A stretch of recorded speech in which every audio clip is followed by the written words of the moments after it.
Oh,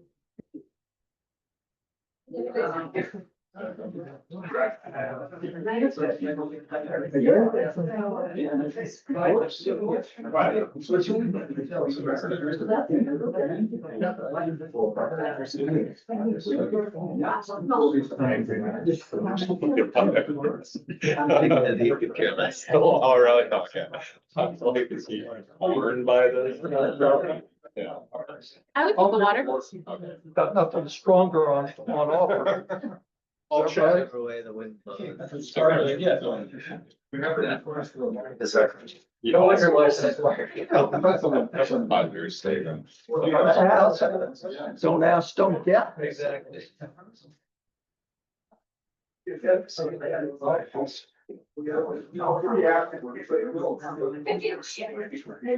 I'm gonna go live. Yeah, go for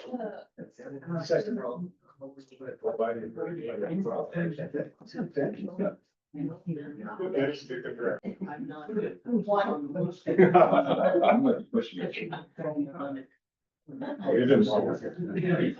We are live on Facebook. Okay. Thank you. All right, good evening, folks. We're gonna get started. This is a special meeting of the Village of Sherwood Hills Board of Trustees. Tonight is Wednesday, October 15th, 2025. It's 7 o'clock. This is a hybrid Village Hall and Zoom meeting. In fact, we've got some folks that are joining us online. Let's call the meeting to order. Item 2, roll call. Julie, you want to do the roll call? Yeah. President Ives, Present. Carol Barford, here, Steve Marvisooter, Present. Falk, Present. Mark Lederer, Here. Adnan Lutfi, Here. and Kate Elswick is traveling. She will not be here this evening. Item 3, approval of the agenda.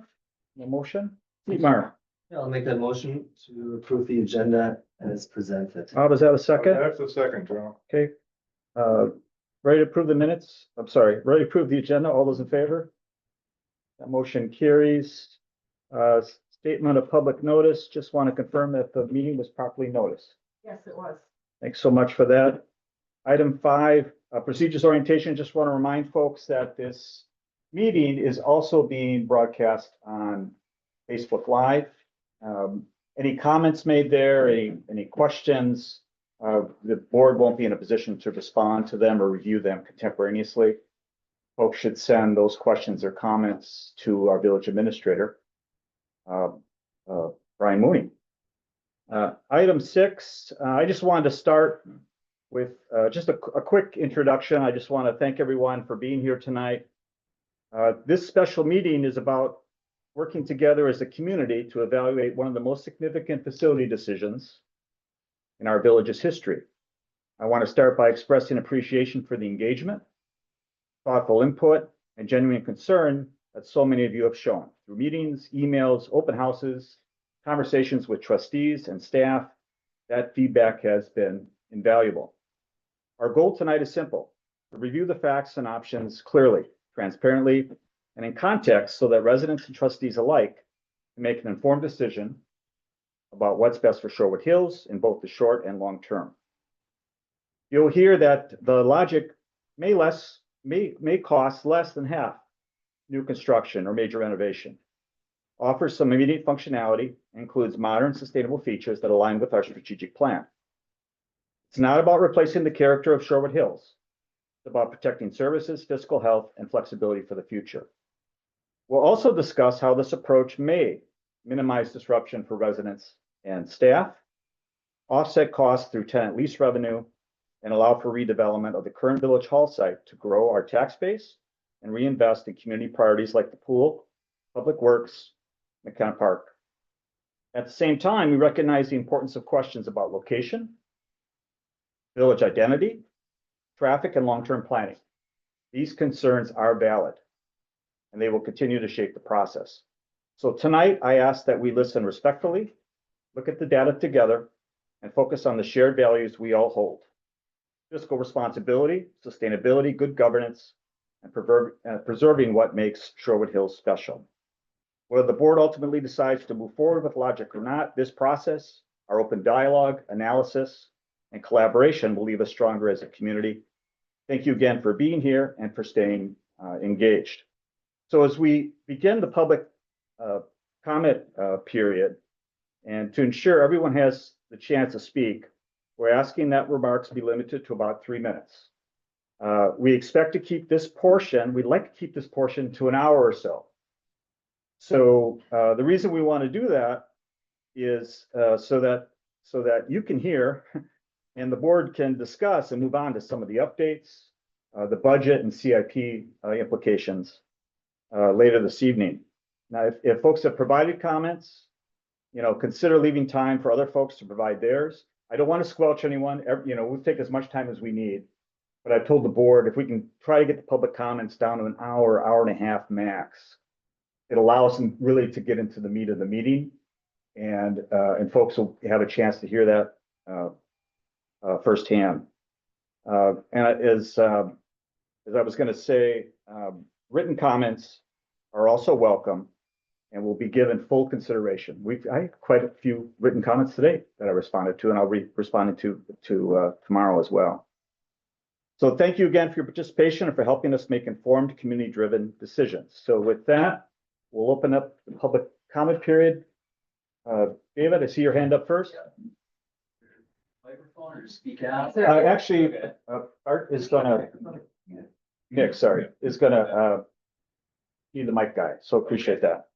If you could step, so we can see you on the camera, that would be great. If you can step right up to, right there, right? Just go, yep, there you go. Good. I'm David Gordon. I live at 3421 Crestwood with my wife, 2 young boys, 6 and 4 years old. I want to start by saying how much I love this village and how much I appreciate the incredible staff who keep it running.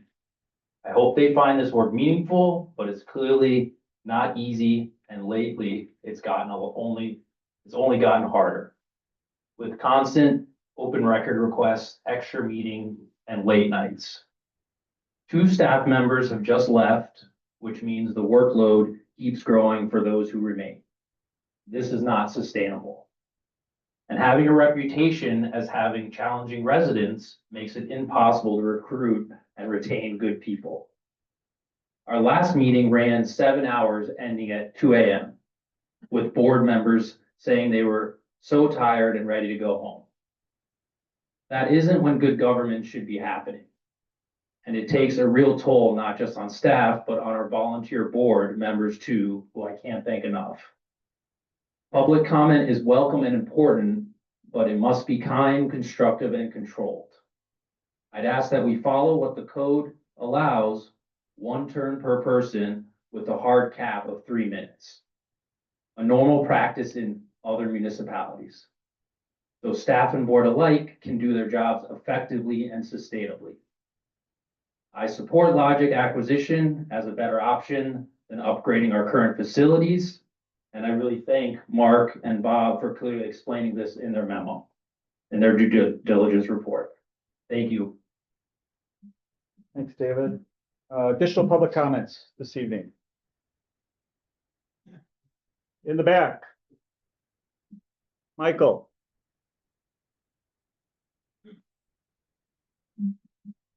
I read your long article. Yeah, I can come up there.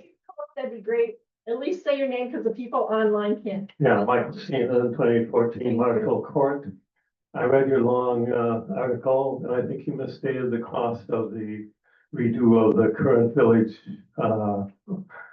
office for the police department. I think that's obviously the cheapest option, and it actually answers the big question that we have, which is that the police department is inadequate. We don't really need 24,000 square feet of new construction. The big complaint that you have about redoing this is that it would be disruptive to the people here. Based on my 50 years of experience in working with hospitals, which are a constant construction site, it does not really affect everyday work. It's just people get used to it by the second day. Thank you. Sure. Good Good evening. My name's Kurt Hansen. I want to start by apologizing to John. John, I felt I was rude to you at our last public meeting, and I'm truly sorry I acted that way. It only took me a week to get over it, Kurt. All right.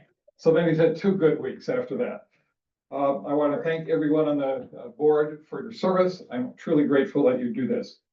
I'm not sure that Mr. Gordon and I would agree on much of anything we're in the center. Yeah, watch your step there, Kurt. Right there. All right. Yeah. I want them to be able to hear me too. I'm really talking to the board, I so, understand. okay. Thank you. I do not have a strong opinion about logic, but as I was gonna say, I think Mr. Gordon and I agree on some things. We've hit a period, I think, of dysfunction in our village government.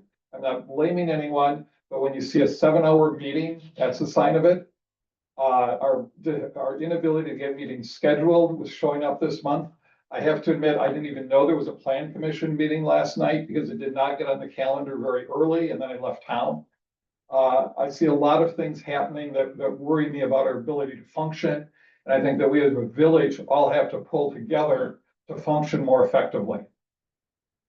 Concerning the part of the plan commission that I heard, I was concerned and so I'm digressing from logic, but I want you to hear this before your board meeting next week. There was a point where none of you seemed to know, the 3 of you that were there, what the ordinance actually said that Shabnan voted to amend. And there were 3 versions of it, I guess. One that Craig had submitted, one that was in red ink, and then one that was at the end.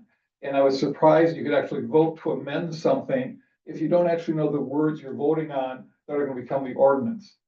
I was even more deeply concerned that the plan commission voted to get rid of the faceback rule or whatever it's called.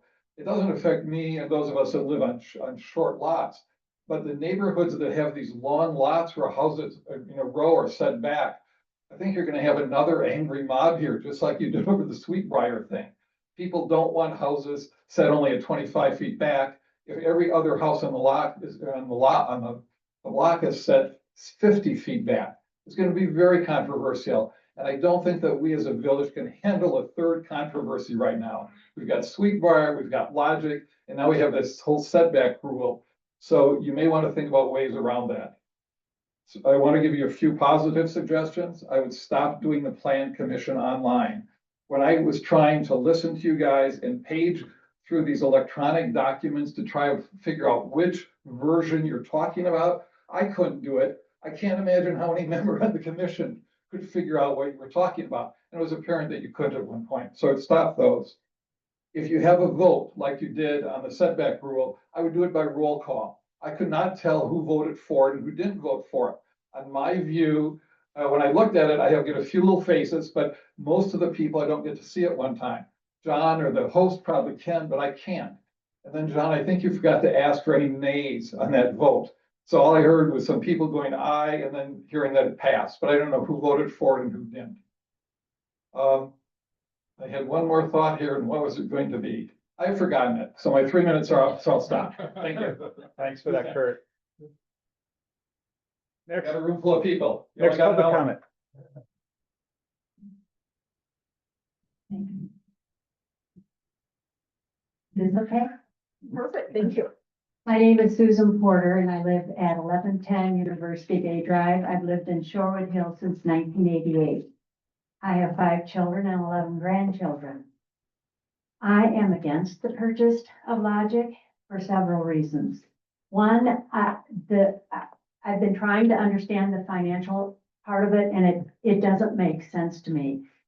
We have facilities within the borders of our village that I think could be used very economically to meet the needs of the police department, which I think everybody agrees something has to be done.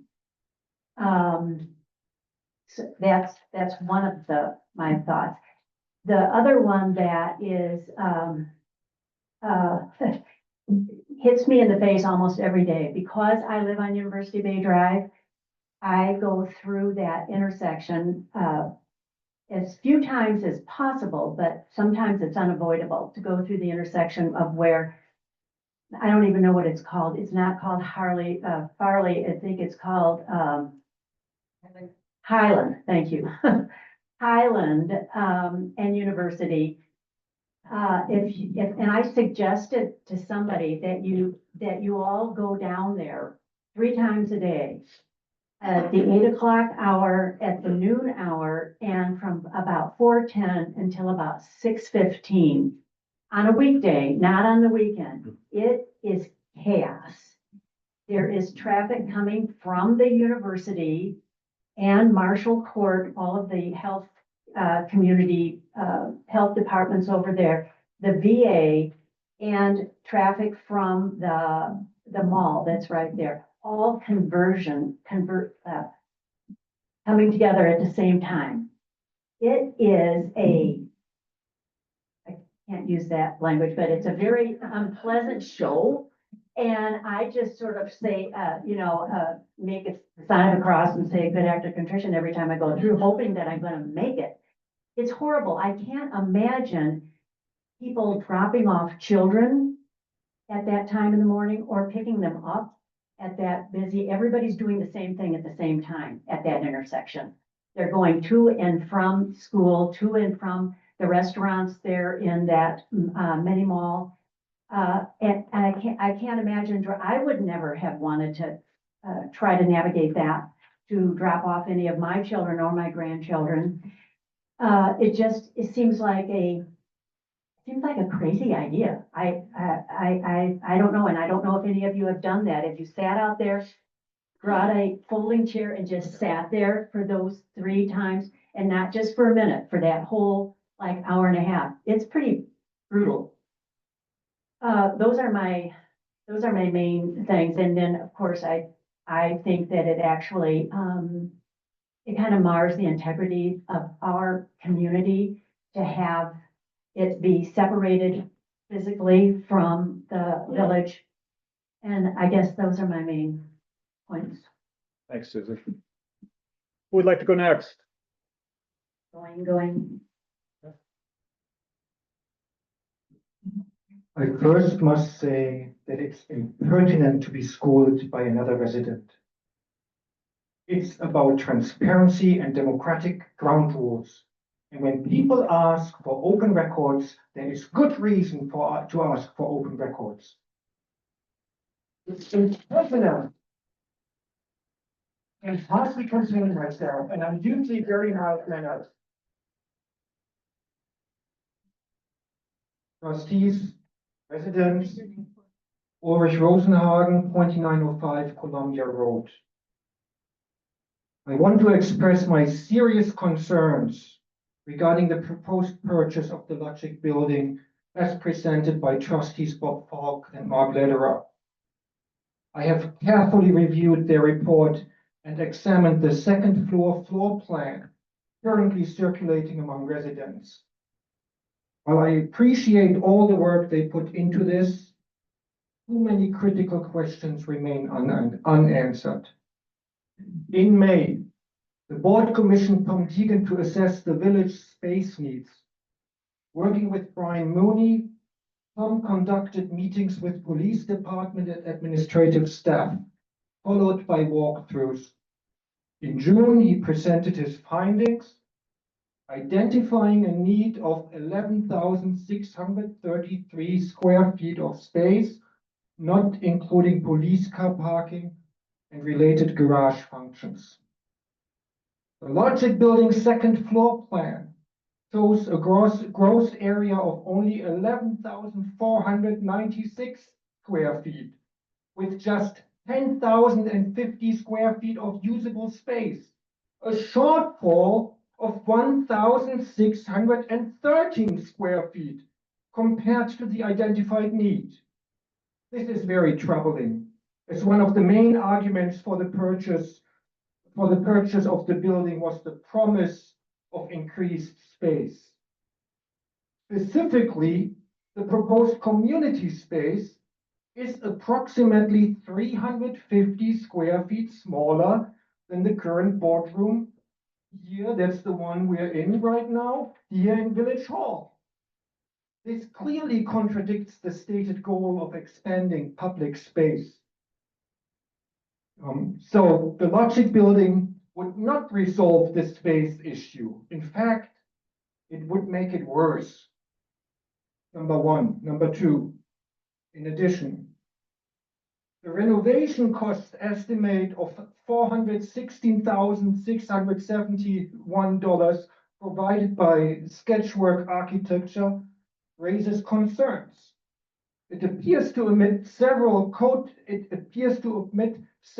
necessary code compliant upgrades. Short list, including a steel door and reinforced concrete walls for the armory, which is currently adjacent to the bathroom with only a thin wall separating them. I don't see that in the proposal. Plumbing for the police department locker room. I don't see that either. Accessibility concerns regarding the narrow hallway leading to the village administration reception desk. Can individuals in wheelchairs navigate the space comfortably? Is it ADA compliant? No word in the proposal.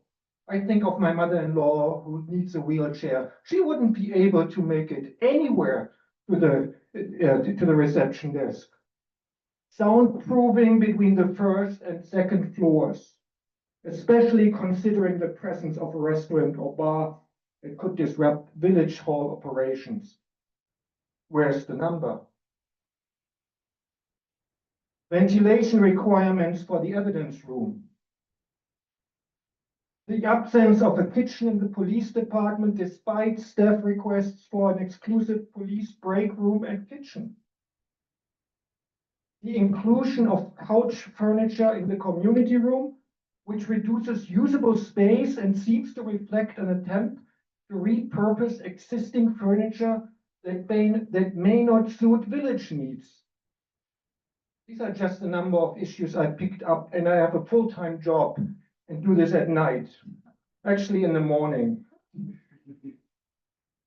In summary, I really worry that the report, and I don't doubt your good intentions. You're good people. My dad was an engineer. I have the highest appreciation for what you do, what your profession is. Mark, last night, I thought you were great at the Plan Commission, really appreciated your comments. So, despite of all these good intentions, I think the report is incomplete and it is misleading. As a 19-year resident who loves Shorewood Hills at least as much as you do, I strongly object to this acquisition and I urge the board to reconsider. Thank you.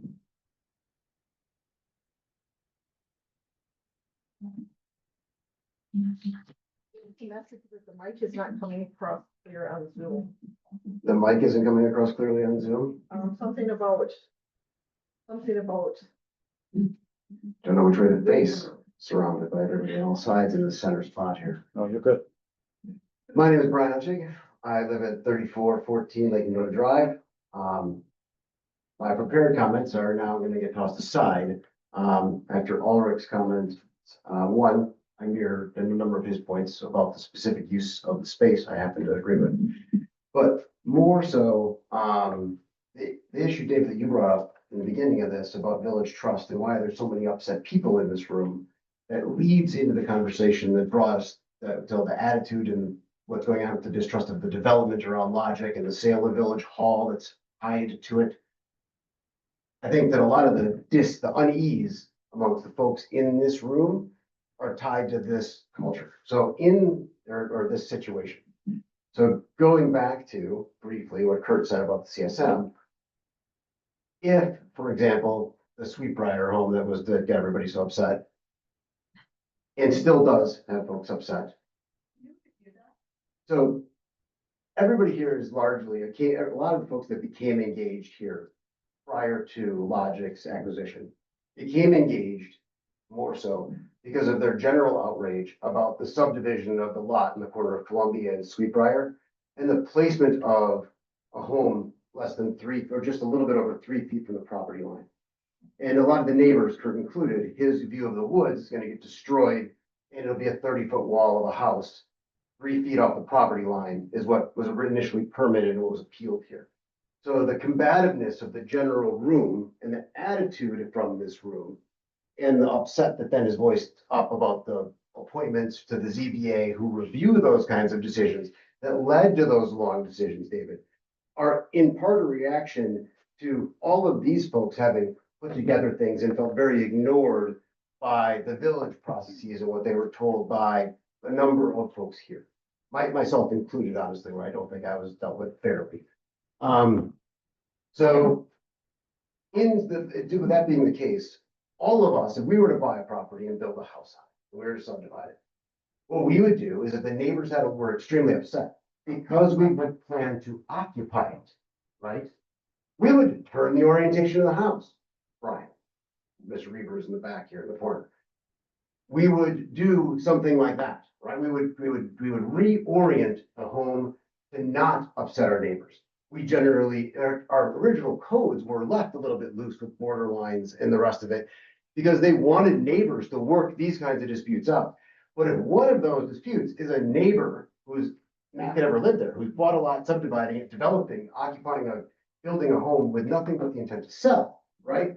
The incentive to play nice and have a neighborly relation with one another goes away. And instead we wind up in this combative situation that we find ourselves in. Now, add to that, when we go to logic, we're all in the midst of that. And now all of a sudden logic comes up under closed session, you're empowered to make an offer, all of that goes like this, lickety split, right? Well, now add to that this context where we have, we're gonna sell this building. So now a lot of us also have some distrust about what the board is doing, who's involved, how's the developer, how can this be going on? Why are they not giving us open records the way that we should get them? Why are we being dealt with this way, right? So now, hear me out, the CSM culture, and we're gonna sell this building now. Who are we gonna sell this building to? Who walked through the building to look at it back in March with you, for example, John, to look at this building? I heard it happen, maybe it didn't, but that's what I understand. Developers like you, David, that may have an interest in putting up condominiums or whatever you might do, somebody might develop this, right? And we know from the involvement with that Brian mailed that deed to your house, right? So the general distrust of you as a developer involved in that, coming up with a really strong pro-logic statement. I want to believe it because you're my neighbor and I'm sure our kids will wind up playing together shortly, and I want this to be nice and constructive, but it does become a concerning piece. Now, 2 points about logic specifically. The armory was mentioned a minute ago. The door is one thing.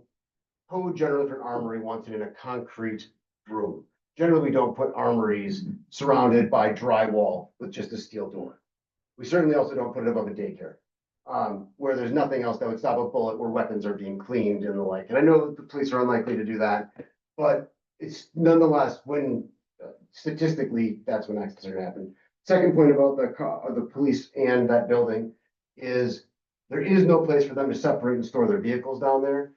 Removing armament or removing anything from those vehicles at the end of the day and then having to schlep that all up every time is going to be a thing that's going to happen because there's no way to at least I haven't seen any kind of plan to renovate that garage to serve the needs, to house the vehicles that need to go down there. And then they have to transport all that up an elevator or upstairs. Third thing, and this is the last one that I'll because I know I'm running long, is I mentioned last time, the Department of Children and Families that regulates the room. And I did read your response, and Mark. And there's specifically Mark's that mentions that if you put a key card on that door, it would work, right? But I spoke to both the woman that did that room and her boss, Sarah, in Waukesha, right? So Luz and Sarah at DCL. And what I was told was that's the simple answer, right? Yes, you can do that, but you can't share the lobby.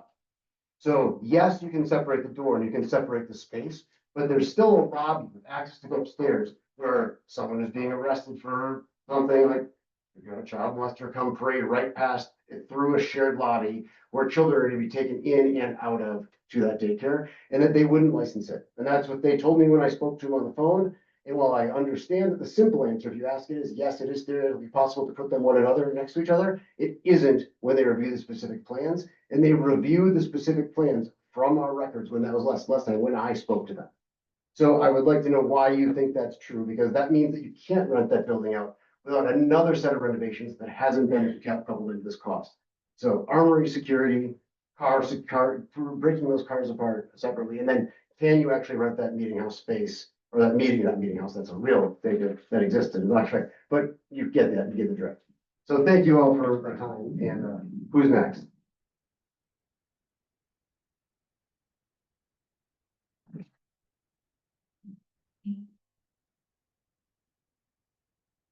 Here. Thank you. My name is Gary Johnson. I live at 3010 Harvard Drive. Prior to that, I lived at 903 Swarthmore Court, otherwise known as the Post Farm. Prior to that, I lived at 3401 Crestwood Drive, where I was born. I've been here a while. When I grew up, the village hall was at the site of the current fire station, old fire station public works building. It was a beautiful classical, what would you call it? A European style building. Great building, very beautiful. I was sorry to see it get torn down, but it no longer fit the needs. There was no way we could do what we needed to do in the village hall and police department, fire department with the facility that was there. So we built the monstrosity at 1008 Shore Boulevard, which did fulfill the needs, although it's ugly as sin. But that housed the fire department, the police department, the public works, and the village administration. It no longer fits our needs. The only facility we have that really was close to fitting the needs of the group that occupies it is the public works building. There's a lot of room in there. It's old, but there's room in there, and we have a new outdoor storage building that helps too. But this facility doesn't fit the needs for the police or for the office staff any longer. You could remodel this, but are they gonna work out of my basement while you remodel this? You know, if you remodel this whole building, where is the village staff working? Where is the police department working? I like this building. I think it's a very attractive building, but the way things are currently, I don't see, I'm leaning towards a better option being to go to the Logic building and build that what you need there. And when that's done, you sell this property, as much as I hate to lose it, because I think it's very attractive. But it doesn't fit the need anymore. You know, the old building with the European style didn't fit the needs anymore, and that had to go. The building on 1008 didn't fit the needs anymore, although it came closer.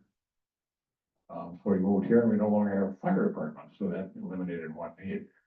So I appreciate everybody's work on all this, the board and everybody who's provided input on it. And it's a hard decision to make. I think we're gonna come out okay, whatever decision we make. And I appreciate the difficulty in trying to decide what to do. But for my money, I think I'm leaning towards saying the Logic looks like the better option to me for what that's worth. Maybe not a great deal. Thank you. Thank you, Gary. Carolyn Mahaney, Braithwaite, 3424 Viburnum Drive. I want to respond specifically to the comment that was just made. And that is because you haven't heard the possibilities that Tom Dagan has put together on how we can remodel this building without moving anybody, anyplace. That's true. And that is something that to me makes a hell of a lot, oh, sorry, where do I have to get a solution now? Makes a lot more sense because we're working with what we own. And that's what we should be doing. We are spending money we don't have. And when you are spending money you don't have, you stop spending money. Okay? So this is so absurd. The police want a drive-through for their cars. Yes? Yes. Okay, they can have one here.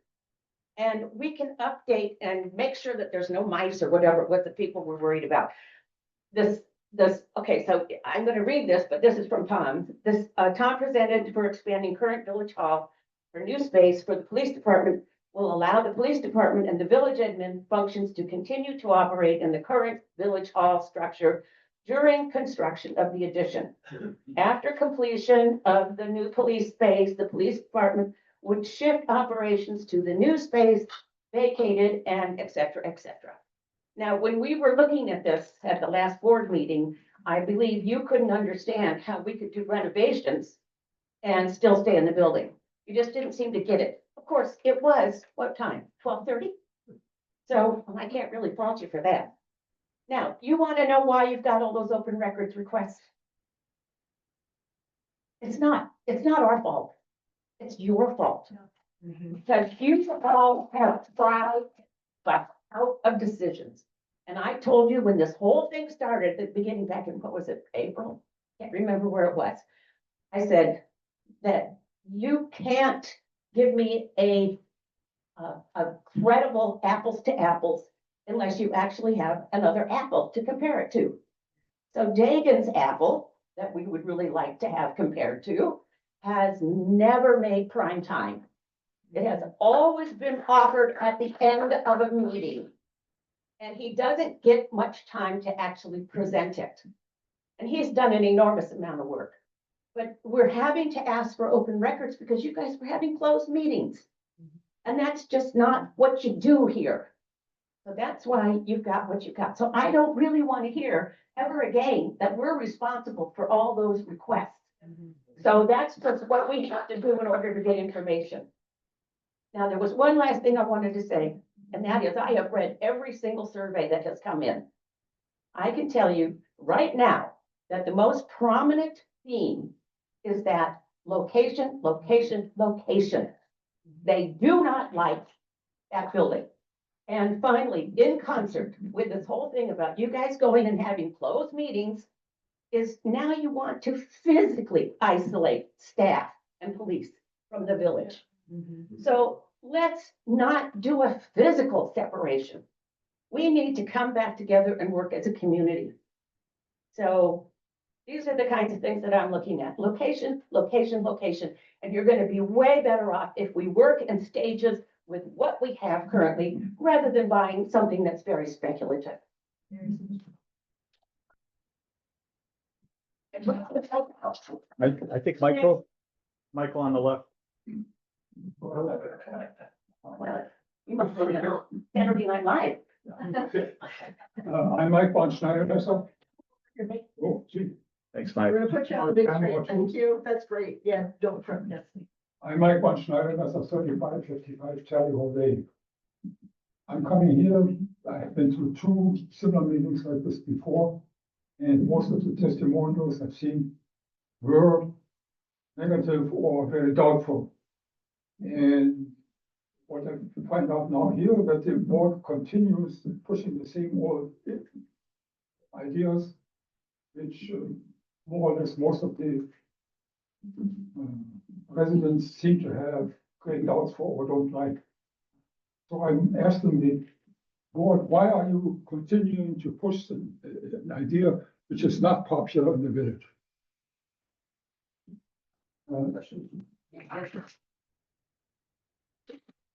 I'd like to add that I moved to this village 34 years ago. And at that time, we had big issues because at that time there was a grocery store and all sorts of businesses on horse place in that area had to be relocated. And originally, many of us residents did not like at all what the village administration proposed. So we probably spent a year or so pushing ideas around. We eventually got some ideas, some solutions, which were much better than what was originally proposed. That means we should not be under any kind of a time pressure now. Yeah. Thank you. Thank you, Mike. Who'd like to go next?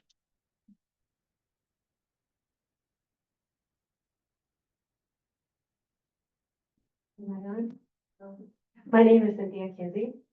I would like, I see time and time again in meetings sometimes from some of the board members, but then in the meeting last night that I watched after the fact, that people that are opposing some of these things are time and time again were described as a small vocal minority. Yeah. And But, and I don't think we are a small vocal minority. But I keep, when we're opposed, the people that are maybe pushing something and then we push back, that's what they're using as their defense, is that we are a small vocal minority. And I think that's kind of lazy. That's what I want. Thanks, Cynthia. David, yeah. David DeVito, 939 University Bay Drive. I wasn't going to speak tonight because I wrote a lengthy email today to the board in opposition of Logic for less the, as I said in the email, the micro reasons, more the macro reasons of there's a economic term called moral hazard. And I don't think the board is representing its stakeholders or it's not acting as a proper agent to the principals. We are the taxpayers. We'll eventually pay for Logic. This is not a commercial real estate venture where board members have skin in the game. So as much as I appreciate the work that's been done, I've sat on the board. I know it's a thankless job. I don't, I was listening to a podcast today after I wrote my email, otherwise I would have stolen this. And one of the hallmarks of liberal democracy, it's not necessarily the why, and it's not necessarily the what, it's the how. And I think it's the height of hypocrisy for Mr. Gordon to stand here and chastise the stakeholders, the principals of this village, and to blame us for losing employees because we have an active democracy where we want transparency and we want, as stakeholders, as taxpayers, as the ones who will be on the hook for years in the future after all of you are off the board and gone, regardless of your good intentions or not, and the work that's been done. It is the height of hypocrisy to blame this. This is the hallmark of a healthy democracy. This is the hallmark of a healthy zone. So while I was in opposition, I can't stand idly by when a developer who is arguably one of the big causes of this by arguably taking advantage of some of our historical norms and trying to work around those for a buck. I can't stand there and listen to that. He has since scurried away, I've noticed.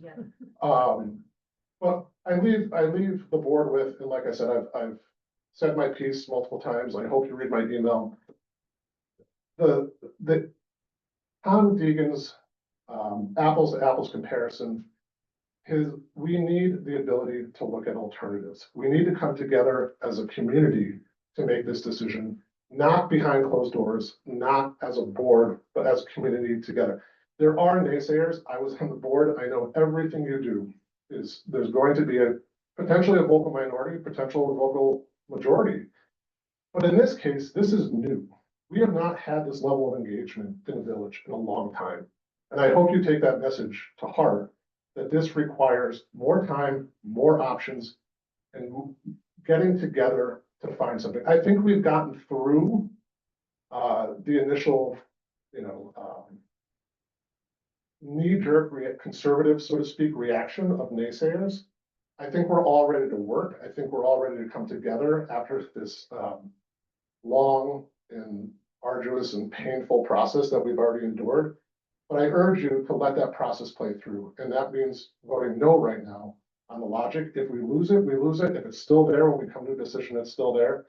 But given that it's been on the market for so long and the state of commercial real estate, that's a chance I'm willing to take to bring this village together.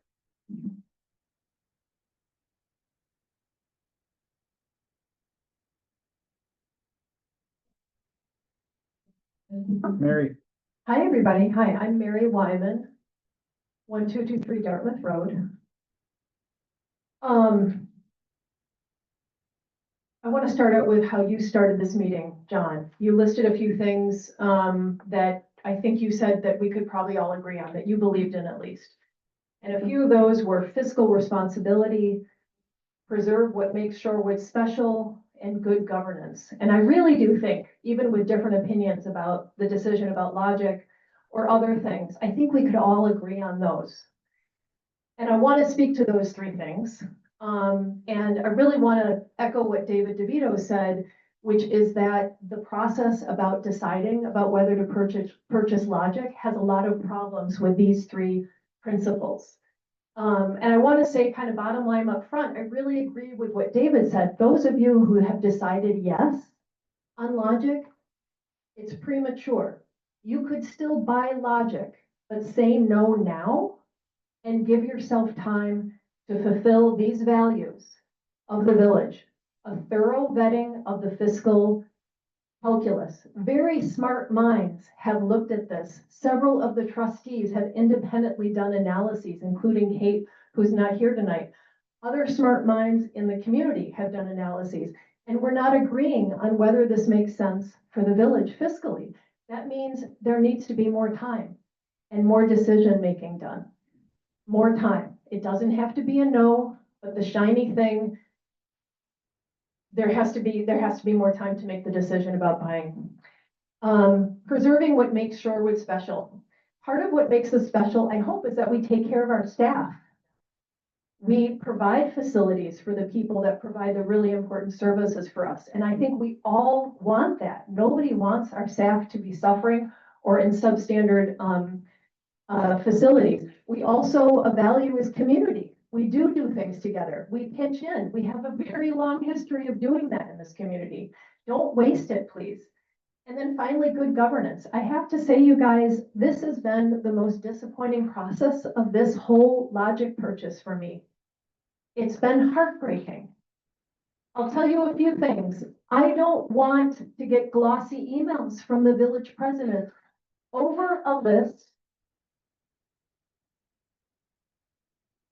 This is a list that you have personally created and maintained. You signed the email, village president.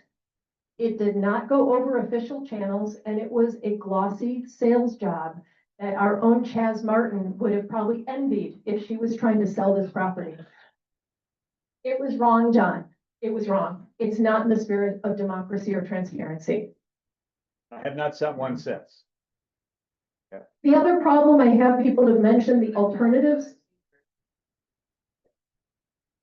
I haven't apologized either for the way this is handled. All right, Mary, go ahead. Sorry to interrupt. The other people have mentioned the alternatives to buying Logic.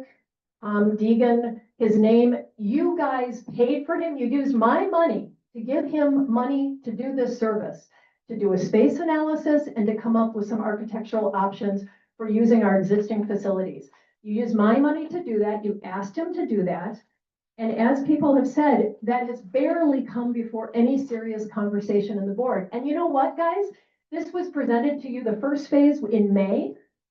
Do you know when it made it onto the village website for the rest of us to look at without digging through the packet? Friday, October 10th. That's wrong. That is wrong. This is not about Tom Deegan as a person. This is about seriously involving the community and transparency and seriously taking all the options under consideration. Okay, finally, there are just simply too many critical questions left unanswered about this purchase. A no vote for Logic is not giving up. It's acknowledging that we need more time and that you are fiduciaries of my money, of our money and our future. And our children's future here in this village. Doesn't have to be a forever no. The final thing I just want to say is that how this has been handled by leadership, and the president in this village has a lot of power, John. So a lot of this really does lay at your feet. I feel that the way this has been handled, it's forced this into some sort of artificial dichotomy of either hurry up and buy the Logic building on this very artificially accelerated timeline, or if you're against it, then you're neglecting staff needs, or you don't care about the facilities for staff, and that's simply not true. That is an artificial dichotomy that has been created. The artificial dichotomy has been created by how you guys have handled that. It's not fair, and it's not true. And by calling citizens who are against this purchase, who are speaking out, the majority of people who have registered their opinion are against it. Please don't dismiss us by saying that we don't understand, or that we don't care about staff, or that we're naive about the finances. That is not true. All right, thank you very much.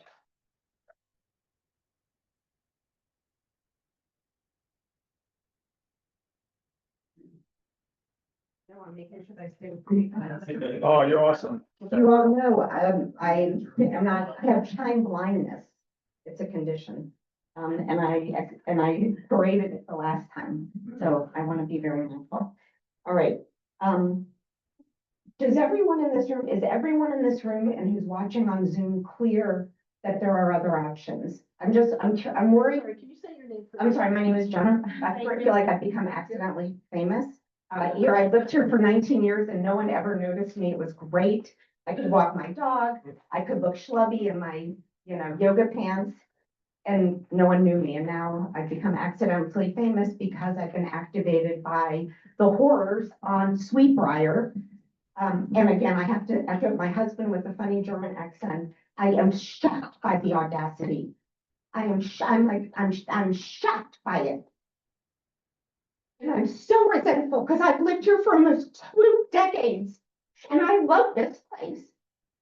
And I haven't had to do this. I have a freaking full-time job. This. That's exactly what Brian said. This is why I'm not against developers. But your point is exactly right. This is going to happen again and again and again.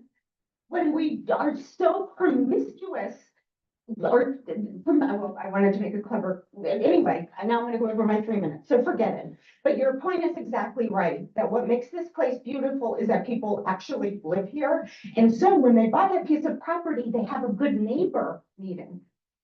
And they sit and they tell them before they wake up, they don't have to wake up at 7:30 in the morning to 20 to 30, 150-year-old oaks being raised outside. And that's going to happen. It's going to happen, folks, again and again and again. And it's not about the nasty developers. We've got developers in the neighborhood and they're fine people. Some of my favorite friends are developers, right? It's about governance. It is about governance. Okay, so I have probably 30 seconds. I have a minute. Okay, so here's what I want to say. John, you know what's coming. Do you want to tell everybody or you want me to? I guess you don't know. Okay. You're fine, Jen. So, so what I want to tell you all is that if you're not clear, we have other options. We have other options. People keep mentioning the name of Tom Deegan. If it isn't clear to you, exactly as Mary said, one of our very own residents, who is a developer, but also loves this place, was enlisted to do a space study to figure out what the needs were for our staff and for our board and for all the residents. And there were multiple steps in this process. And I won't say anything more, but it went missing. It went missing many, many, many times along the way. The fact that we're even here tonight talking about logic as if it's this siloed option without other options. Perhaps all of Deacon's other options were terrible, but let us see that. Yeah? Yeah. Okay, so I'm going to say one more minute. And so I just want you all to know we have other options. And I asked the president, when can we get those other options? You told us we were going to get them.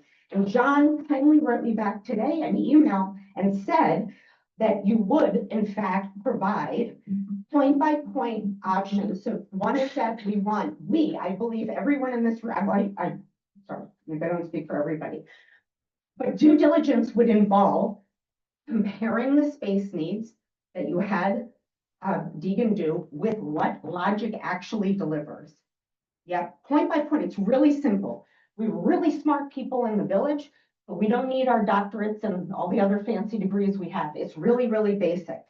We can only do due diligence if we know how logic delivers on those needs. Second, we need some sort of apples to apples comparison with Tom Deegan's different plans, the good, the bad, and the ugly. They might be horrible, but let us look. Let us know what you all know. You know something we don't know. Let us know how terrible they are and why then logic is such the obvious choice. But you haven't afforded us any of that, none of that. Okay, so John, you said you would provide this in the email unless I misunderstood you. The other thing that I asked for was a town hall with Tom Deegan. Let us have an opportunity where we can come. I think it would be better if it was interactive. Don't make the poor guy do some sort of fancy PowerPoint, but let's have it be interactive. What are our needs? What are the questions? How does it line up? What are some of the ideas that he had that are terrible? It's just basic due diligence. And if I understood you correctly today, John, you said that you would look into making a town hall. Can I see a show of hands? How many people would like that opportunity? Just to see the differences, yeah? Okay. Maybe you can see a show of hands on Zoom. So if you need help, let me know. I can come down tomorrow and I can help you do a doodle poll and we can figure out how we can do this.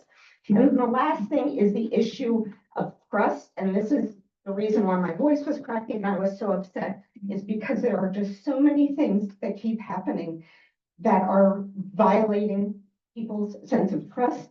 And here I want to say, so much of it, John, it pains me, comes to you because you are the president.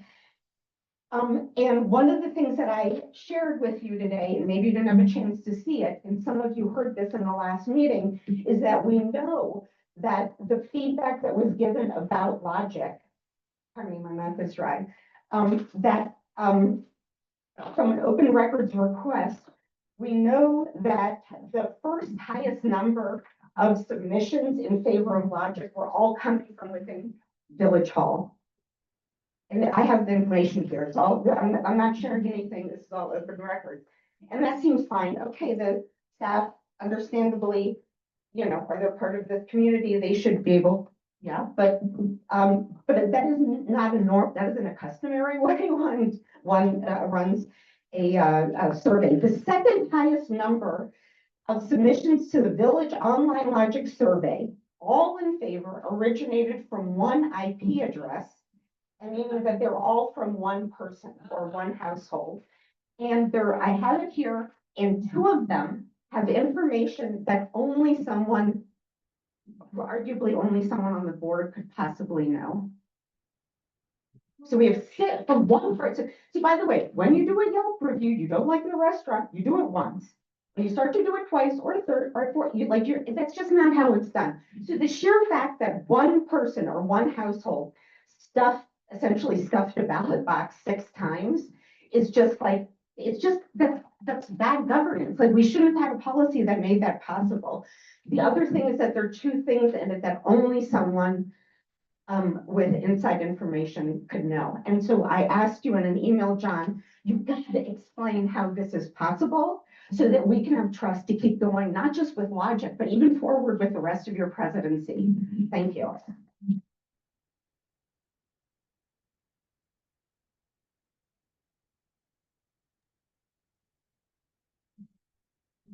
Hi, thanks. I'm Laura Schechter, live on Columbia Road. I agree with a lot of the things that people have said so far. I'm against Logic. I have concerns about the designs for the second floor, but I'll just say a few things that haven't come up too much yet. One of my big concerns is renting out a restaurant. This is a really difficult economic time. It's a huge we, as somebody said last time, Great Dane leaving Hilldale. It's not a great location. It's too big, too impersonal. Are we going to find somebody to rent it? I have a lot of worries about that. And it's our taxpayer money supporting it while it stays empty. I also don't think we have a great history of being a good landlord. From what I've heard, we haven't always been a great landlord. Collecting the money we're due on the golf course. And so why do we think we'd be able to do it with something much more complicated?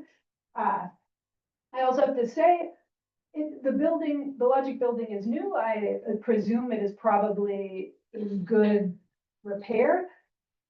But that appraisal, not the inspection, people should look at that. That is not an inspection I would have accepted on my house. You can't have a building with an elevator and the appraiser doesn't appraise the elevator. A building with bathrooms, plumbing. The appraisal is like, the furniture is really high quality furniture. They use the top brands of everything. It's like a sales pitch. I know you guys aren't the one who did the appraisal, but if I paid somebody to do that kind of a inspection, for my house, I would not accept it. I would ask them to redo it. That is not what an inspection for a huge building with lots of moving parts should look like. And again, as the person before said, the anonymous, clearly planted comments on the survey are very disappointing. For those of you who haven't read them, you should. A bunch, all from the same IP address. Some saying things like, oh, I was against it until I drove by, and then, wow, it's so awesome. And another one saying, I'm really in favor of this, but I'm writing anonymously because people who are in favor of this always get shamed. And on, these super fake sales pitches that somebody felt was appropriate, all from the same IP address to plant in our village survey. So anyway, those are my comments. Thank you. Go ahead, Ron.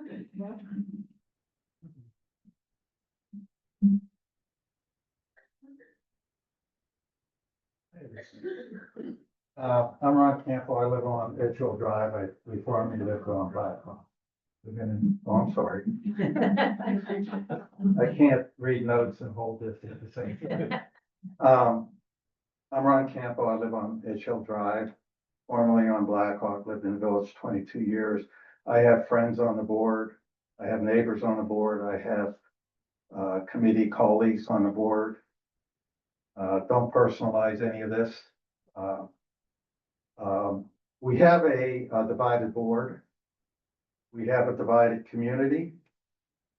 And we have a process and a timeline that is highly problematic, if not flawed, from my perspective. To make a decision of this magnitude based on historical decision-making precedents in the village. Okay, we go back over history, and I'll cite some examples. So I'm interested in good governance. I'm interested in a good process. I'm interested in a board being open and transparent and restoring credibility and trust with certain residents, maybe not all, certain, and what is best for our community long-term. I'm not, as opposed to a lot of other people, I'm leaning one way, but the decision is more about what's the process, what's good governance, as far as I'm concerned. So that's my focus. Good governance, I'm gonna send a note to the board later on my perspective on some of the governance issues. I'm not gonna address those this evening. And by the way, I had an 8-minute presentation and I edited it to 4 minutes when John said you only have 4 minutes. Then when people were taking more. It was 3, Ron. I'll yield you 1 though. So when people were taking more than 4 minutes, I added 4 minutes back. So I'm gonna take 8 minutes now. Thank you for adding those 4 minutes. Let's talk about the process, and we've been through this a lot, but a closed session, at the very least, it's highly controversial. People have different views on it, but at the very least, it's highly controversial. The board said in an August meeting, we're open, we've not made a decision yet. Okay. I got invited to a meeting in August by a board member. And in that meeting invite, there was a hard sell on logic. That's been addressed. That's not gonna be done anymore, but that took me aback. Why would someone sell if they're open this early in the process? I talked to a board member about maybe location's an issue. The board member said, well, I'm paraphrasing. I don't think it's an issue. It's really not an issue with me. Now, wait a second. That's not an exact quote, but that's what I think I heard. Well, if it's an issue for the community, it's an issue for a board member. Okay. Someone said to me that a board member told them that the people that are opposed to logic, they're a squeaky wheel, quote unquote. I don't know if that's true, but a friend of mine in the village said that's what a board member told them. I don't know if that's true. Okay, that is borderline dismissive. Okay, I don't know if any of this is true, and I can't say for sure that all the board is not open, because they could go home at night and realistically consider all these other options. But projection, is one thing and perception is something. Yes. And so I think we gotta be careful if we say we're open, but there's hard sell that's being perceived. So I think, you know, and here again, I'm not trying to be overly critical, but I don't wanna be, if someone says they're open, I wanna see that openness. I don't wanna see it not being open. Now, the timing, part of the process. It's been 9 weeks since I've known about this. And I know there's been 3 months of closed session. And we've had things in the village, the garden homes. I don't know how many years that's going. I mean, is that 10 years, 15 years, 20 years unresolved? Okay, we had speed bumps on Edge Hill Drive. 30 years. Okay, I've lived on there 10 years, and I was involved the last year, but the neighbor said it's been a 30-year process. The roaming cats issue in the village. Okay? 15 months, because 2 families didn't want roaming cats. Okay, but now, and this is the process, I'm not talking logic, pro or con. I'm talking about a 9-week process, a $7 million investment, taking 9 weeks to do it. That is not, in my opinion, a good process. Okay, I think it's a flawed process. Okay. I like Dietmar's approach. In early August, he said, let's look down the road. Let's look at a long-term strategy for the village. Let's look at all the buildings. We have roads, we have other issues in the village. Okay, we can't repair our uneven sidewalks in 1 year because we can't afford the machine and the labor to basically repair the sidewalks to make them safe in 1 year. It takes 2 years. And we have people coming in this community buying $1.5 million homes. And we have a wealthy community and we don't have the budget available to basically do that. So I just want to finish up.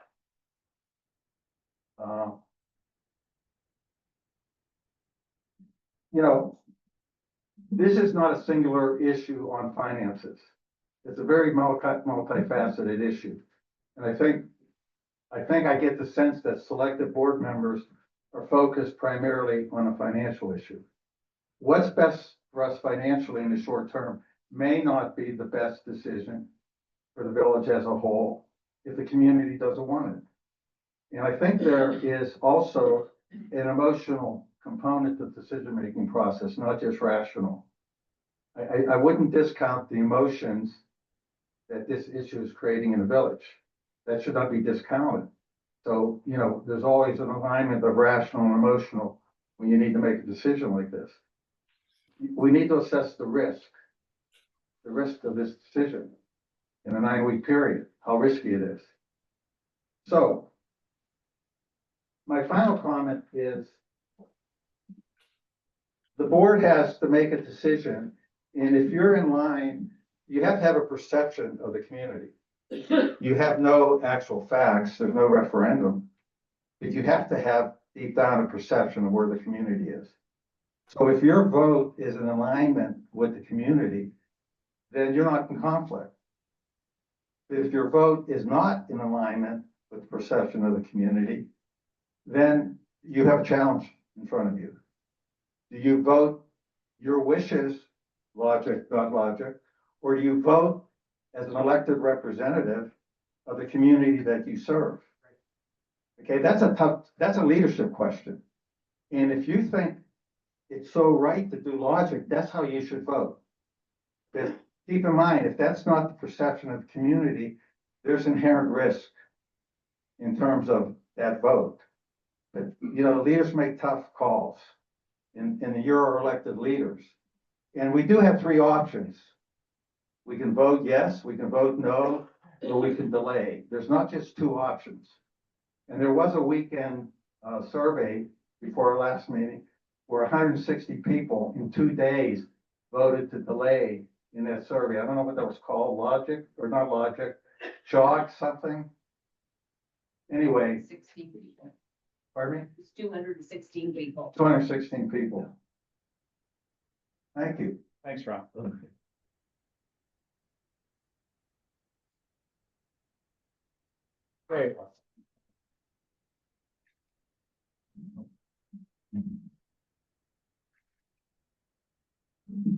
Hi, I'm Brian Reber. I'm the owner of 1202 and 1206 Sweet Briar.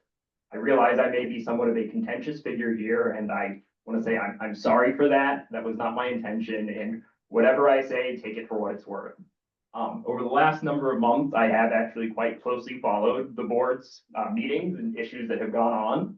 And I myself have been confused about logic. I've heard talk about it. It's been hard for me to understand what's going on. In the room tonight, I hear a lot of good comments, real questions, issues about what may be going on. I will say, even before today, I didn't have a firm conclusion, but I did read the memo that was in the board packet, and I found it to be helpful for me to understand the trade-off and the situation that the village is facing around modernization of existing facilities or purchasing logic.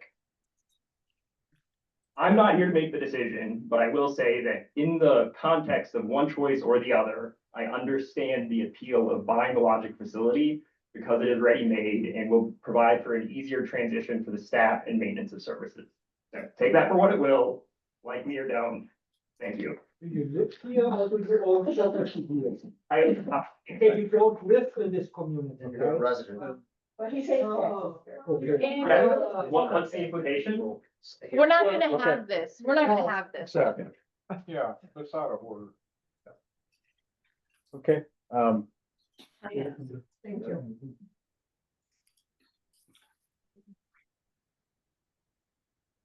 Hello, neighbors. I'm Ann Malone. I live on Edge Hill Parkway. If anyone needs speed humps to control traffic, it would be Lake Mendota Drive, but you don't see them doing that. I think that our village has been led by someone that should be recalled. I am so angry that the closed door, behind closed doors, let's just sneak it through. I can hardly talk. And those stupid illegal speed humps, that's terrible. And you hired someone, John Imes, contractor. And who's gonna make money on logic? Who's gonna manage it? Who's gonna rent the restaurant or run the daycare? The village is not in a position to be managing all this, for one thing. I certainly don't trust him. But, I just think it's a big mistake. We're gonna hire a manager then to take care of all this? No, if we're gonna spend $6.2 million, let's do it on renovating what we have in the village. I love the community center. I love our old firehouse and this building. I do want people to have enough room. I really do. But I think buying this is a huge mistake. There isn't enough parking. It's a boondoggle of how you're gonna manage it. And I just think a little bit of common sense. I mean, I just can't imagine you guys going with it. And I think, you know, the village really, really, really needs a plan. I think you said that one night and it really struck home with me. A village plan prioritizing what needs to be done so that there's some sort of order and sense to it. A village plan would make a lot of sense. It could be distributed, it could be talked about, or, you know, as a board, it would give you direction instead of just going off on whatever comes to your mind, which is crazy. And I often wonder who's making money on this sale. I really do. Oh, yeah, Vlad? Well, maybe not. I'm a skeptic about many things. Thank you.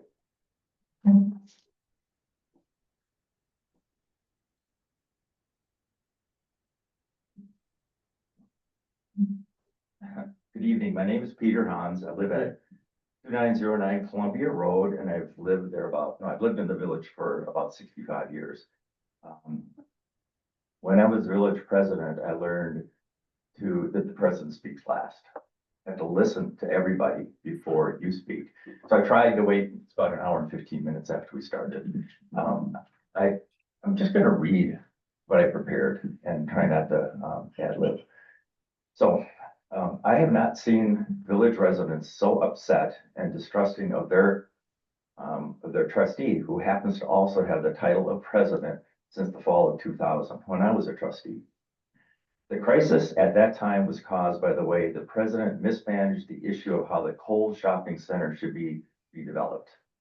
During the September and October board meetings, residents became increasingly suspicious of the president's advocacy of one plan over another, and his apparent refusal to listen to them.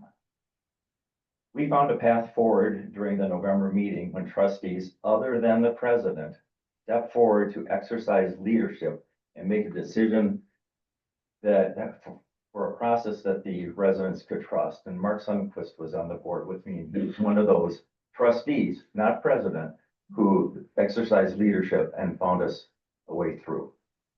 All right, so that crisis taught me some lessons. The most important is that we as trustees serve the interests of the residents and only the residents.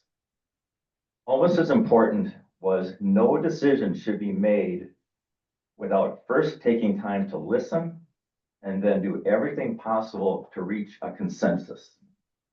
Yeah, it's turn page. It's not that long. And I was reminded that it takes time to make these decisions. Some things cannot and should not happen quickly. Right, better to step back, listen, and then determine the best way forward to address the concerns of the majority and the minority. All right, thereafter I became president, and in 6 years we addressed some controversial issues. The floor was open for comments, and some meetings did last past midnight. Well, never was everyone happy. Residents had trust in the work we were doing. Having worked through these issues, Mark Sundquist and Dave Benfrado were able to chair their board meetings that often adjourned before 10 p.m. Better for the trustees and better for the residents attending those meetings. Right, late last year, the board engaged in a facilities condition assessment, reviewing the written report and the board meeting minutes during the spring of 2025. Nowhere was it mentioned that the village hall might be moved someplace other than on Shorewood Boulevard. So the purchase of Logic was a complete surprise to everyone, and a little wonder that that hasn't gone well. Has this board ever asked village residents whether Village Hall should remain on Shorewood Boulevard within either south or north of the tracks? Isn't that the starting point? Here's a poll, a show of hands in a town hall meeting. Is it possible that the vast majority of residents would say that staying on Shorewood Boulevard is where the village hall should be? And if that happens, then it should be your job to pursue that result. Also, have residents been asked whether they'd be willing to pay more to rebuild Village Hall north of the tracks where the old fire station was? Perhaps, and perhaps defer some other public improvements. That question I don't think has been asked. Perhaps the best way for the board to regain the trust of the residents is to set aside the Logic purchase and to conduct a true town hall meetings to determine what the majority of residents want with respect to the location of the village hall, and give Tom Deegan an opportunity to present options at 7 p.m. rather than late in the evening. Then follow the wishes of your village residents. Thank you for your consideration and attention.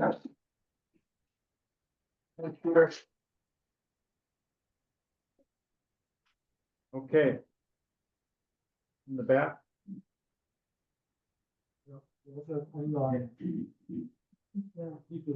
Thank you. Good evening. David Brown, 3418 Circle Close. Arrived here in 1997, raised all my children here, and my wife and I are empty nesters now. They've all gone away. Love this place, and I want to first thank all of you board members for your patience listening to all the comments and some criticism tonight. I know it's tough.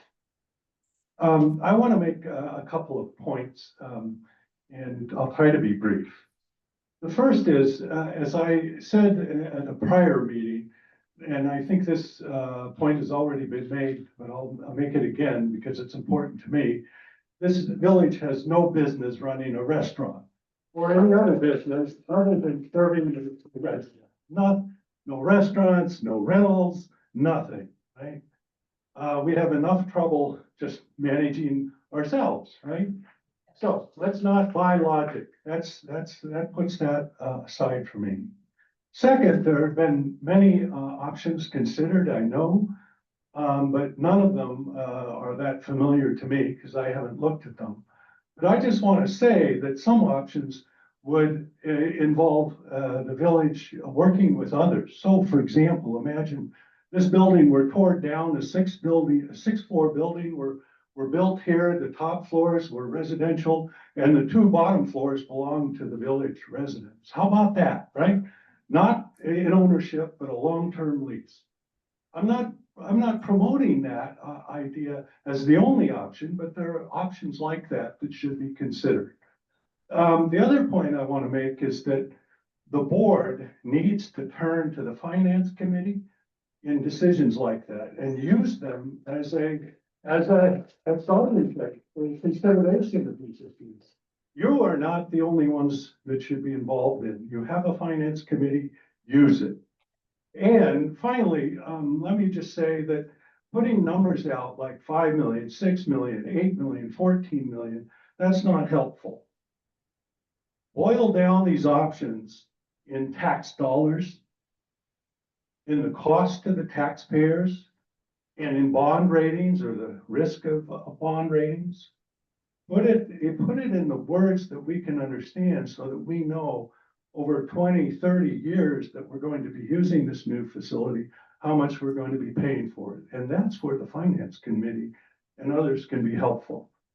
Right now, all I have are these large dollar figures. And when I go out and buy a car, I don't necessarily buy the cheapest one. I seem to be sensing that you want to buy the cheapest option. Go with logic because it's cheapest. It may not be the best option. Maybe the best option is what we pay, $2 or $3 million more. But I have a hard time judging that until I know how much more I'm going to be paying in tax in the future. Thank you. I'll leave it at that. Okay, we're gonna go online. Tim has his hand up. Tim Papp? Hey, Tim, go ahead. Thanks, Tim. Hi, I do want to thank the board and all the trustees for doing a thankless job. It is, it's not easy and you're appreciated. One thing we know about the village residents is that they are a smart group of people. And a lot of us are concerned and are having some serious issues with the Logic purchase for good reason. It's a piece of property that's been on the market for 2.5 years. No one's interested in it at $7 million. I think of the restaurants that somebody mentioned earlier in our immediate neighborhood area. Smokey's Lounge, Novanta Pizza, Panera, and the Great Dane. And I know there's others that I don't remember. I've only been in the village a few years. My wife, Linda, and I live on the corner of Columbia and Dartmouth, and Linda's been in the village 42 years. You've seen a lot of coming and goings in the village. And I'm sorry if I'm jumping around a little bit. My prepared statement here has notes scribbled all over it.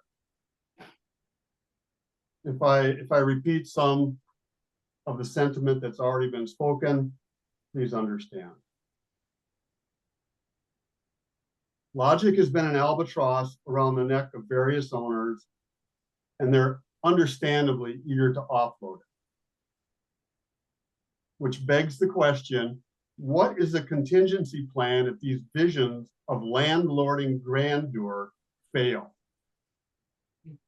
Who's going to be left holding the bag? That's our money you're investing in this plan to be a restaurateur and a child care provider business. I don't want to be a landlord in commercial space That's not a risk I'm willing to take. Are you willing to take that risk yourself personally? If it's such a great opportunity, I advise that you invest in it. I don't think it's a great opportunity. I think it's a great way to go broke.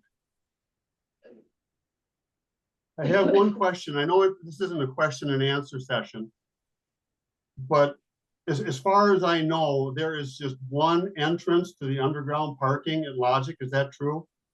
Yes. What does the police department say about that?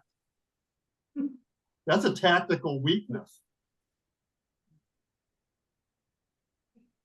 They're on board with that? One entrance and one exit, the same opening? That wouldn't fly in the military.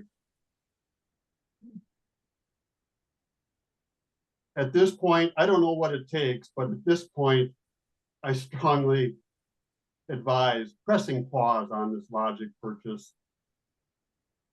And taking into account what's been said tonight, please strongly consider that, because I object to this acquisition, and I hope you'll reconsider. Thank you. Thank you, Tim. There is another hand up on mine. There is. Let's do that right away. And who is it? Right up there. Tracy Cozio. Hey, Tracy. Hi, can you all hear me okay? You can. Great. My name's Tracy Koziel, and I currently live at 3534 Lake Mendota Drive. Just would like to thank everyone for putting this meeting together last minute, just to continue the conversations going so everybody's voice could be heard. I think in my brief stint in Shorewood, which has only been 14 years, I've learned a lot about the process of things happening. And what I have learned is that it's really important to take time and to really listen. And I learned that through the Hayden House process. I think when we first started the Hayden House process, it reminds me of this. There was a small group of us that got together and didn't hear from enough residents. And we had an idea. And when that idea got put out, it was immediately rejected by the public. And I think it was really important to listen and take that feedback seriously. And we all paused and we regrouped. We changed our entire committee. We changed how we were gathering feedback when we were meeting, and we slowed everything down.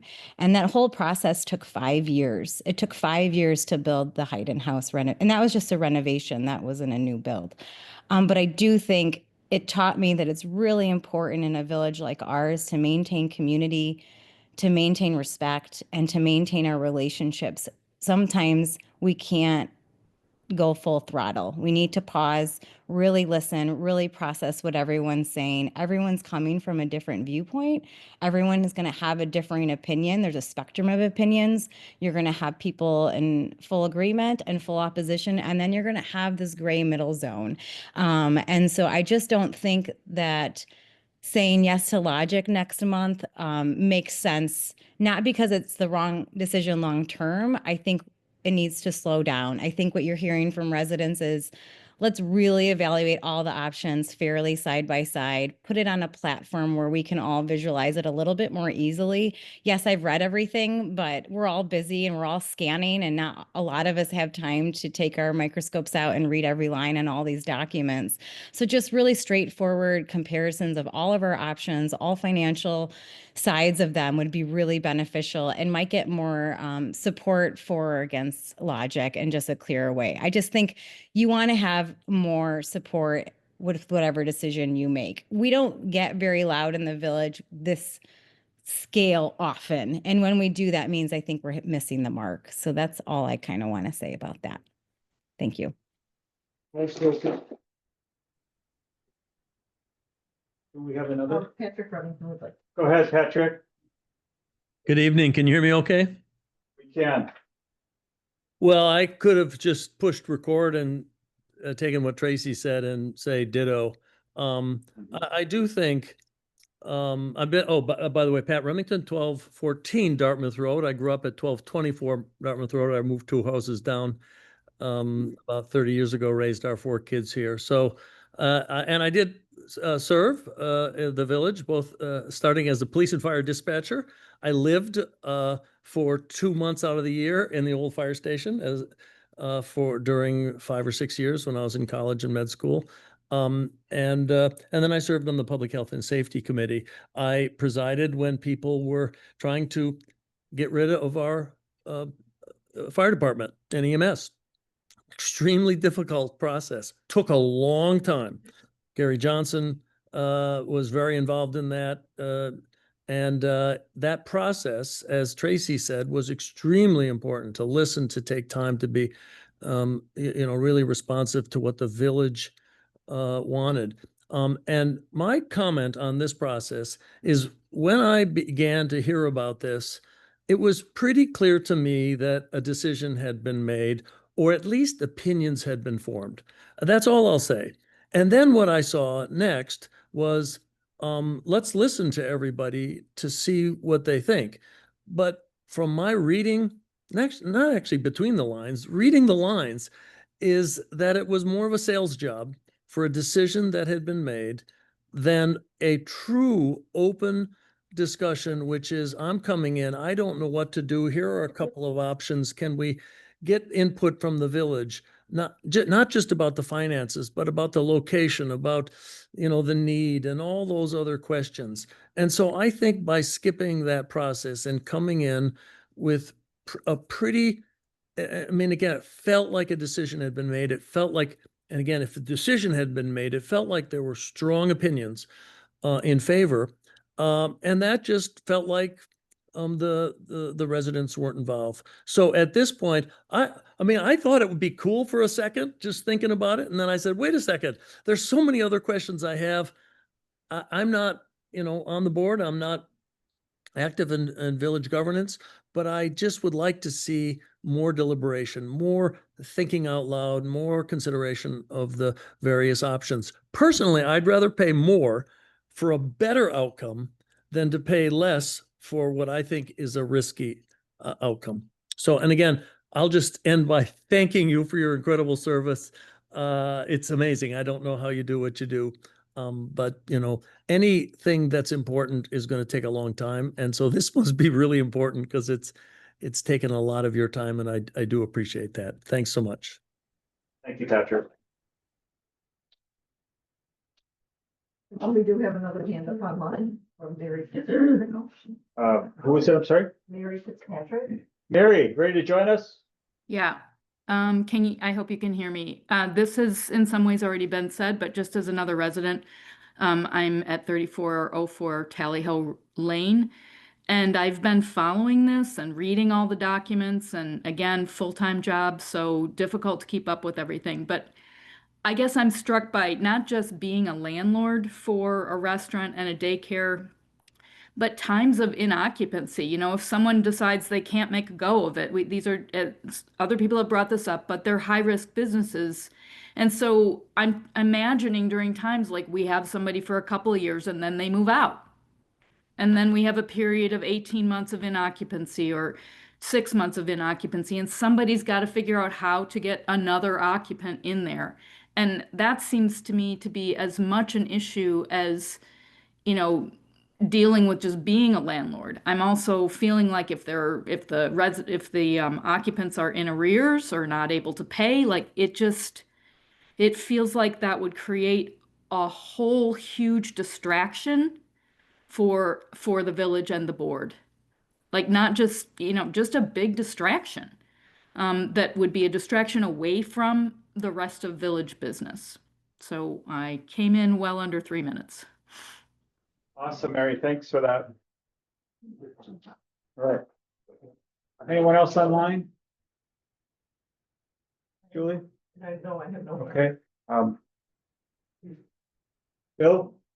Give Bill a microphone. Come on up front, Bill.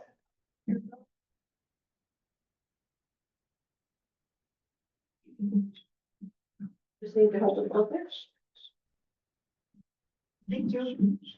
My name is Bill Thomas. I live at 3230 Charlie Hill Lane. Been there for 40 years. And I have been involved with the village at various aspects for all of that time. One of them is dealing with flooding problems. And be that as it may, I have in my hand something that we all saw in the notice for this meeting, The Logic of Logic, a due diligence report by Mark Lear and Bob Falk. I have read this, and I have some comments to make about it.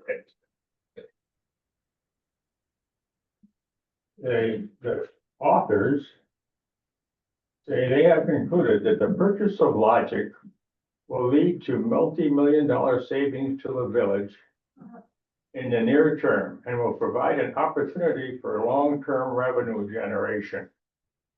It can help and attract the quality staff and police and minimize the disruption to electric services that will result from alternative facility buildings. The purchase supports a number of objectives in our strategic plans, including strengthening sustainability, recruitment and retention, staff, public safety, and economic redevelopment. I underline that, economic redevelopment, all right? So, then they go on to say, explain, presumably, why this idea will serve those purposes. As a small community providing valuable services and amenities that few other villages offer, such as local policing, we need to expand the tax base and do you get that? We need to expand the tax base and identify other revenue sources that ease the tax burden on current and future residents. Recognizing that we both have facilities investment recurrent as well as a revenue source makes it imperative that we look for a new and innovative revenue services to assure a stable financial future for our future, such as laid out in the University Avenue Corridor Plan. Well, okay, then we will get to the new and innovative revenue sources. Let's see. First is an important consideration in our facilities. Is there a current village sits on valuable land that the village owns? Any facilities improvement solution that frees up this land for a future sale will provide monies to offset the cost of the facilities improvement, fund other projects, reduce debt, and pay operating expenses. It says later here, the sale would amount to about $2 million. Such a sale, and this is the spirit, would also expand the village property tax base when the land and nearby properties are redeveloped. Now, I have a problem with this notion because the village hall is not now part of the property tax base, but selling it will not lead to the redevelopment of nearby property. For one thing, the village hall is sitting in a floodplain. It hasn't been officially declared, but it is a floodplain. And when it rains, like it rained in July 2018, the water gets up almost to the first floor level. On the outside of the building, almost to the first floor level. And so if that building is sold, anything that's built on it will be being built in a floodplain. And that floodplain extends all the way from the Village Hall all the way to Garden Homes. And the recent studies of that floodplain following the July of or the August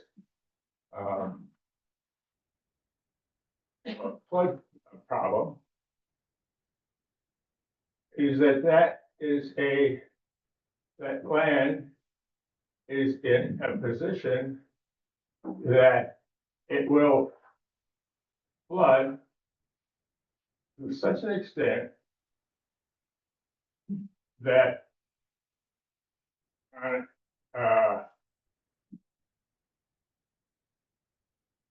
unpredictably flood to a point where that whole area will be 2 feet underwater, including the area, including Locust Drive, University Avenue,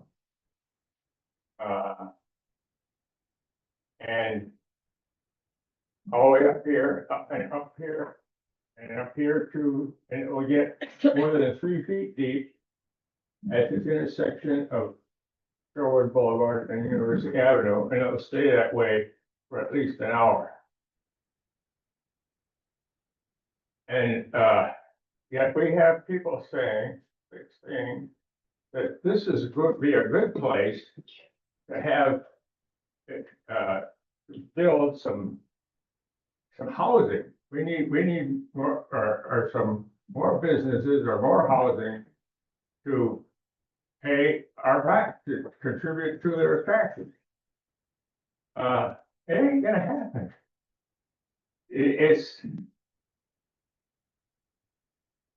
No one is going to buy it. If they do, the people who occupy that place now have all been raised so high that when it floods, everything else in that area is, like I said, 2 feet deep. You can't look to that and say, okay, this is the answer to our need for more tax revenue. We're gonna let people build there or move here. No. And I do wish that the board, this administration, will please stop sitting on the flood maps that that were made available to them some months ago, showing where the flooding will occur in the village and how often. They refuse to acknowledge that they exist. And I consider this a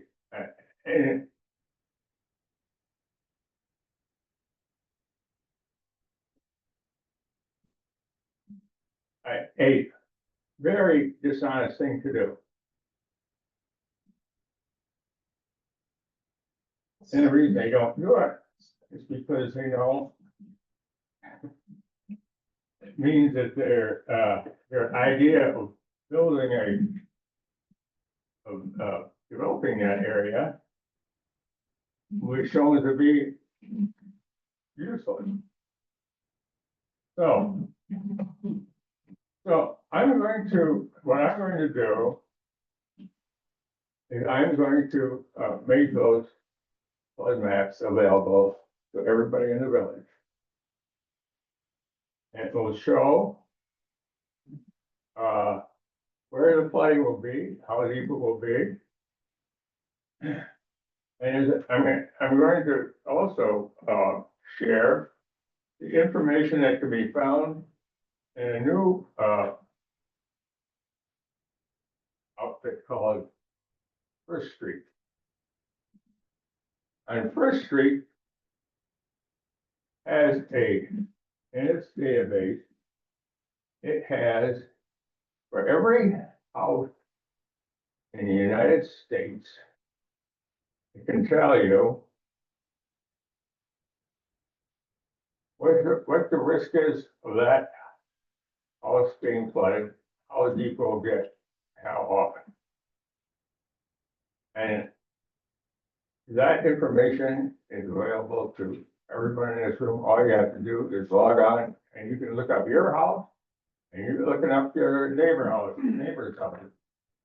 And you will find some very disturbing results. One of the results will be that you'll find that over 15 houses over an area that was flooded are likely to be flooded to 2 or more feet deeper than they were in July and August of 2018. And this in the village, and again, once people get a look at that, the idea of being able to see, oh, let me say this, the village has. Bill? Yeah. Excuse me. Would it be okay if you wrote an op-ed in the village bulletin about this? Or if you want to share out information that is in addition to what you're talking about, just with this group, so that we could go on with the meeting tonight? I'm sorry, yeah. That would be wonderful. Yeah, thank you. Thanks, Stephen. Thanks, Ben.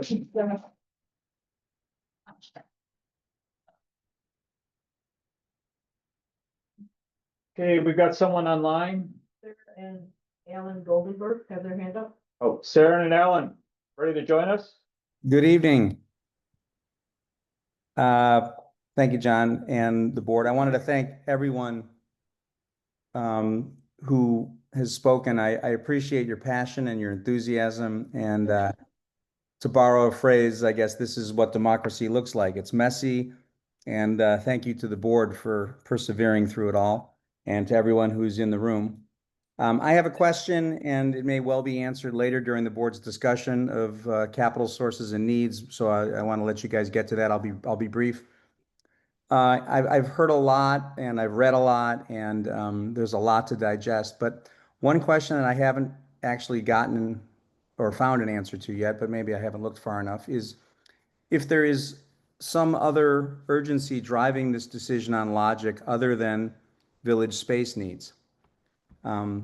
Specifically, are there any financial consequences to the village in the event it doesn't actively apply some level of available funding it currently has available? And if so, what are those consequences? Because I don't know that. But understanding the dynamics around that decision, around the whole decision, would help better frame it for me and perhaps for others as well. That's all I really had to say. Okay, thanks, Alan. Anything else? No. Okay, that's great. Thank you. Okay. All right, we're past our goal, which if folks have something else they want to share, otherwise we'll get into the meat of the meeting.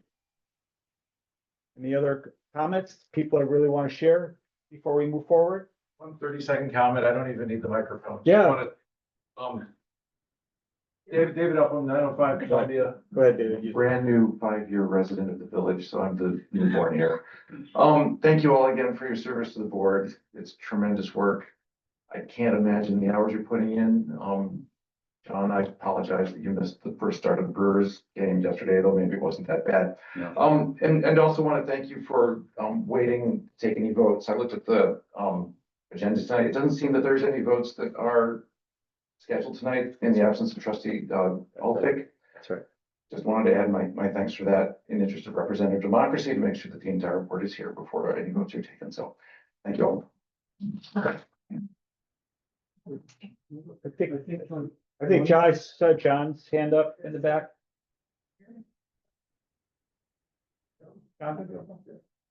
Did you want, there's a lady here who wants to speak as well, John? Okay. Oh, sure. Who's the lady that likes? Lady first. There you go. This is short. I'm sorry, can I get your name again? Oh, I'm Carol Schlatter. I live on Amherst Drive and I have for many, many, many years.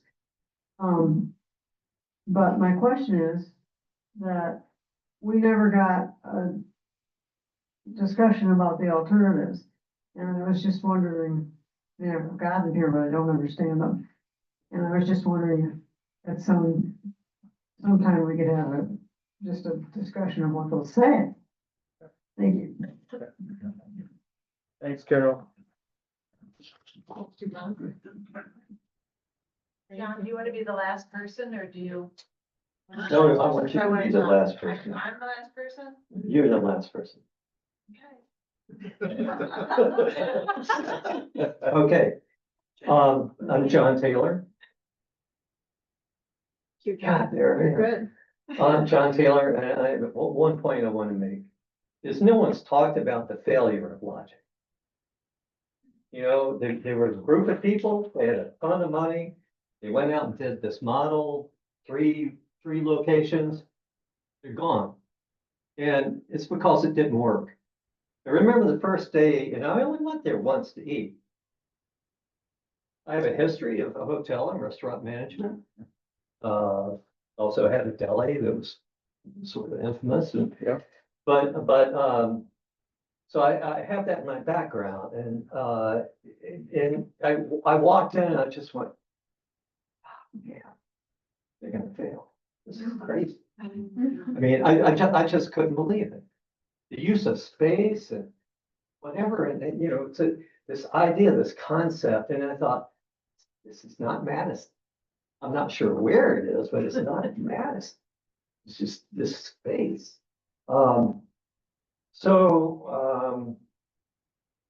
Anyway, that's just, nobody's really spoken to that. It failed. So you gotta overcome that. And to overcome that takes a lot of change. A lot of change, a lot of money, and that's money that we do not have. We can't take that risk. So take it off the board.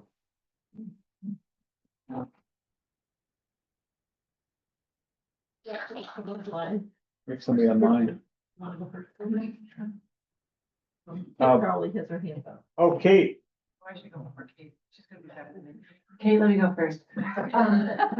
Okay, so. Gloria Beach. Okay, go ahead. And I came in on the tail end of Bill's comments, and Bill, thank you so much, because Bill, in 2018, when the village was flooded, Tom, he was just an amazing advocate with history about the flooding in the village. And he remembered when the pond was there, he was able to speak to historical flooding at Garden Homes and in this whole area, what's Willow Creek, in the Willow Creek area. So his insight and his historical understanding of the flooding issues in Sherwood is spot on. However, with Tom Deegan, I think Tom is here. Tom, are you here? I don't know. Hi, Tom. Yeah, so Tom, when he talked to me and showed me the plans for this village hall revamp, one of the first things that Tom pointed out to me was how the area around the village hall would be buffered up because of known flooding risks. And I'd love, Tom, for you to take care of my house. Right? You got it. So, I mean, the flooding risk is real, but Tom, that is one of the very first things he addressed is the flooding risk for this building. And so I don't want to let that just slide away. That's a very important thing that he did. I also wanted to talk about Logic. John, you spoke way better about restaurant stuff than I could ever talk to, but furniture, fixtures, and equipment was in the position paper that Mark and Bob put together. And thank you very much for the work that you put into that. But the criticism for Tom Deegan in those, what was it, the surveys, right? The surveys where that one IP address kept putting in comments from the same household over and over again. One of the criticisms was that Tom Deegan did not have a line item for the furniture, fixtures and equipment that was in the Logic purchase. And you addressed the FFE in your position paper. But I also understand that a resident emailed about Logic and the $40 per square foot, $30 per square foot, and being puffed up numbers. And the response that Bob, I'm paraphrasing, and I hope I don't get it wrong, you're a good person, I'm not trying to slander you. But the response that she got back was along the lines of, well, we might not even use it as a restaurant. Which, you know, it's a big space. We might not use it as a restaurant. I think that's a very fair thing to say. It might not even get used as a daycare, or a restaurant might get used for something else. But then my immediate question is, well, why the hell are we buying all that equipment then? And thank you, Tom, for not giving us a line item for all that equipment that we might not even use. Because if we're using it for, let's say, a baby gap, we don't need an oven or a refrigerator or bar stools or counters. We didn't need to buy all that crap.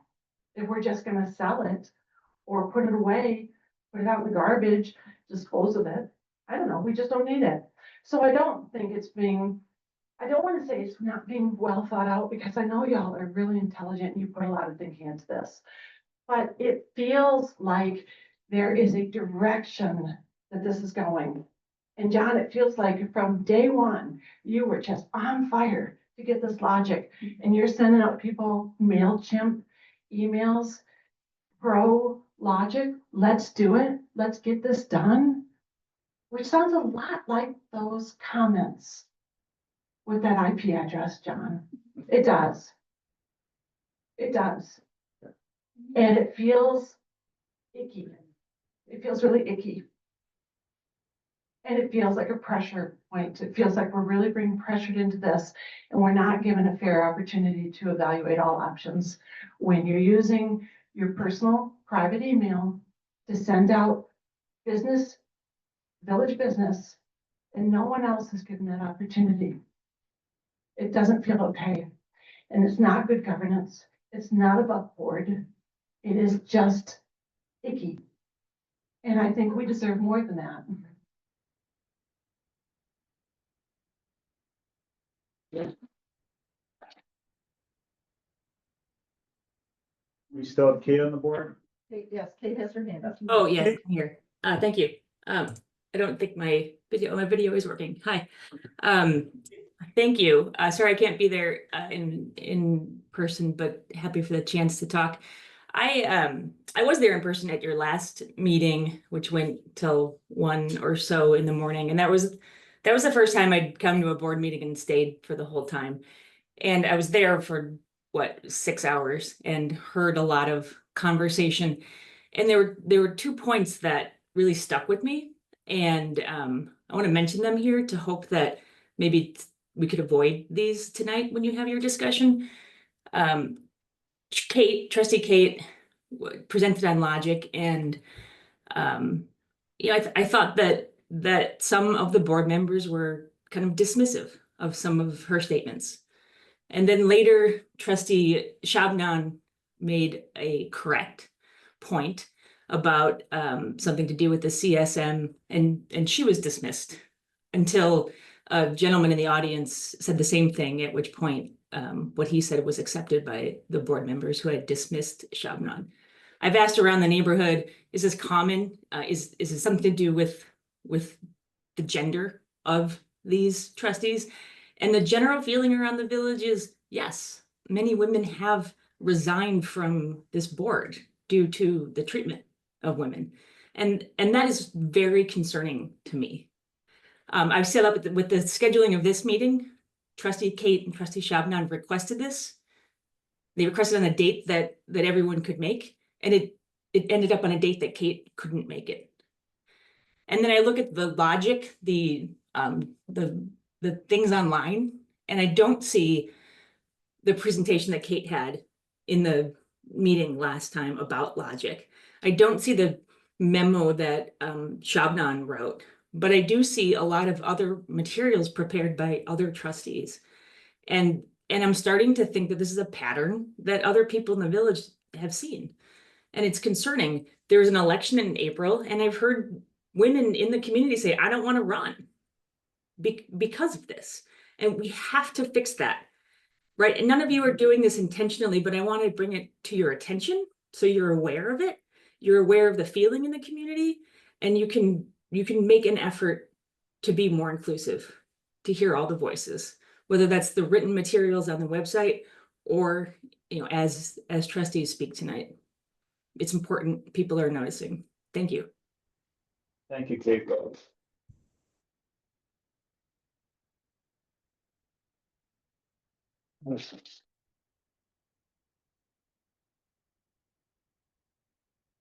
All right, are we moving on then from the public comment Should I say section? one last thing? You bet. So it seems to me, oh, yeah, I'm Judith Kimball. I'm at 2804 Columbia Road, and I've been here for over 40 years. And I've never seen anything like this before either. But what I want to say is it's very clear what you should be voting next week. And you should be voting no. And you should be voting no, not because you don't want it long-term, but because it's the wrong thing to do for the village right now. And so even if you feel, yes, this is the right thing to do, you should be voting no next week. Thanks, Judith.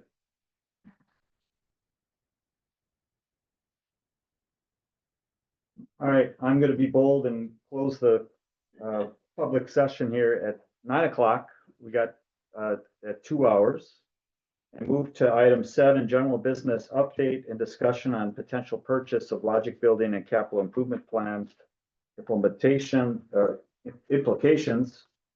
And there's a link to the facilities modernization project, Sherwood Hills. I know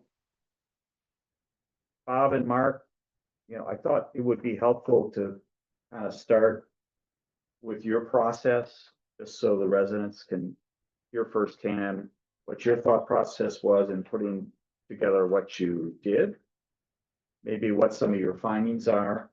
I think that would be a good start. I think I'll look for our administrator also to provide any updates on information that's come in.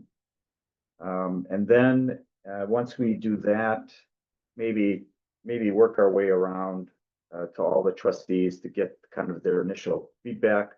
I will go last to Peter's point, but why don't we start there?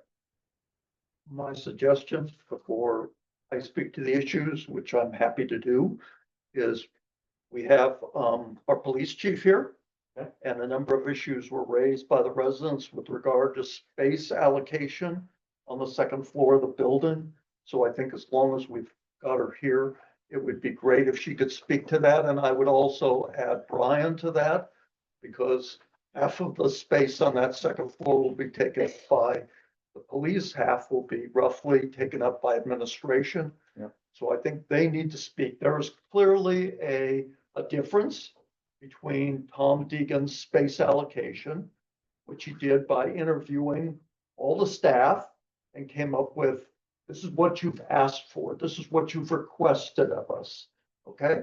And so he came up with those numbers, and they're very specific numbers, and they were in the board packet, and they're now on the website. And we could talk about that later. But in any event, there is that, and there is a little bit less space. But the important thing, I think, from my point of view, is does the space work for them? Whether there's a difference in the number is not so material as knowing from an operational point of view, both from Brian's perspective for the administration and from Jamie Weitzel's perspective from the police, does this space work? So I think we should just try to take that opportunity to hear them out. Chief, you want to provide comments on that perspective, context? Sure. I got something for you, Jenny. So I kind of came in a little bit later, so I apologize. What was the question? The question is, there's a difference between Tom Deegan's allocation of the space to the police by function, fairly specific. I went through a process with you, I guess some of the other members of your staff, to interview them to say, what do you need? Okay? But now you actually have a renovation plan in front of you for Logic. And I think some people are looking at that and saying, well, there's less space than maybe what you asked for. Sure. And so maybe you could just describe where those differences are and why you can or can't live with that. There are also concerns about ADA compliance and the armory and making sure it was safe. So if you could take that on, that'd be great. Thank you. Okay, so for those that don't know me, I'm Jamie White, I'm the chief of Sherwood Hills. So basically, I will kind of answer what Mark said about space needs. I met with Tom Deegan a couple of months ago, back in May, was it? Maybe a little bit sooner. And he asked for our wants and our needs for the police department. And the lieutenant and I went through and we said, this is what we would like, this is what we need. And we came together and came with a proposal and gave it to Tom Deegan. Then the Logic magically appeared. It just kind of fell on our lap and we had an option to look at that space need. So at that point, I really kind of, with the help of the lieutenant, we looked at the space design and said, what are the essentials that we actually need? And we got down to narrow it down to what we have with the design of the Logic. So that kind of answers that question, I hope. So basically the space design for the Logic is stuff that is needs and not wants. And there's some wants in there, but mostly needs, and that works for us. The ADA compliant, I don't know what the design is, I don't know what the space is, but it does have an elevator, which would make it ADA compliant. I don't know how big the hallway is for it to turn around, but, so I can't answer that. And then as far as the armory, there is no requirements in federal law saying that it has to be like a concrete or fireproof room. So we currently don't have that now. There's nothing mandating that it has to be concrete or fireproof. So hopefully that answered some questions. That's for me. I'm not sure about the residents, but I appreciate that. And Brian, could you now speak to it from an administrative standpoint in terms of does the space, because you probably had the same issue. You were interviewed by Tom Deegan, you went through your needs and your wants, and now you've got the renovation plan in front of you and Sure. Yeah, so we met as an administrative team with Tom Deegan around the same time frame, May, June. Gave Tom the kind of layout and the wish list of what the administrative team was hoping to achieve with any new space acquisition or space plans regarding either renovation or new facility. I felt the administrative side of things, when the Logic became a possibility, when we first did the initial walkthrough. I mean, obviously there's some first glance issues that I think everybody can identify. It's like, where's the logical placement of where the lobby will be for doing business on an admin basis? And does the admin have the future abilities to inhabit that space?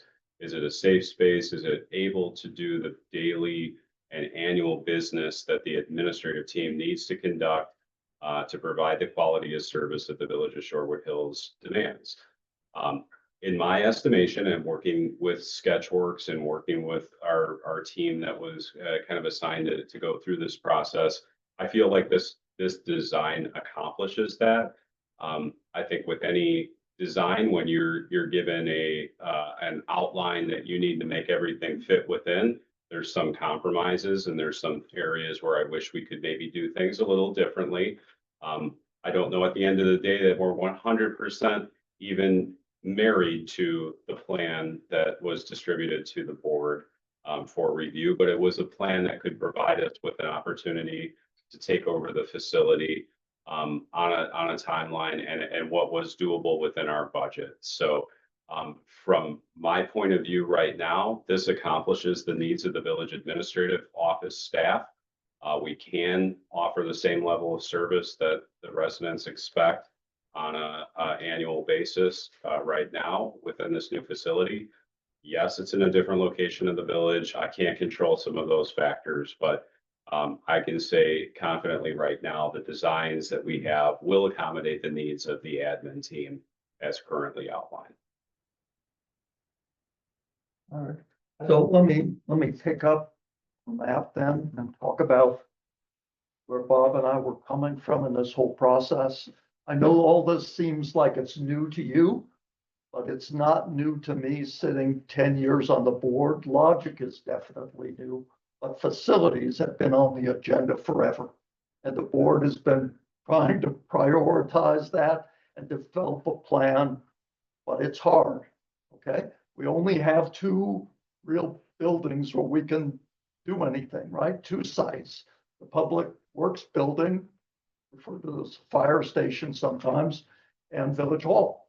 That's not a lot of options when you're dealing with 3 departments and their various staffing needs and all the rest. So I do appreciate also that there's quite a difference between someone like myself and some of the other board members who are clued into this process because we sit in long board meetings, we read through packets. This has been on the agenda for a long time, and ordinary residents who don't necessarily have that time. I will just say, you know, we moved here in 2008, and in all my time, in all the places that I lived before then, I wasn't involved in municipal government and frankly didn't care that much about it. And so everybody's leaving busy lives, their jobs, their families and everything. So I absolutely get that. And now we're in a situation where an opportunity arose on very short notice. And some of us felt, and I felt, that we were in a fairly tight spot. We have very limited options in terms of modernizing our facilities. So it's something we shouldn't just ignore, something we should look at because it might work. That's not to say it would work. It was just that it might work.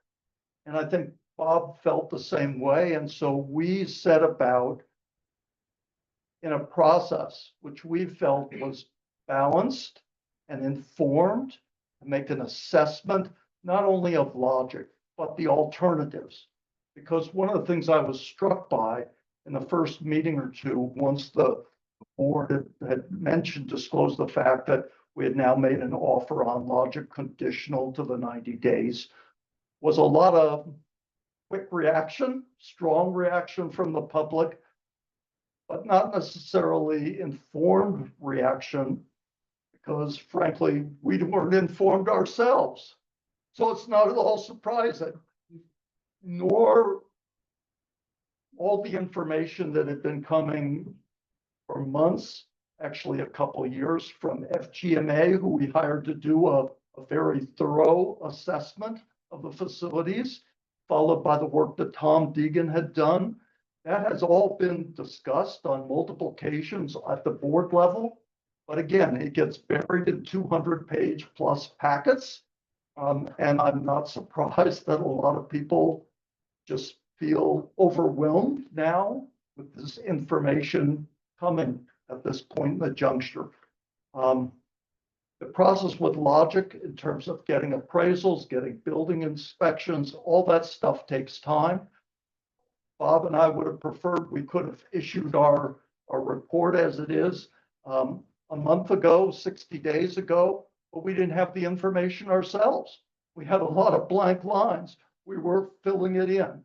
And it wasn't really until the last couple of days where we felt like, okay, we're starting to get a handle on this. We're digesting this material, these long appraisal reports, everything else, and in a position to kind of explain not only to our fellow board members, but to you, the residents, as to what was going on here. And so I really do urge you to, if you haven't read it yet, to read it. Bob and I retain open minds on this question. We're clearly leaning in based on what we have done. That's not to say we are not open to learning more. Time is very short. We'll do the best we can on this.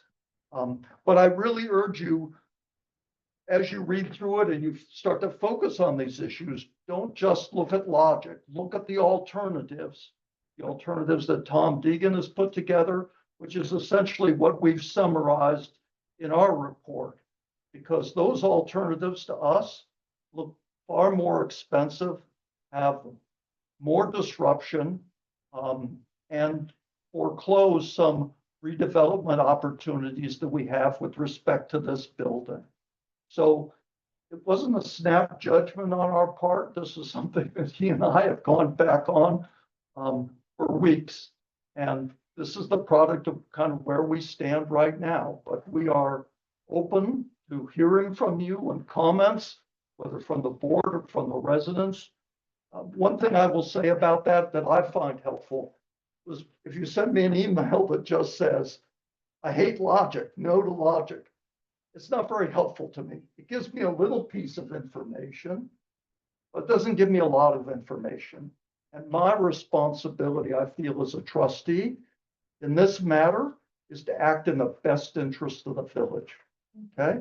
So whether it's 5 people out there or 100 people or 1,000, I want to understand more than just you favor logic or you don't favor logic. I want to understand what your issues are because I want to know whether Bob and I address them in our report or we failed to address them or we got it wrong. If we got it wrong, it'd be great if you could tell us and save us from making a mistake. We don't want to make a mistake. We understand this is a high stake decision. So that's kind of where we're coming from on this. And the last thing I'll say is this is time sensitive, right? Because we got this 90 days and as a practical matter, we really need to make the decision next Tuesday.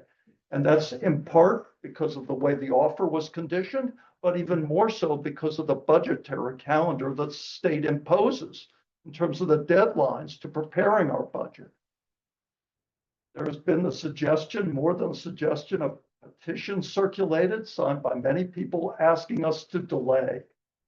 And I personally would be open to that, but I'll tell you that I have a long history in real estate. I don't have any stake in logic. I don't have any stake in Madison, but we own property in Wisconsin. And so I well understand the nature of real estate is you don't get a lot of time. You only give as much time as the seller is willing to give you. And I don't know whether they would give us more time or not, but I suspect that because we've knocked down the price from originally 8 million, it's now down to 5.5 million. At some point, this property will be purchased. And so be it if that's the case. But if we look at the alternatives and we conclude that it's a lot better than the alternatives, then maybe we have to move more quickly because not necessarily because we want to, because that's the pressure of the marketplace and what we see as our best option at the time. So I've spoken enough to that. I'll turn it over to you, Bob. Well, I agree with everything that Mark has said. I would emphasize that our goal here was to look at the information that was available. You know, a lot of you folks have mentioned, we got to look at different options, but there are only so many options. There are so many options out there for which there's data. And Tom provided some, we used his data, FGMA provided data. And so we didn't feel that we could make an intelligent comparison or an apples to apples comparison if we didn't have data. And, you know, trying to project ahead that we might, you know, turn this into condominiums. I mean, that seemed to be outside the scope of things. We wanted to use the data that we had. And that's what you see in the comparisons. And we tried very hard to reference everything that we had in the document. As a research engineer, I've written a lot of papers, and you always have to reference. And I apologize if the version of the document you got had some missing links, but that was because the information came up in the last minute and it wasn't referenceable at that time. It should be now. So any numbers that we came up with are should be referenced in there. One other thing I would just add, down to what you said is, when you think about this whole issue, please think about what you need to know as opposed to what you want to know. There is an endless list of things that Bob and I would still like to know about this. But the crucial question for us in any situation like this that's time sensitive, as they typically tend to be, is what do you need? What do you absolutely need? And Bob and I came to the conclusion that we had enough of what we needed to know, not everything we wanted to know. And if we find that we need to know something else tomorrow, the next day, whatever, we'll try to factor that in. But if the standard is, I want what I want and I want to know everything, we'll never get there. And we'll never get there on anything. So you have to be a bit discriminating about that. I'm done. Sorry, took so much time. Did you have something else you wanted to? Well, I would just say we made some numbers comparisons there, and I fully understand the comments that were made. Well, maybe the cheapest option isn't the best option, but you can't really make that decision without some numbers to compare. So I'm not, I happen to be in favor of this choice. I think that's apparent. But if you folks are, and you're willing to spend more in the future, then that's your choice. But know that, have your eyes open going forward. And I guess I'll leave it at that. Shabnam, do you want to go or? I can. Okay, why don't you go? Like everybody shared, I also have some notes prepared. So just as a preliminary matter, I think that conflict is good in decision making because it brings out the best in everyone and it makes us do the due diligence even better. Number two, I think confirmation bias is very real. And so when you like an idea, you're gonna scan the environment looking for everything that agrees. And when you don't like an idea, you're gonna scan the environment looking for everything that supports the conclusion. And so it is important to keep an open mind. I think it's easier said than done. Keeping an open mind is not waiting for everybody to agree with you, but you trying to, see a situation from other people's perspective. So I would ask that everybody who doesn't like this idea try to like it, and those who do like it, try not to like it. And democracy means getting a little bit of what you want, and nobody's ever satisfied, and that's what democracy is. You just get a little bit of what you want. So those are just my preliminary thoughts. So with that lens in mind, I sat down, I was like, sit down and write down all the things that are good about this building. And I wrote down that it is modern, it is move-in ready, that obviously it needs a little bit of renovation, but maybe not so much. I give it credit that it would be less disruptive. I did enjoy Bob and Mark's memo, and I very much enjoy footnotes. I like links and footnotes. I realized that it would be nice to have a daycare and a restaurant, and those are good things about it. People are nostalgic for that, and it's a fixed cost. So fixed cost, in my mind, that's a good thing. And then I sat down and I thought, well, what don't I like about it? Number one, it's pretty clear that the community doesn't want it. You can't say there's a silent majority supporting it and that they're just too shy to tell you. You could knock on my door, I'll keep it anonymous. You could make a phone call, but 9 out of 10 emails are, I don't like this building. So it does go against what the community wants. Number two, the idea of adding to the tax base.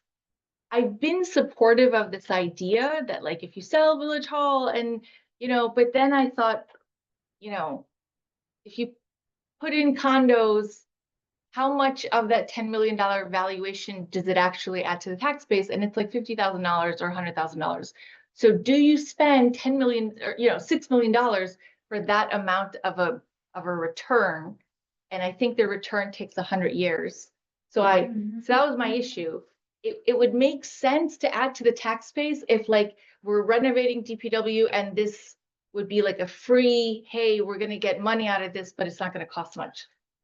And then the other issue that made me pause about this was I got an email from Sarah. I read all of your emails, but I got an email from Sarah Sunquist, and she said, I live on Tally Ho, and there's at least 100 feet between me and the railroad. And my house shakes, and I've learned to get used to this. And I understand you guys want housing opportunities, but Village Hall is so close to that railroad, and there's not even a tree to block some of that noise. Do you really think that somebody wants to live there? And I think the way she framed it in her email gave me a lot of pause. Like, I think it's true. I wouldn't want to live there. I still hear the train, but not that close. So that gives me pause. Okay, next item, $300,000 in revenues being generated. And I'd heard that we need to have this money because we need this revenues from the daycare and the restaurant to bridge the gap to the TIF closing in 2030. And I think it's a fair concern. So I'm an investigator. I'm not here to like, I'm just looking for the facts. So it troubled me that like, do we need more revenues? So I went to look at that we just passed a referendum to permanently collect $400,000 in tax levy. And that was only 2 years ago. But in Sharon's email dated, what is this? She had a speech and it was in a Nixle dated November 7th, 2022. What it says about the referendum is that we only needed 260,000, but that it says the additional 140,000 is meant as the stopgap between now and the TID closures. So that made me worried of like, how is that money a wash? What are we spending it on? It's supposed to cover up until the TIF closes. Why is it not? Where is the money? Somebody show me that money. And then the second part about this $300,000 is due diligence. So I asked Brian, do you have the profit and loss statements of the daycare and the revenue in the restaurant? And he didn't have them. So I reached out to the seller and I said, can you give me these spreadsheets? And I did get like 10 spreadsheets, but I got them today and I didn't have a chance to review them. But I think that we keep hearing that the daycare and the restaurant can produce the money. They didn't close because it wasn't not profitable. And I think I want evidence, and they have the evidence and they should have to give it to us. The renovation costs, I'm almost done. I have 3 points left. The renovation costs. This bothers me because I don't know what's real. On the one hand, it's $400,000 to renovate Logic. On the other hand, it's $4 million to renovate this building. And it confuses me. Why is it $100 a square foot in one building to move a wall, and it's $500 a square foot in another building to move a wall?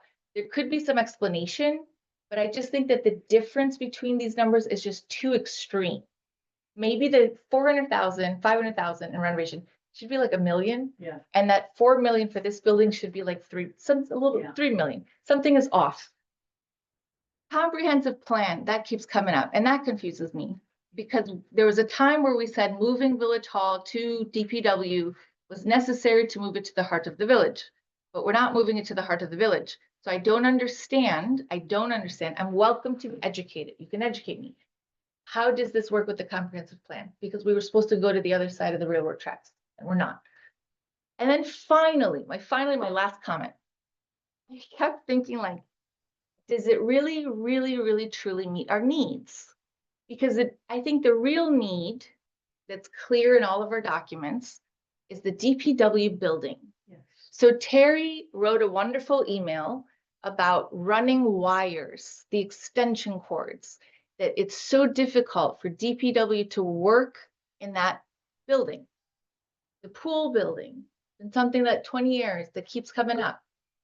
And I think those are our current needs. And the third one is the wages, police wages.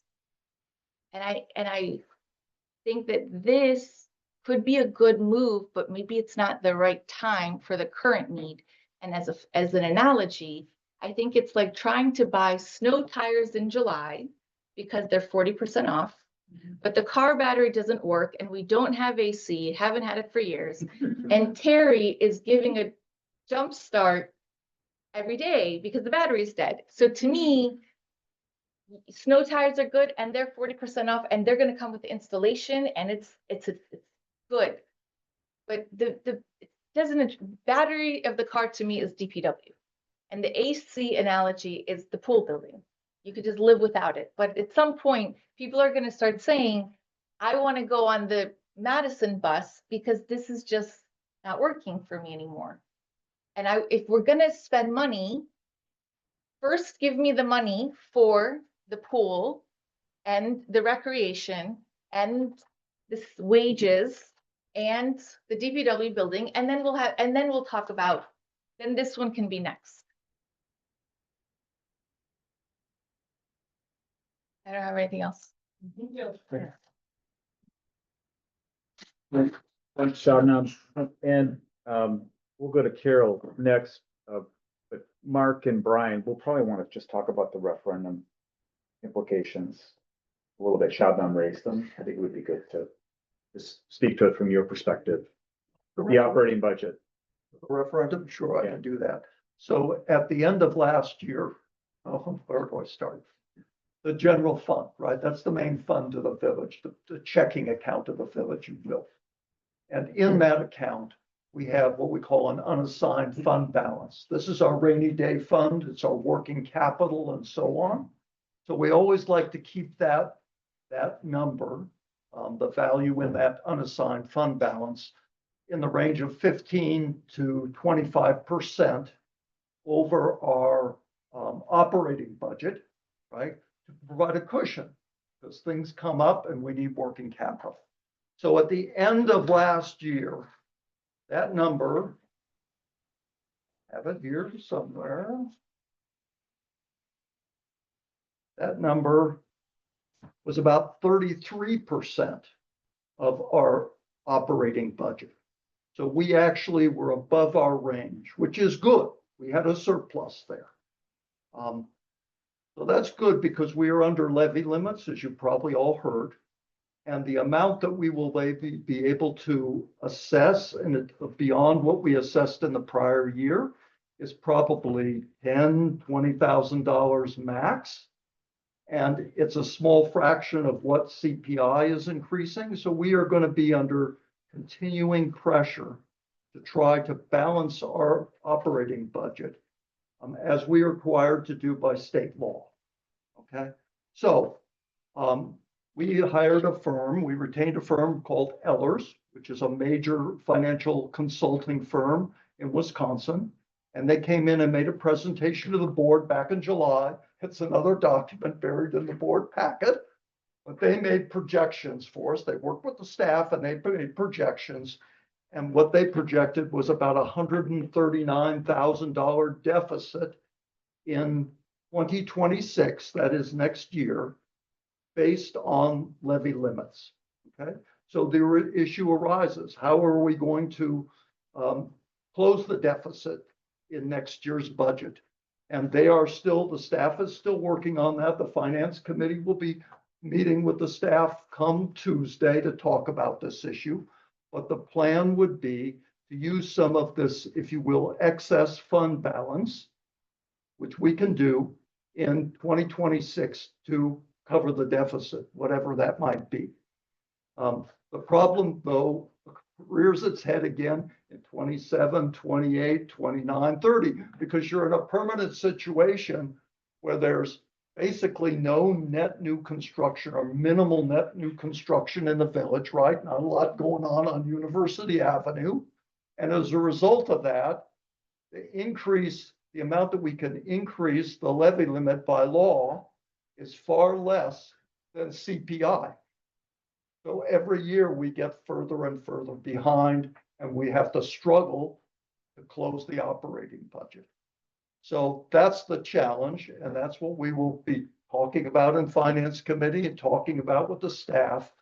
But I think right now the most likely plan will be to use some of this surplus in our unassigned fund balance to get us through 26. Well, come 27, we may be looking at going out with another referendum in order to increase the levy limit. Now, we're not in a position to say how much of an increase. That is something we will have to work with the staff and with Ellers on. But I think we have some time, but we don't have that much time.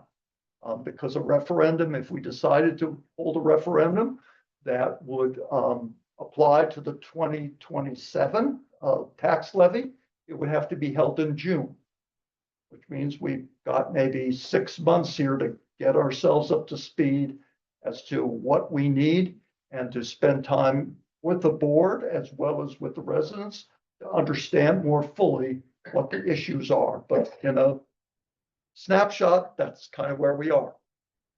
Dietmar?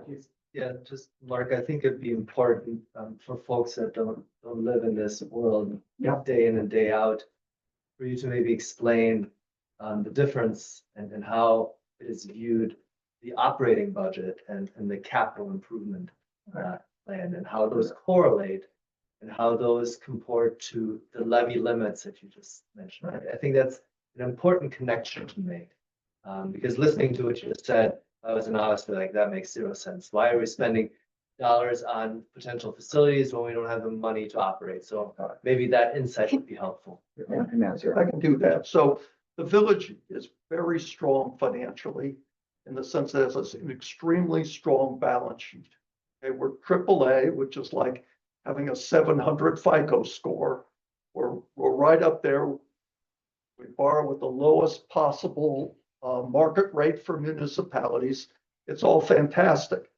But the problem is that money that we could draw down to borrow from, best practice would be only to use that for projects, right? Because you don't want to go and hire a bunch of staff, borrow money to do it, and then have to repay that money. Well, you still have the staff. You still have to pay for that staff, right? So you need a more permanent source of revenue. So we have an operating budget, which we call the general fund for the most part, which is the revenues from property taxes, the revenues from state aid, any other miscellaneous revenues we have. And then it's like we have to balance that with the operating expenses of the village, principally salaries, things of that nature, right?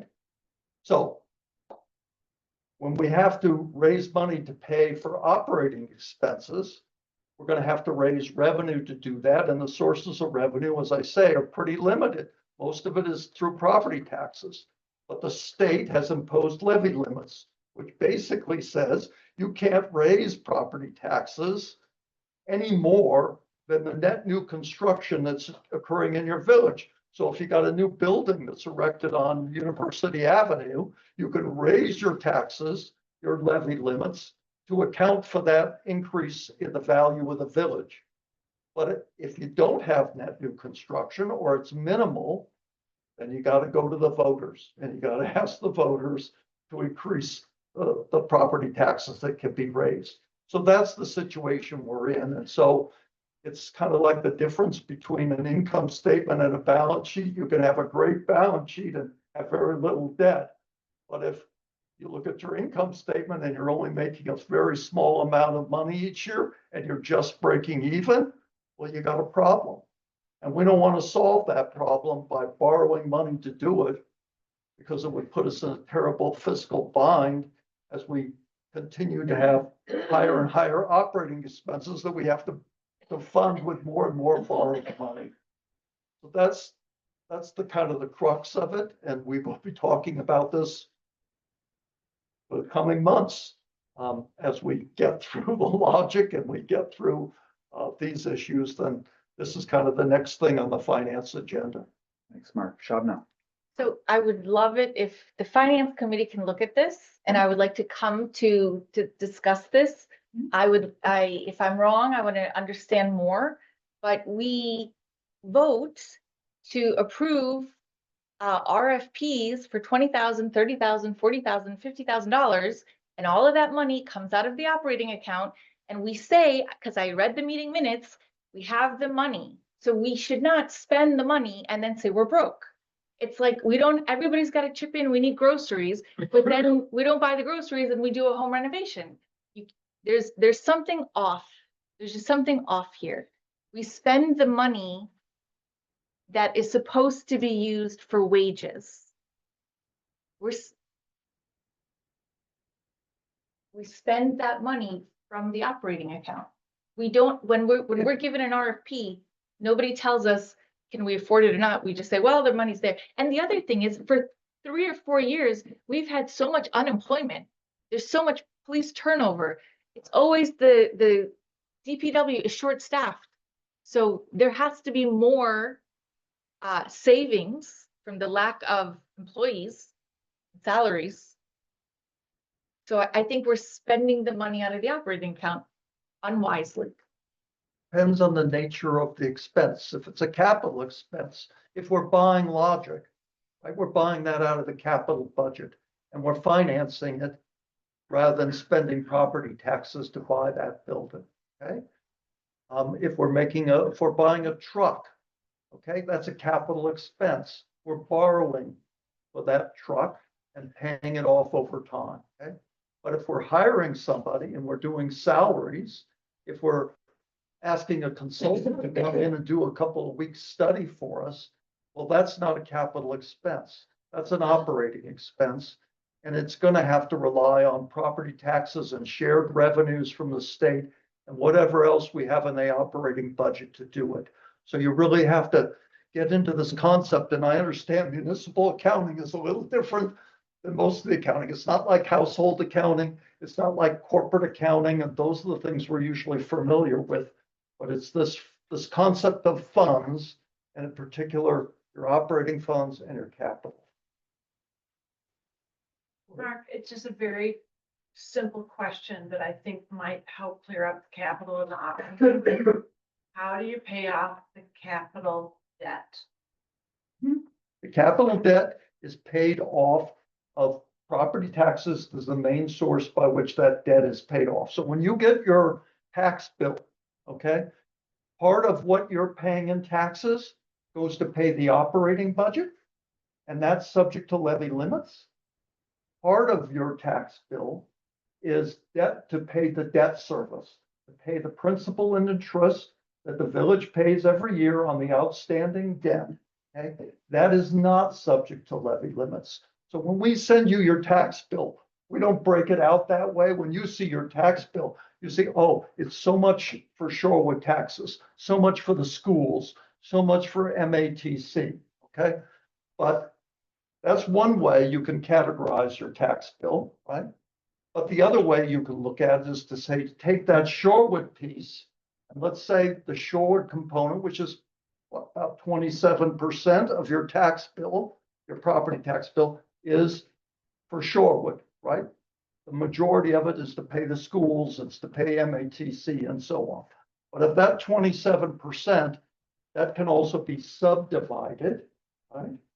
And a portion of that is to pay the operating expenses of the village. And a portion of that is to pay the debt service. So in a sense, your property taxes at one hand, you're paying not only for the operating expenses of the village, but you're also paying for the debt service, which is essentially funding the capital expenditures. So that's kind of going on at the same time, but we don't break it out that way. But that is the way that we talk about it in finance. When we sit down in the finance committee and we talk about how much should we levy this year, okay? We're talking about how much do we need to levy in order to balance the operating budget, because we're not allowed to run a deficit, okay? And we're also asking the question, how much do we levy to make sure that the debt service gets paid next year? Because we have to do both. And one is constrained by levy limits and the other is not. I have a question. Long-winded answer, but I hope that's. I think it's an important subject. You guys might want to move on from it, but I think it matters. Do we need 300,000 or 100,000 or 200,000 from a daycare or a restaurant, or do we not? So the 400,000 that is being levied each year, assuming it goes into the operating account and is going to be spent on wages, and as we said it would be, And why is that not enough? It was just a year ago. Why is the 400,000 not enough? Because of the inflation, which was trending at 9% not so long ago. Okay, when inflation was in 9%, and we all remember that, and we all hate it, right? Well, levy limits still applied. So village costs go up, right? We have to pay this, we have to pay salaries, we have to pay expenses in the village. And that goes up 9% or 5% or 6%. How much are we allowed to raise the levy limit to cover that? 1%, less than 1%. Okay, that's the fundamental problem with the levy limits, is that levy limits cap us based on what we paid last year, plus any increase that we get because of net new construction in the village. If that increase is, as it's been lately, just a fraction of a percent, well, even when inflation today is running 2 or 3%, you have a substantial gap that has to be covered somehow. And that's the problem that we find ourselves in. I mean, Let me ask it this way. What you're telling me then is, in the last 2 years, whatever the total cost we pay for payroll is up $400,000. That wages, we did a study, we realized we weren't paying enough, we raised the wages, but in the last 2 years, the payroll total went up more than $400,000. well, I don't know that that's true. I don't, It's not just. I have that, it's a little hard for me to answer that. Maybe Julie can Can answer that. you use the referendum money for other purposes than what you told the residents we were needing it for? Can you do that? And I, Go ahead, Julie, yeah. okay. So the referendum was before I came, so just so everybody knows, I wasn't here when the referendum happened. I came in after the fact. The referendum was a one-time increase. Think of it as an adjustment to the tax levy for the village, because apparently, now this is again before I came, but apparently, and this is not uncommon, this is happening all over Wisconsin. It needed that boost. It's a one-time boost. And then going forward, that's your new base. So when that referendum went up, we said, I'm assuming here, you guys are like, hey, we don't have enough to cover our expenses. It's not just wages, it's the full expenses. So we're talking gas, electricity, I mean, and anything that isn't a major purchase, it's running the village. So once that referendum went into effect, there's a one-time bump. Now going forward, we can only raise our levy based on net new construction. So since I've been here, it hasn't even hit 1%. I think, I can't remember, the first year was like 0.8, and then it was 0.7. This year it came in at 0.4%. We were able to raise our levy by less than $10,000. I'm working on the budget right now for next year. Less than $10,000. That did not cover the cost of the increase in our health insurance that is run through the state and that we can't control the cost of. We've had huge adjustments. So that's how it keeps falling back year after year. And so it's not just wages, it's not just benefits, that's part of it, definitely. It's a big part of it, because that's what a huge cost of running government is services. But it's also the cost for gas, the cost for electricity, the cost where we pay Madison for our water. We can't control that they're raising their rates, but we have to buy it. Everything we use in the village, we buy. It's not coming from a well. So all those costs are going up a lot more than 0.4%.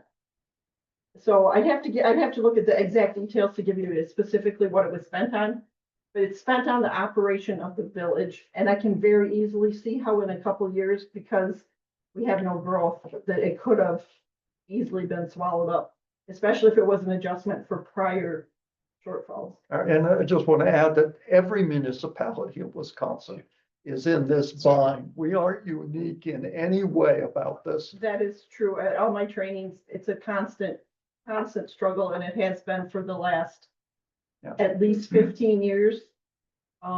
Because a lot of municipalities have done all the tricks, all the shortcuts, all the trimming they can do. And so we're all hitting at this spot where we can't shuffle money to different funds. We can't cut any more staff. We've kind of hit a spot. The state actually has grants out trying to encourage municipalities to consolidate with other municipalities for services, to like squeeze that last blood out of the turnip, that you can get a few more dollars into your budget. Ron, I And saw keep in your mind hand up. that the capital, what we're spending, when we're talking about things for capital, whether it's buying property, buying big equipment, that's a totally different bucket, two different buckets. And by statute, this isn't a board decision, this is nothing you guys can control. Statute has operating expenses are limited, so that's the $10,000 is all we're getting. I mean, as far as taxes from residents. On the debt side, that's a different bucket, and we can levy what, as long as we're within, we're not even close to the levy limit, there's like a really high essential levy limit. We can up and down that little bit, so if residents truly do want to spend money on different projects, it's something they can choose to do, but it will affect your taxes. That's the important piece. And Ron can speak, and then I wanted to add one piece. I have a quick question on referendum. Yeah, go ahead, Ron. You know, the Madison School District had 2 referendums last 4 years, both passed. Millions of dollars went into renovating West High School, the 2 East High Schools and Memorial. The residents agreed to raise their taxes, so I'm assuming they raised their levy. So my understanding is the levy was determined by the last referendum. So if we wanted to have a referendum, I don't know how the village feels about a referendum. If the village wants to invest in a long-term plan, we can do a referendum and vote on it and raise the levies. Is that correct? Correct. Okay, There's that's the only- quite a time span for it, though, just be aware. Okay. You And- can only do it during certain elections. You have a certain amount before that you have to have specific. All I'm saying is we don't really know It's not how a our really community good thing. used Correct. a referendum. And I keep hearing, well, let's keep our taxes down. But, you know, I don't know where the community is on that. Does community want to invest, borrow $11 million and do a master plan to look at all our facilities? I don't know the answer to that question, but I do understand a little more how referendums. Thank you. No, that's helpful, Ron, and Julie, thank you. That's a good lead in for our budget discussions in November, so appreciate that. All right, And, go ahead. Yeah, go ahead. Yeah. I just wanted to add, I don't want to get us too far off topic. This is interrelated, but our capital improvement plan is the guiding vision by which we as a community are both setting our future plans for our long-term investment and improvements, as well as what we're telling our advisor, our financial advisor, the way we want to structure our borrowing plans to keep our debt service steady on your property taxes, so that we don't have ups and down swings where one year you're like, what's going on? Why did my taxes go up so high? And then the next year it drops. And then the following year it goes up again. And it's a roller coaster ride.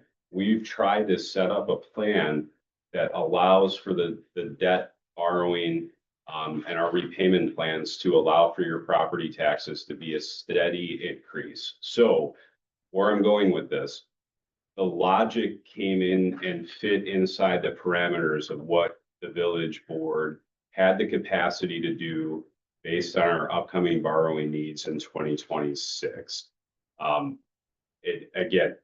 This is why it came into discussion.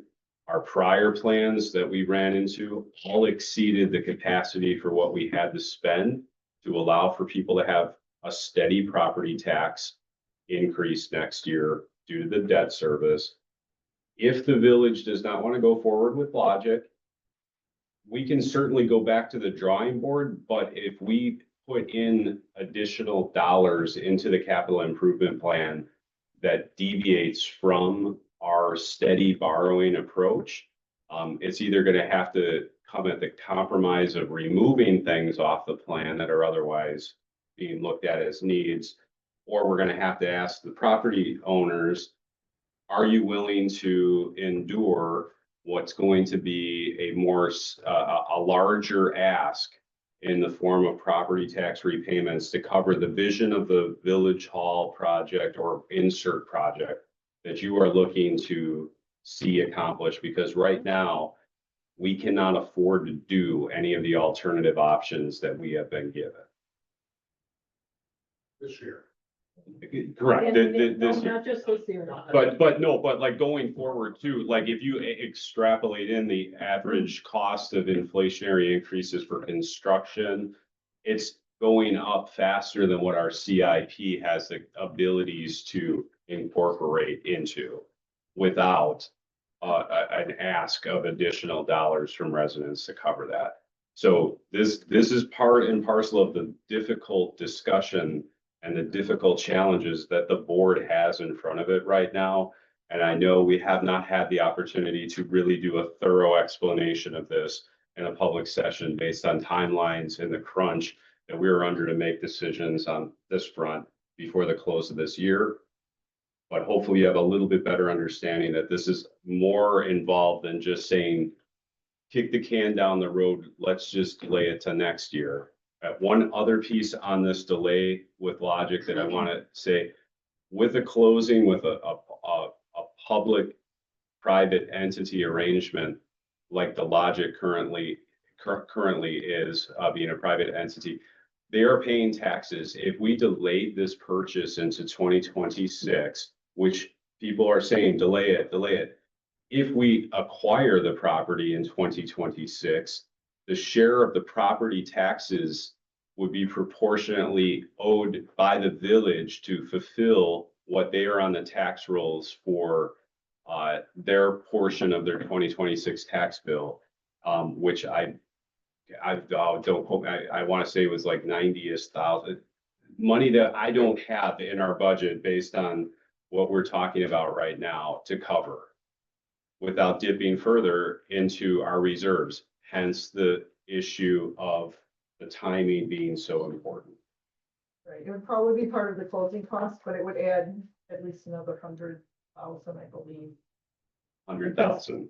I was in that ballpark. Don't quote me So on these it. are all considerations that we are trying to think about every single day to how do we make this work best for the village of Shorewood Hills. It is not an easy position to be in right now. I hope you can appreciate that. I know I have not responded to certain people's emails. I have a lot that I'm trying to figure out on this front. I will get back to email responses as quickly as I can, but these are some of the day in, day out issues that I'm dealing with right now while I put together the budget.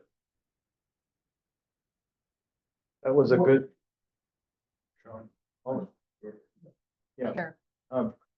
I'm sorry, did you want to say something quickly? I wanted to comment on this. So the argument you're making is let's accept the risk in order not to pay more next year if we decide we would go with Logic or not. No, I don't think that's right. I don't think that's what that decision hints on. He's just talking about the consequences. He's not talking about how we make the decision. I'm not making a decision on Logic because of. Okay. Yeah, that was not in our report and it does not loom large in our thinking.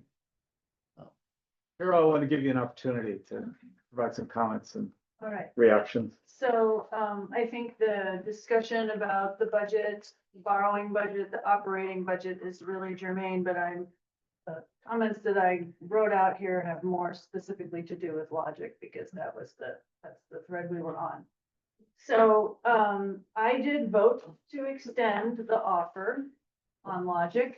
5 of us voted for it, 2 of us voted against it. I was one of the ones who voted for it, thinking that as a trustee, it's my responsibility to safeguard the finances of the village. And this opportunity was presented to the board as potential multi-million-dollar advantage, sort of expected value, all things being equal and not considering any of the risks that we could get, ignoring all of the apples to oranges problems, a solution for the admin and police departments that was going to cost us a lot less because the building is ready and we would be getting it under the value of new construction that we would have to do or renovation that we would have to do.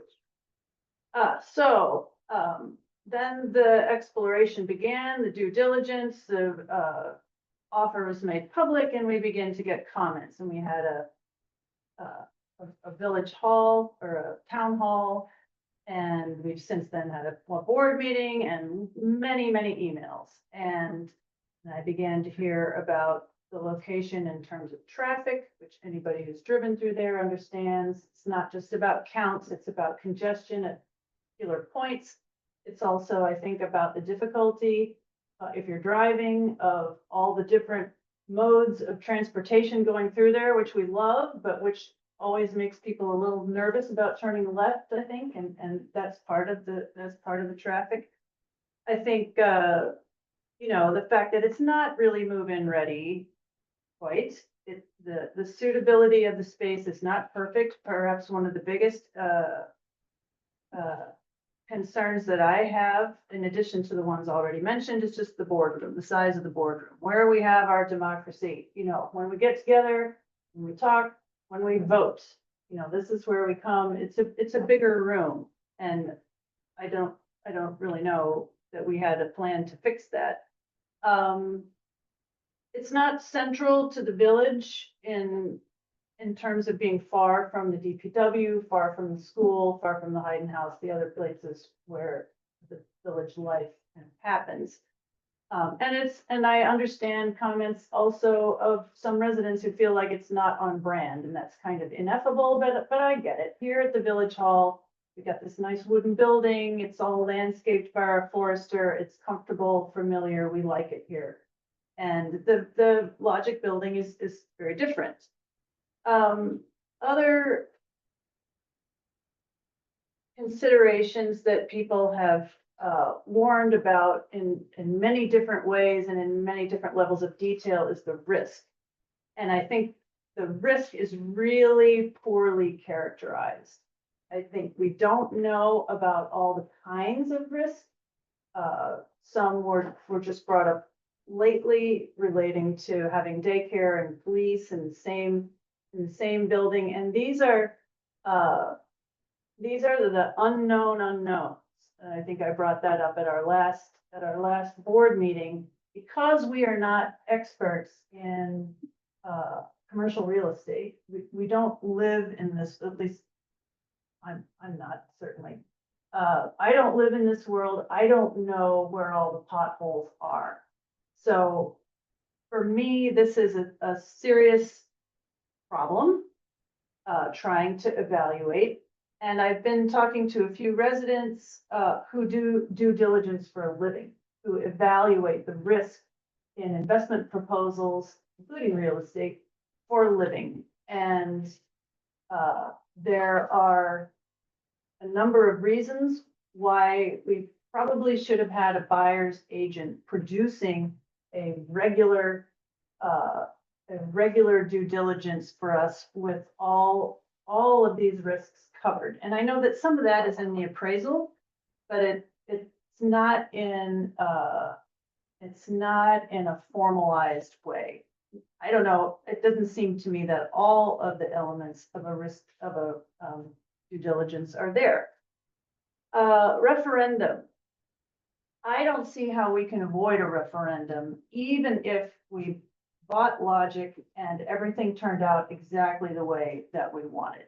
Because as folks have mentioned, the tenants could come and go. And even in our appraisal, it's sort of a standard assumption, apparently, that you assume that it's going to sit empty for the first 6 months.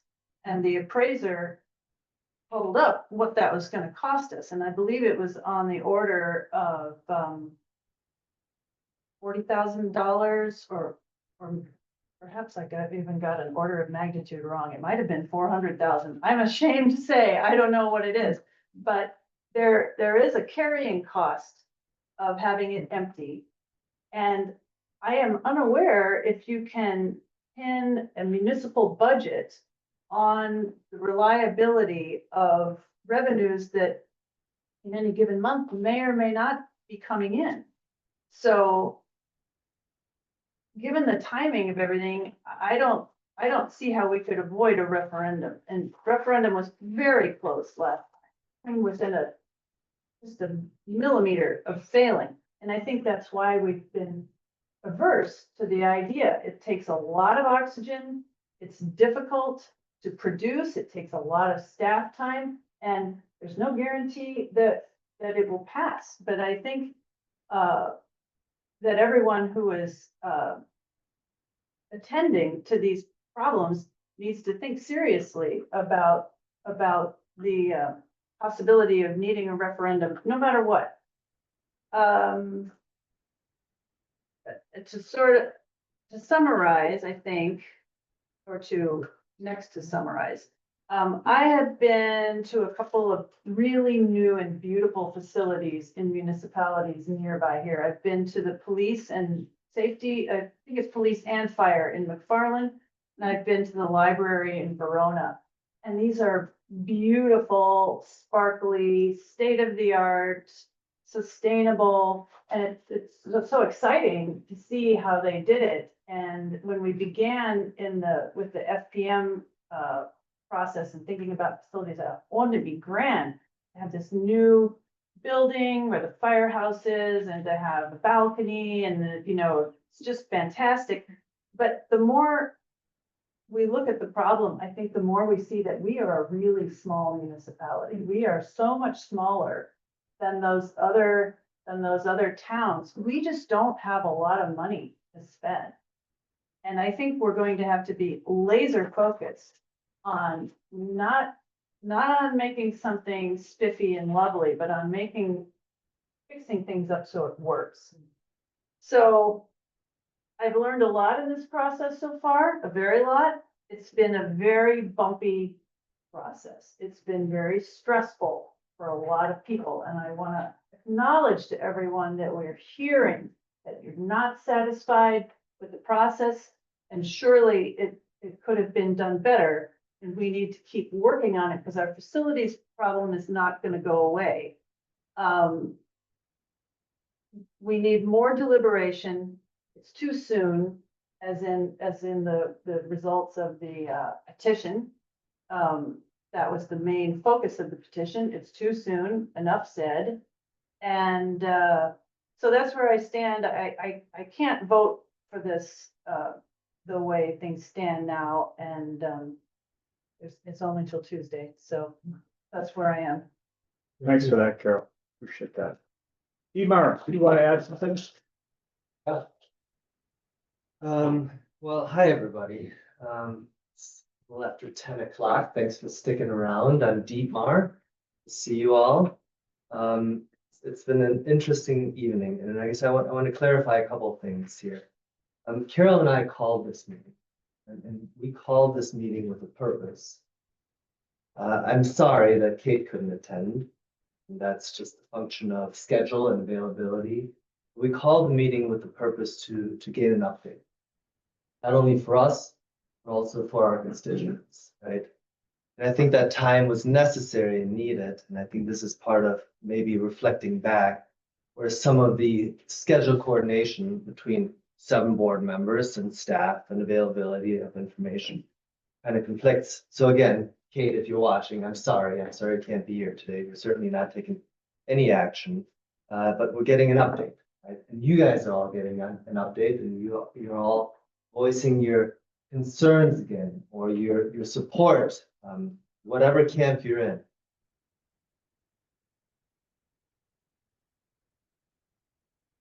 This meeting is so important, and the reason why I put it on the calendar ahead of the Tuesday meeting, which is a dual meeting for me and Mark, and perhaps certainly Brian and Julie, because finance is meeting at 5 o'clock, and then we're rolling right into a regular board meeting at 7 o'clock.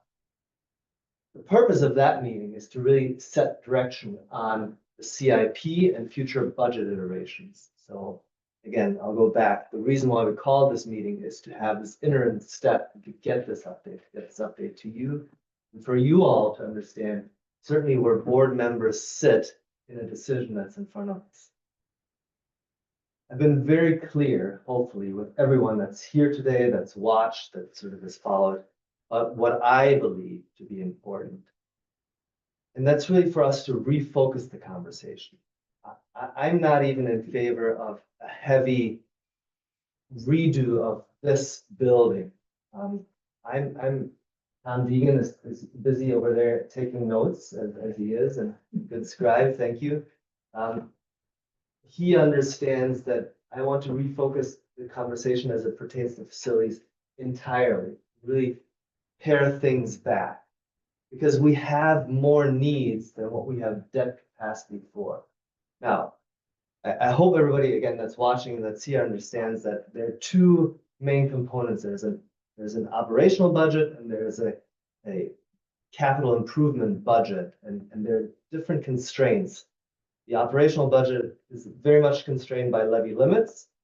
The capital improvement budget it's not constrained by levy limits, but there are other self-imposed limits that we have that come with this. And Brian is absolutely on point. What the charge has been, and certainly Mark and Gloria, you can corroborate this at Finance Committee, what we've talked about, is that there's an emphasis to try to keep the taxes year over year more or less level. Certainly they will go up because inflation has gone up.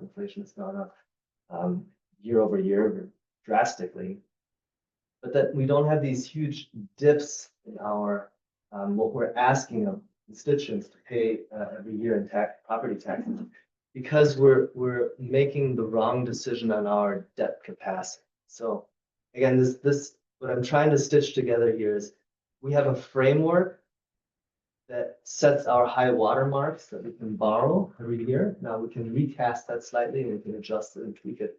But I certainly want to have all conversations only focused to stay within that framework. Residents may disagree. Residents may say, hey, we need to break out of that framework. What we really want is a much bigger central building. And those are all conversations to have, but that's not my motivator. My motivator is to stay within that framework and to refocus what we want to do with facilities and really tend to a lot more needs than we have, but not completely take care of them in their entirety. So the example that I like to use is this building needs some love. It needs new carpet, new paint. It probably needs some functional updates to accommodate needs for police operations. Does it need an entire 4,000 square feet? You and I have talked about that. Maybe, maybe not. Maybe we can push that down and still find a different and creative solution. I've said this before, the pool is an amenity. It's an amenity to our village. It's an amenity to village residents, but it's also an amenity that's a source of revenue to people outside of the village. So I think the pool committee is wrestling with that, trying to figure out what money is available, what can be improved at the pool, etc. If all the money is set aside on logic, it doesn't seem like that there's enough to take care of the other interests. The other important thing that I believe we need to pay attention to are just basic infrastructure, roads, utilities, that kind of stuff. And that's vitally important. And again, it feels like we're spending a lot of powder to focus on the potential logic purchase, where in fact, we have many more needs than what we have debt capacity for. We've got to figure out how to sprinkle that stuff around, kind of make it work. And maybe that speaks to the point, Carol, that you're making. So I want to refocus the conversation, and I want to dispense with moving forward with the logic. And I think that I made that point very clear from the beginning. The hard part that I have, or the difficult thing for me to understand, and this is sort of maybe at the crux of this all, and Carol, what you had said with a buyer's agent, a lot of numbers get thrown at home. You know, I hear all these numbers about not only the purchase of the building, potential renovation costs, offsetting by potentially selling this one, but nothing is ever captured in this prototypical pro forma that you would see and use in any real estate transaction. And that's probably the board's fault and our own wrongdoing, but until that's produced, even if there was a sound economic decision behind it, we're just speculating to some extent. And I don't mean to use the word speculation in the pejorative, but it's just the unknown is there. The numbers just have to hit the spreadsheet. and they haven't. But I think I'll get off on that tangent because that's not the reason why, what my motivation is. I hope I made it very clear what my motivation is and the reasons for it. So that's all I have to say. Thank you. Okay, thanks for that, Dietmar. So I want to be respectful of everyone's time. I have a couple of things I want to share and just some reactions. And then I'll turn to Brian and see if there's any other must-haves from your standpoint. And then, for the residents that are here, give you an opportunity to maybe do a follow-up or something. But I'd like to be out of here no later than 10:30. That works for folks. Yeah, John? go ahead. Yes, go ahead. We do need to talk about the CIPs, Yeah. okay? Because right now, we're sitting with 4 CIPs in front of you, 4 different scenarios. That's gonna be hard for us. It's gonna be hard for the finance committee on Tuesday. That's right. Yeah. So we need to have a little discussion to see if we can pare that back, give Brian a little bit more direction, so we can have a more focused attention on this come Tuesday. Because come Tuesday, it's not just the vote on logic, it's the vote on the CIP, it's the vote on publishing the budget. So I know it's late, but we just. Yeah, need no, to we have some may have to thoughts on go that. a little bit later on that, but I'll just say, just from my standpoint, and actually Dietmar and I are not that far apart, believe it or not. I'm pretty pragmatic. I'm a fix it first. But I also I saw the revenue enhancer. And when I looked at the CIP, I was really trying to work within the CIP that we had authorized. It was a different way to think about it, a different way to look at it. But that's how I saw it. There was a way to do this. At least I've talked, I think other members of the board have talked about the value of this location. I mean, when we did the University Avenue Corridor Plan, now it'll be 3 years in December. This is talked about as housing. And we had over 200 residents participate in that process. So, for me, a real driver has been our strategic planning process. What were the top priorities? What were our facilities? It was making sure we take care of our employees. And it was economic development along this corridor to address the net new construction issues and some of the operating budget pressures. So that's been the driver for me. And we've all been very involved. We've talked a lot about the facilities. I think Bob and Mark did a splendid job. I think they added a tremendous amount of value for this discussion and for this board's understanding of what the opportunities are and even potential pitfalls. So I'll just kind of lay that out, but that's what's really been the driver for me. Now, if I was too much of a salesman on the front of this, I apologize. But I can tell you that, in the discussions I've had with staff, this was something that we really needed to consider. And to Mark's point, the real estate transaction world is what it is. And so we've tried to do what we can in the time that was available. The appraisal came in, you saw it. The work that they did was yeoman's work. And I think, again, they added a tremendous amount of value. Now, I'm actually in agreement with David Brown about, potentially doing something here. Location has resonated with me. And so, how do you do that? And, that requires us transitioning the property we've talked about. We do an RFP here, but we can design and we can influence what that development's going to look like and how it could work and how it could accommodate the village hall in the future. That's beyond the scope of the discussion that we're having right now, but I'm not necessarily opposed to that. I think that would achieve the strategic, some of the strategic plans that we've set forth. There's a way to do that. We don't have time to kind of flesh out what that looks like, but because we do get the revenue benefit from the sale of this property and the opportunity to kind of shape what that's going to be. If we can do that in a way that meets the character and some of the things that the residents have spoken about, I think that's something worth considering.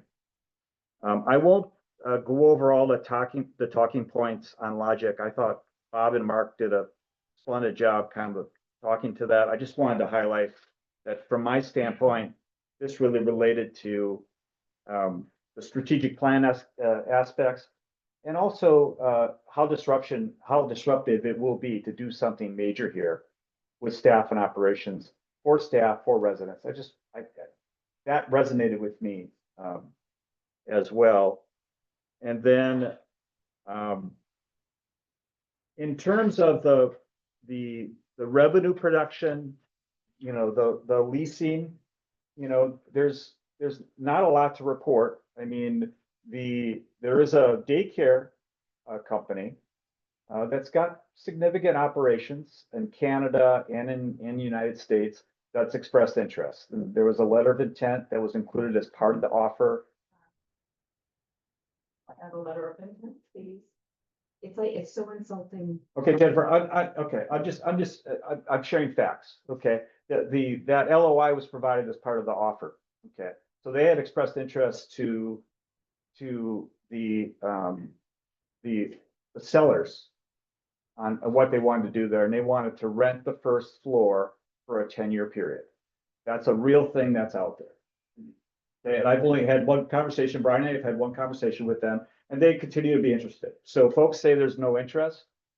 There's interest, at least on behalf of the daycare. So I just wanted to share that with the residents here. What's that? Why aren't they in there now? It's vacant. Well, I know, but they've expressed interest, and the seller is held off because they're trying to sell the building. They made up their minds, they were gonna sell. That's it. They don't want any tenants. They want to fill a clean building. Our I just want tenants because it's a really big headache. Sorry, I've said nothing. I just recently came out of exited a real estate business in Chicago. Yeah. I've been a resident for 19 years as well. Yeah. And the term real estate has not even been used tonight. At least not that I've heard. I don't want to be a real estate investor with this group, just like I exited the group I was with. Yeah. Because the vicissitudes are innumerable.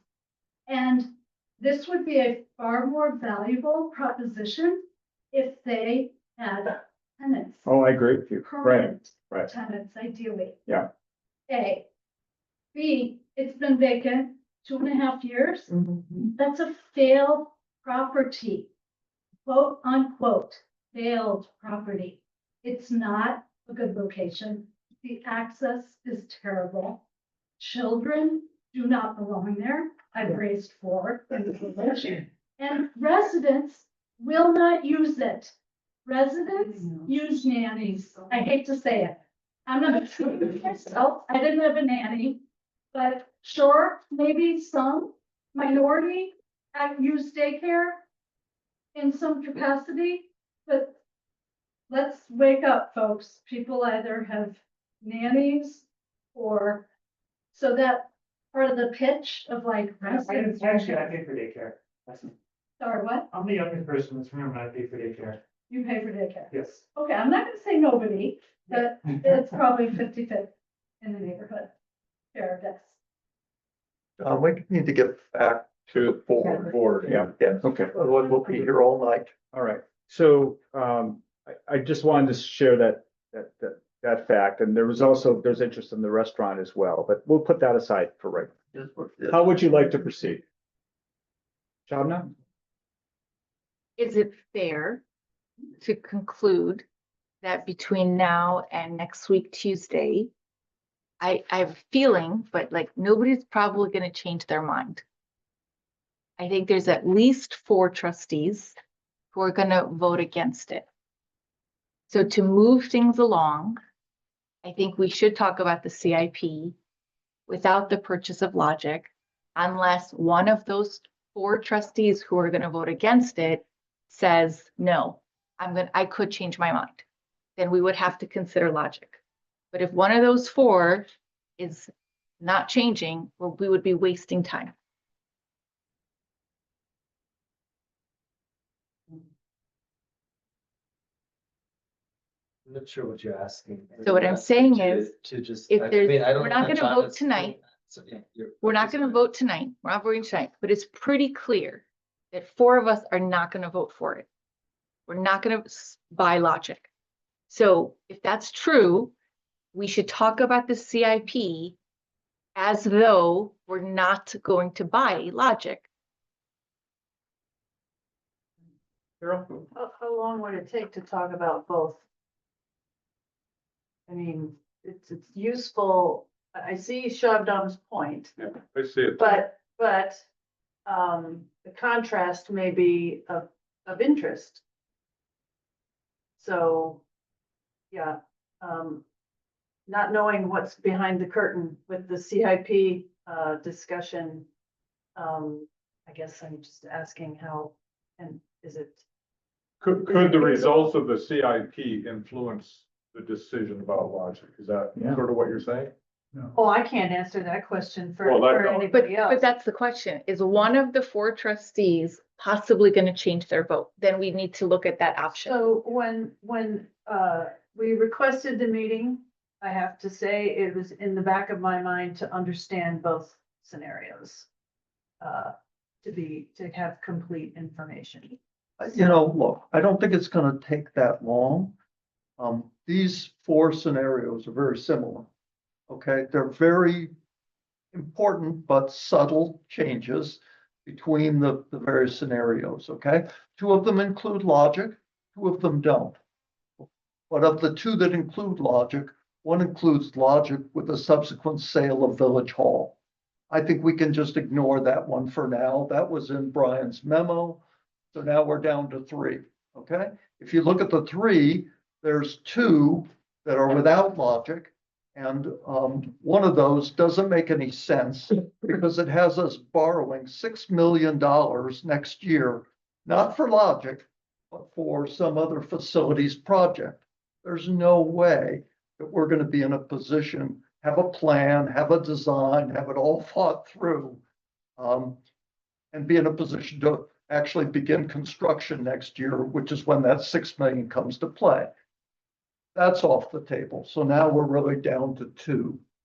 And those CIPs are actually very similar, except for the Logic. If you look at all the other projects that are slated, they're pretty much the same, right, in both those CIPs. So I say we kind of set Logic aside, but we can look at those 2 CIPs and particularly look at the projects scheduled over the next 5 years and see where people are on those. Because for instance, one of the things that's in this CIP is $925,000 for the pool projects in 2026, okay? And that was with the notion that because we went out and we did the Rainmaker study, the Findorf study, we got a sense of what the issues are. And we thought, well, if we had $1 million, we could take care of those issues. Well, it turns out there are many more issues with the community center that $1 million won't take care of. And what was really came back was a $3.5 million to $5 million project, which is a major renovation of the building or a replacement of the building. So to me, it doesn't make sense to borrow and spend on the pool building $900,000 next year, fixing things for a building that we are likely to want to replace or do a major renovation in the near future. So one of the issues that I have with the CIP is to take that $950,000 and don't spend it, don't borrow it, don't spend it next year, and spend some money over the next couple of years planning for what the pool committee really feels strongly is needed, which is that major renovation of that new facility. But that's the kind of conversation we need to have. Logic has kind of sucked all the oxygen out of the room. And we really now need to say, okay, Logic is going to be what Logic is going to be. Either it's going to be approved or it's not. But more talk about that is not going to resolve it. That will be dealt with Tuesday. But we do need to give Brian and Julie more guidance if we can about these other projects so that when the decision is made about Logic, everything else falls into place. Julie, did you have something you wanted to add? I did want to point out a big thing in the previous CIPs.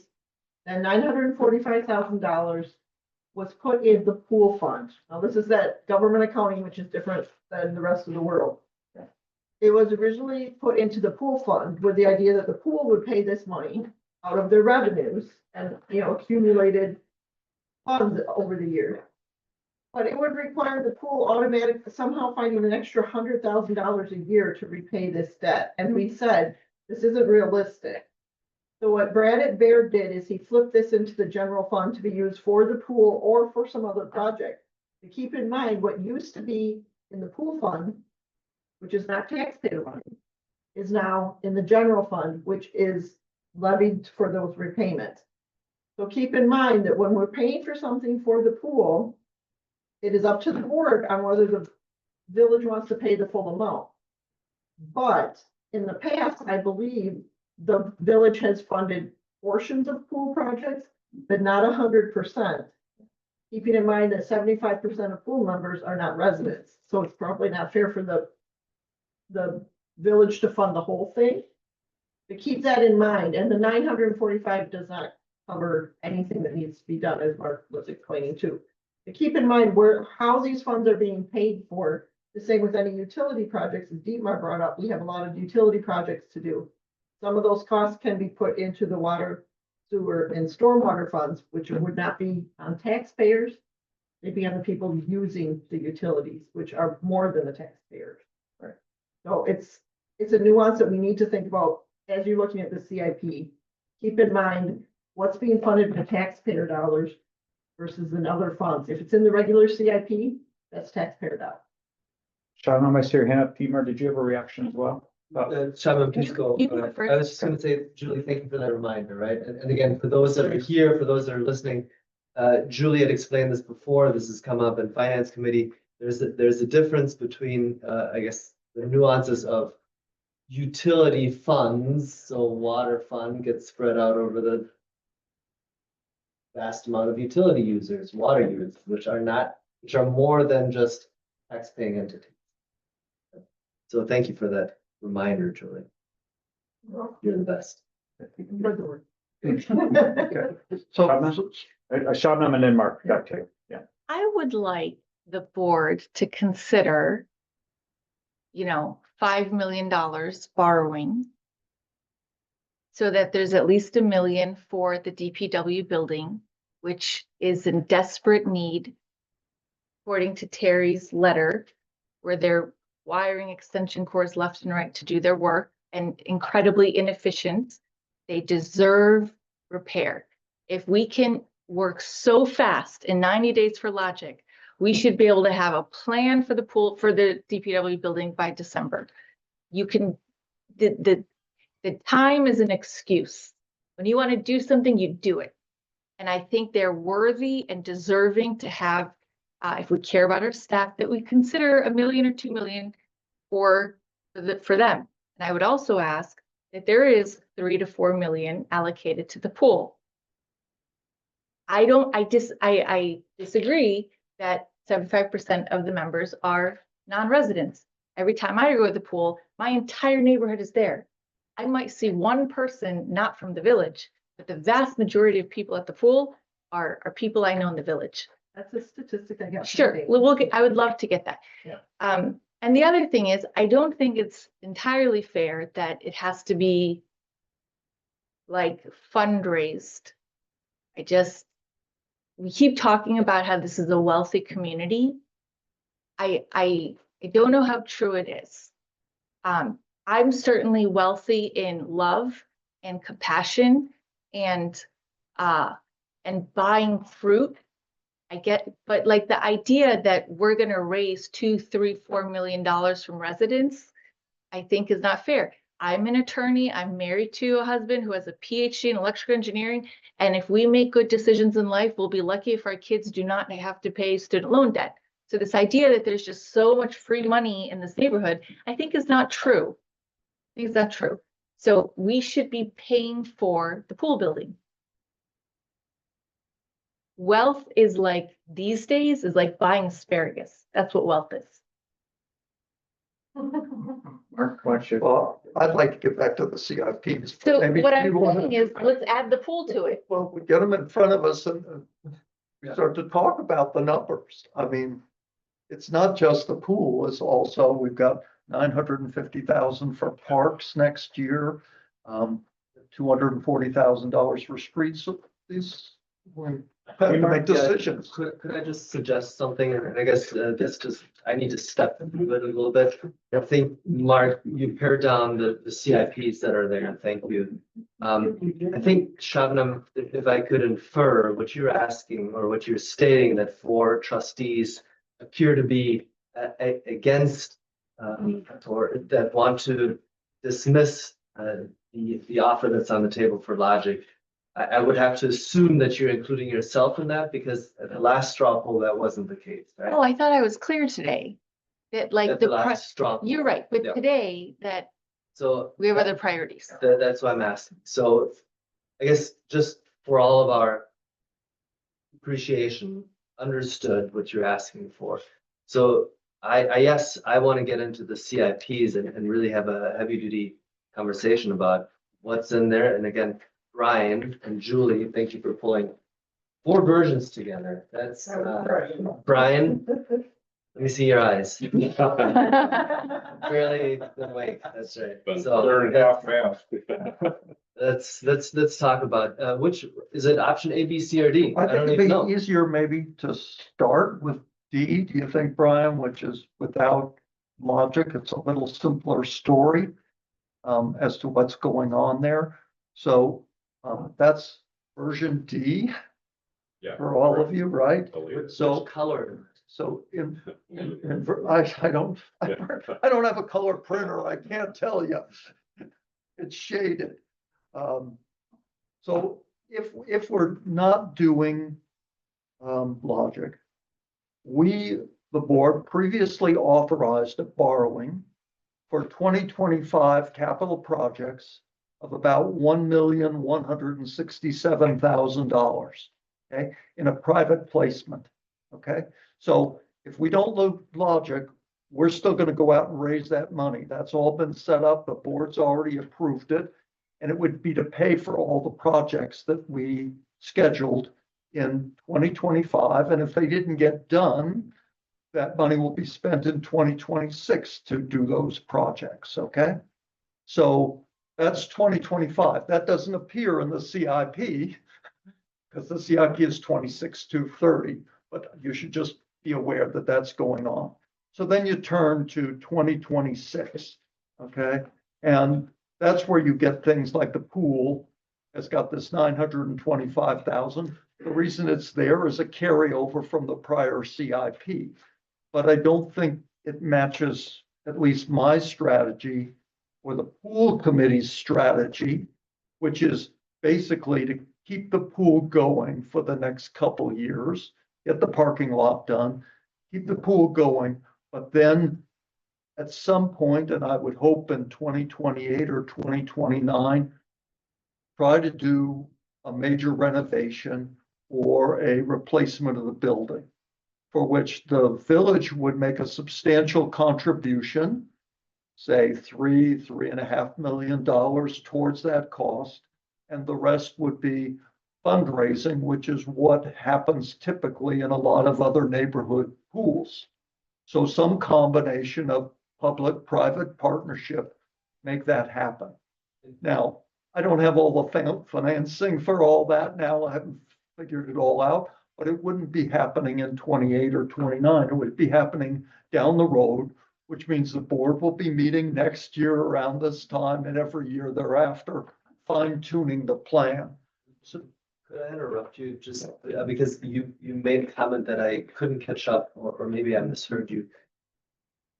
Did you say that you are not in support, or you are in support of spending the $900,000 on the pool, but the pool committee isn't? no, the pool other way and around? and I are in lockstep on this, I think. Okay. And as is Dane, the pool manager, Which is to say, address needs. what we really want to do is we don't think it's like Village Hall here. Yeah. We don't want to put more money into this building than we have to. The membership really wants something else. and making these marginal improvements here, there is not gonna get it done. And is not gonna put us in a competitive situation with all the other neighboring pools. So what they wanna do is they wanna go for a major renovation and or replacement. But everybody realizes that's not gonna happen right now. The village's priorities are on Village Hall, the police, the administrative staff, public works. That's where we're focused. So it's not gonna happen this year or next year. But just getting it on the calendar, even in a placeholder amount, I think would be very important to the design and planning phase for this pool building, and getting the pool membership to say, hey, the village is stepping up, not this year, but within the next couple years, and we're gonna make this happen. Right, but one more nuance to this, and I'm sorry for the back and forth. No, that's fine, that's fine. Is the pool committee recognizing that some attention is needed? Again, we spent some money on the parking lot just to kind of get by. I'm guessing there are a few more things that we need to get by in the next Right. 2-3 years. There were a lot of deficiencies listed in the Raymaker report, and for which Findorf put prices on. And I think Dane and the pool committee are still kind of going through the list.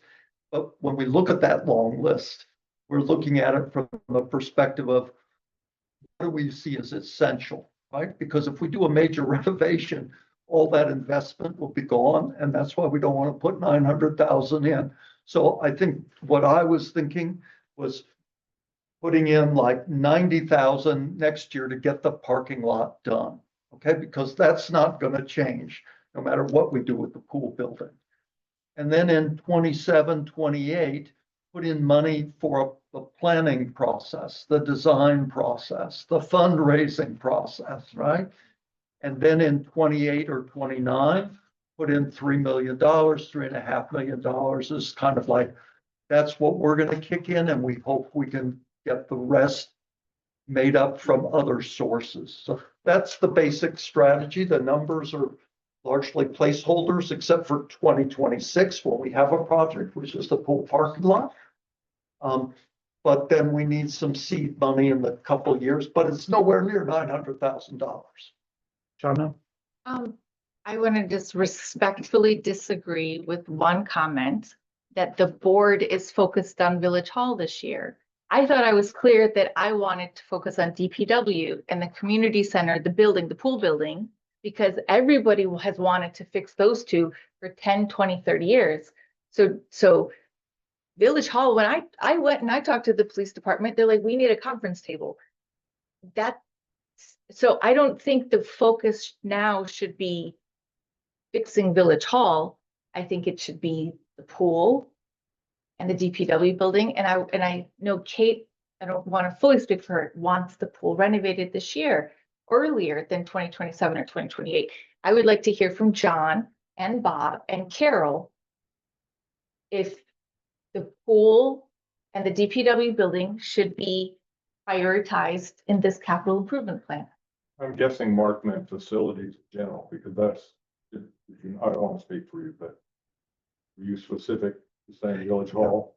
Maybe I'm not being clear enough. When I say Village Hall, I don't care about the building, okay? What I care about is the people that work in the building. This building is only here to serve a purpose, and that purpose is to help administer and police the village. It's their home, right? And we've already seen, and it's included in the website, the village facilities modernization, the concerns that our chief of police has expressed, and which people who toured the facility. So when I say we need to do something for Village Hall, what I really mean is we need to do something for the staffing that lives and works here. Can I add then that love and attention, we can put that in the 2026 CIP, but the problem is the evidence that the majority of the documents in that room are historical documents. It's not police evidence. They want a conference room. Those are I don't think there's items that village staff are asking for. It was within the last 5 years, we got new carpeting up there. It was 2020. And then we paid $20,000 for cubicles. And when I went and I talked to staff, the space is they want new toilets. I mean, I put that in one of my memos that we could allocate $100,000 for the minimum things that we need right now. But I don't hear Village Hall or the staff needing a brand new building. Do you guys need a brand new building to operate? And the police department, what they need is evidence, conference room, and more bathrooms. Are we gonna, so the question for the board is, are we gonna prioritize figuring out Tom Deegan's, one of his versions? Or are we gonna prioritize the pool or the DPW building?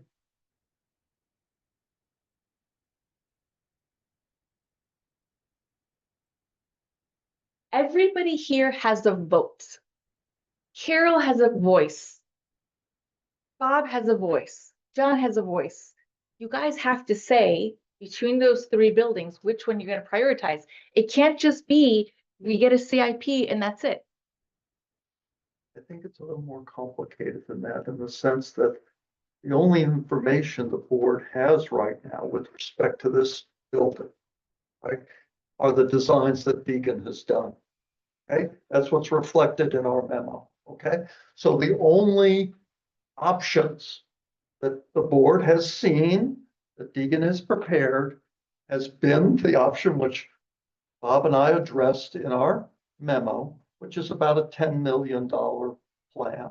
Okay, what Dietmar has talked about is this more modest renovation of this facility to address the concerns of administration and policing. And I appreciate that, but we don't have any plan for that. There's nothing on the drawing board, right? So I agree the with you. difficulty as a trustee is I know that there's a thought out plan, a space allocation and a design that Tom Deegan put together with a Village Hall addition that totals $10 million. And that's a possibility, right? But there is no plan B. There's a plan B concept of doing something less here, but I don't know what the heck that is. And I don't know whether that costs $1 million or $5 million or $10 million. I agree. I agree. We shouldn't be doing Village Hall in 2026, but that doesn't mean we can't do the DPW building. It doesn't mean we can't do the pool. We certainly have borrowing capacity. I mean, could any of that be bid and actually done within That's the other problem. 2026? I mean, we can't even Yeah. get the bids back in time Yeah. to spend that kind of money. And we That's see part that of the- Public wants to be involved in it. That we're We're in. trying to avoid a lot of But that. we're borrowed 5 million. What are we gonna spend it on? We didn't borrow 5 million. I don't know what to let you. That's in the CIP. It's in the city, We the did borrow placeholder, that. not yet. No. Exactly. We didn't borrow the money, But you're right, it is in the CIP to be borrowed in 26, you're right. Phil. right? But we have not borrowed.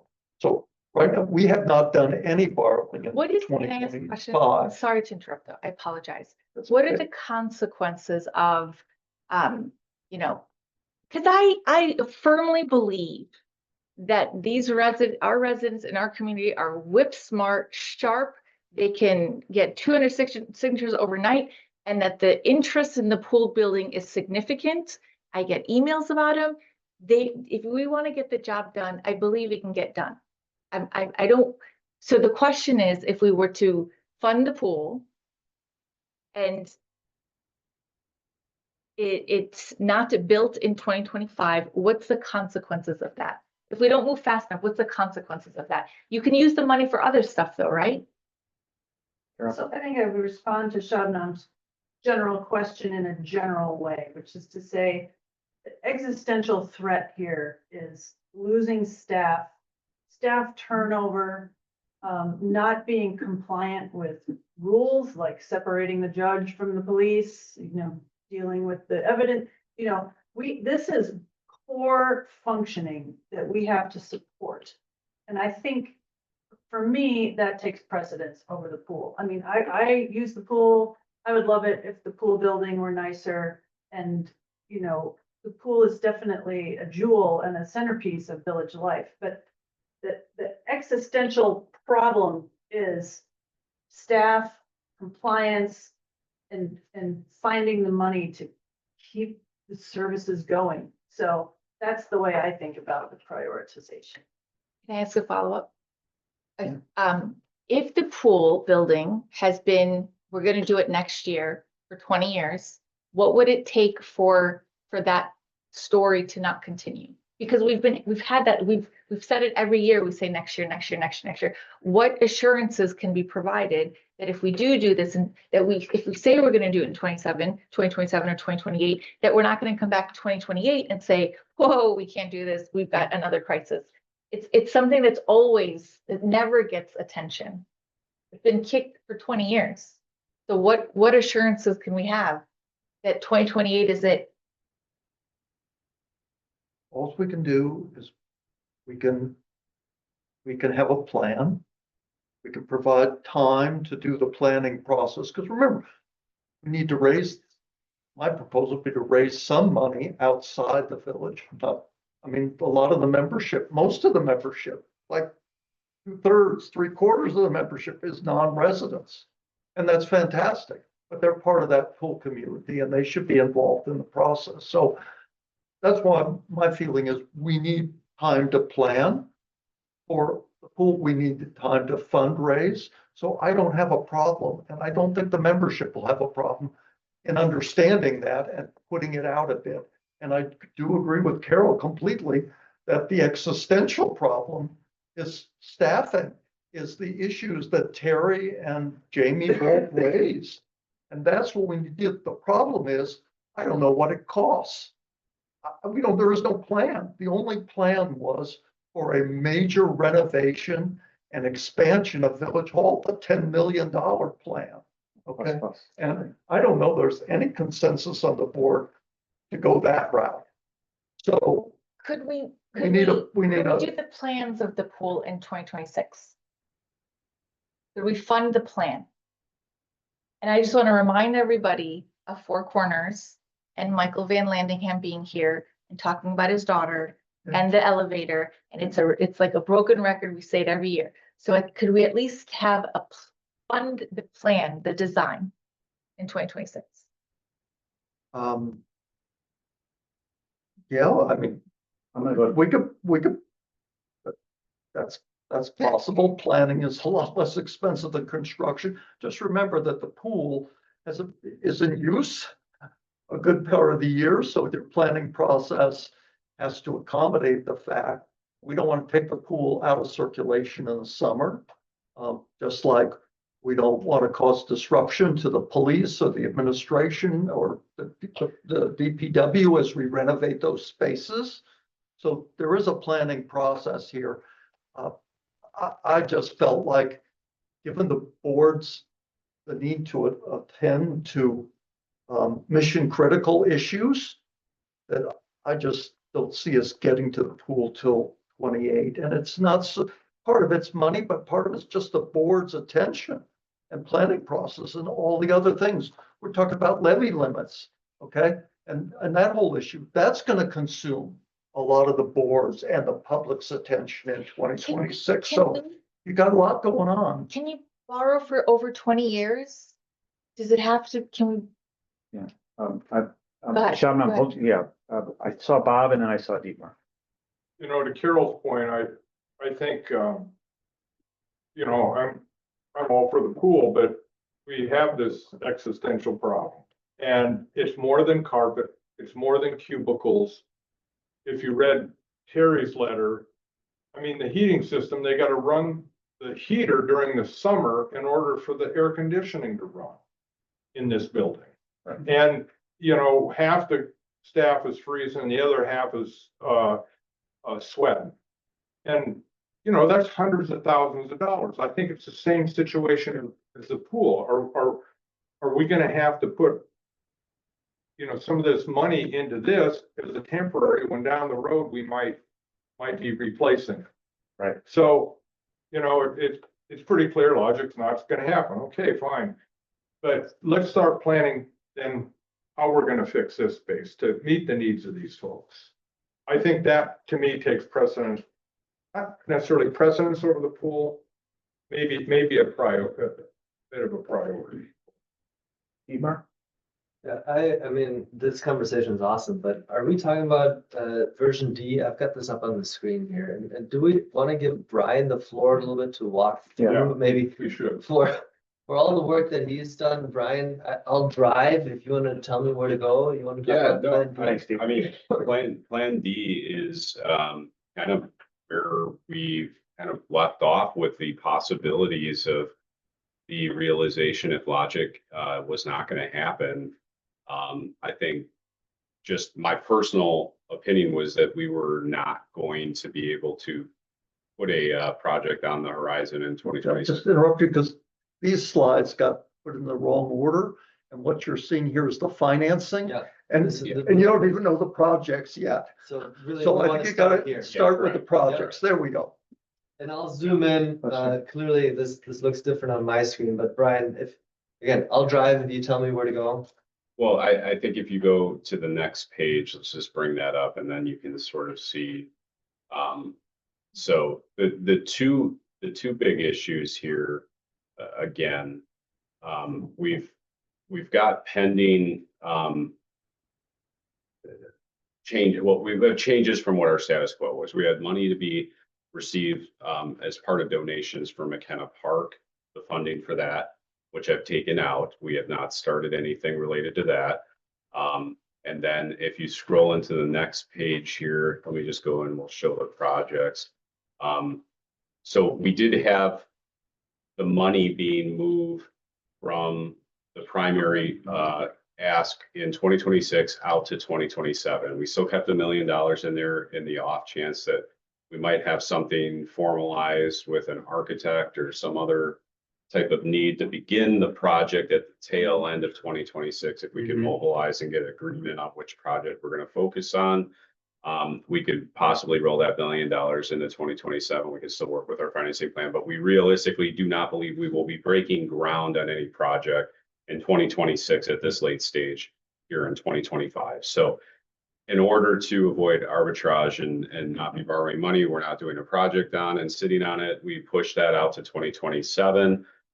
We have the corresponding borrowing plans associated, but the two big picture items that we still need to discuss, if this is what we're doing, logic is off the table.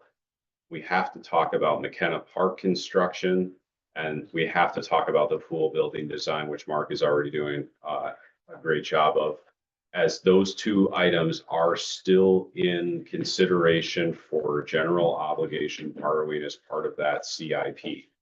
Both of those plans from the contractors that we engaged for reviews of those two projects have estimated if we're going to do those projects in totality in alignment with what those contractors and ad hoc committee for McKenna strive to do, that those upgrades will cost over $4 to $5 million. And that money is not budgeted. So how are we going to approach handling that particular project? I have a thought. Yeah. So every year, when we're in October, we say it's just a plan. It's just a plan. So since it's just a plan and it doesn't require any borrowing and it has no future obligations and it doesn't tie the board's hand in any way, I would say keep McKenna Park in there, keep the pool in there. This is just a plan. It does Well- require borrowing in 26. Yes. It, 2026 But isn't like- just a plan. It's a budget. if we decide to borrow, we will, but we don't have to. You don't have to borrow. I really want to know what Gloria's saying. I'm saying you are verbatim saying what I've been hearing for years. For years, it's just a plan. It's just a plan. It doesn't mean anything. It's a That's- long-term plan. But what you do for the next year does affect your budget. Yeah. And it will affect your It is taxes. part of the budget. It So is yes, folded you into can- the budget. This is why we're talking about restructuring. But because there are certain things in place for the next year, we have to be able to budget that. So We that's what- had in the 2025 budget, it was $800,000 on facilities. Correct. We did not spend $800,000 on facilities. So why is that allowed? And this is not allowed. That number, that amount will be carried over and still must be used on capital projects within a very reasonable time. So we do have to consider that. So do we have to consider that. budgeted $800,000 for facilities. We didn't borrow 800,000. We budgeted. We borrowed. It's included in our borrow. It isn't the private placement, the 1.167 million that we plan to borrow if we don't do logic this year. That includes the 800,000 for There's facilities. a And it- different set of rules every single year. There's a No, it's always different for the next conversation year, and it's every not- single year. No, it's always the first year of the CIP is tied to the budget. So. And if every you year, don't that's- spend it, it's allowed. It's allowed, It's allowed, it has to be spent on what it was borrowed for. but we didn't borrow. We just This is a- budgeted. this is- We this will is- in the next 30 days. But the board has already authorized it and it's sitting out there waiting. Put it on. So We here's put what it I'm gonna on say. hold Because we thought we might have to add the logic bulb to it. So we can't, I don't think we can change it at this point because it's money that was allocated in 2023's budget, 2024's budget, 2025's budget. You've got to stick with the plan. We need to stick with it. So let's stick with it. I'm confused. On that 800, I'm not sure what we're discussing.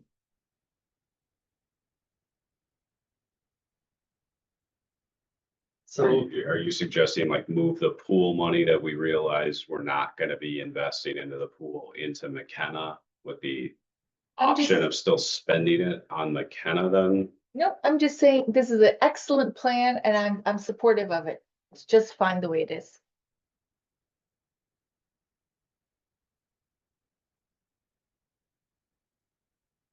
Ryan, do you want to walk us through some of the cells in red in the 2026 plan? And then maybe as that morphs into. Yeah, future- so anything that's red on the graph are things that had prior money assigned to those blocks that has been removed now with the logic. And with the building not not knowing fully if we're gonna just renovate or fix this parcel up. That was taken out for the HVAC system. Terry also agrees that was not a monetary amount that was representative of what that project would cost. So I took that out of this year's project until we get a better idea of what we're doing with Village Hall. I think Is it fair to say that the red cells represent, I guess, what used to be That's correct. there? It's not just like, hey, something happened in the cell. Yep, it's been moved, just so you understand that something was removed that I believe was moved right into the contingency amount that. Hey, Jen, sorry. And then, so for example, the portable radios in Taken out. 2026 Yep. taken out, that was likely moved over to 2027. I, off the top of my head, I do not remember that, and Jamie agreed that, but yeah. So am I understanding this correctly then, that we have $800,000 that we're gonna borrow in the next 30 days? And we have slated there under 2026 for new facilities project, another $1 million. So we're gonna we're gonna borrow that, so we have to find a project for that money. Right? And so that could be, This. assuming logic is not happening, then we either spend that on DPW, or we spend it on the pool, or we spread it among several projects, it seems in any case, we gotta start planning. Make a decision what it is we're gonna spend that money, right? If this is the plan that you want to adopt, then that means we have to start mobilizing our efforts and determining what projects we want to target and then start realizing the implementation plan of that action towards the tail end of 2026 with groundbreaking in 2027 with where we're going to borrow the majority of that money. So then we have to plan and decide whether we're going with Tom's design, whether we're going with your proposal, We can't afford Tom's design with this. Yeah. but we have to add more money later, right? Can I interject one thing, please?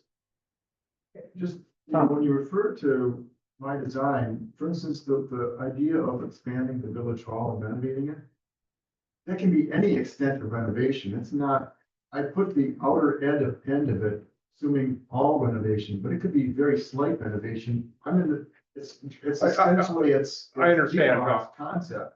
So please, I mean, to dismiss the village hall, adjusting the village hall on some level because I put out a number that was just illustrating a total renovation, could be a very minor renovation. I didn't dismiss it. I acknowledged it.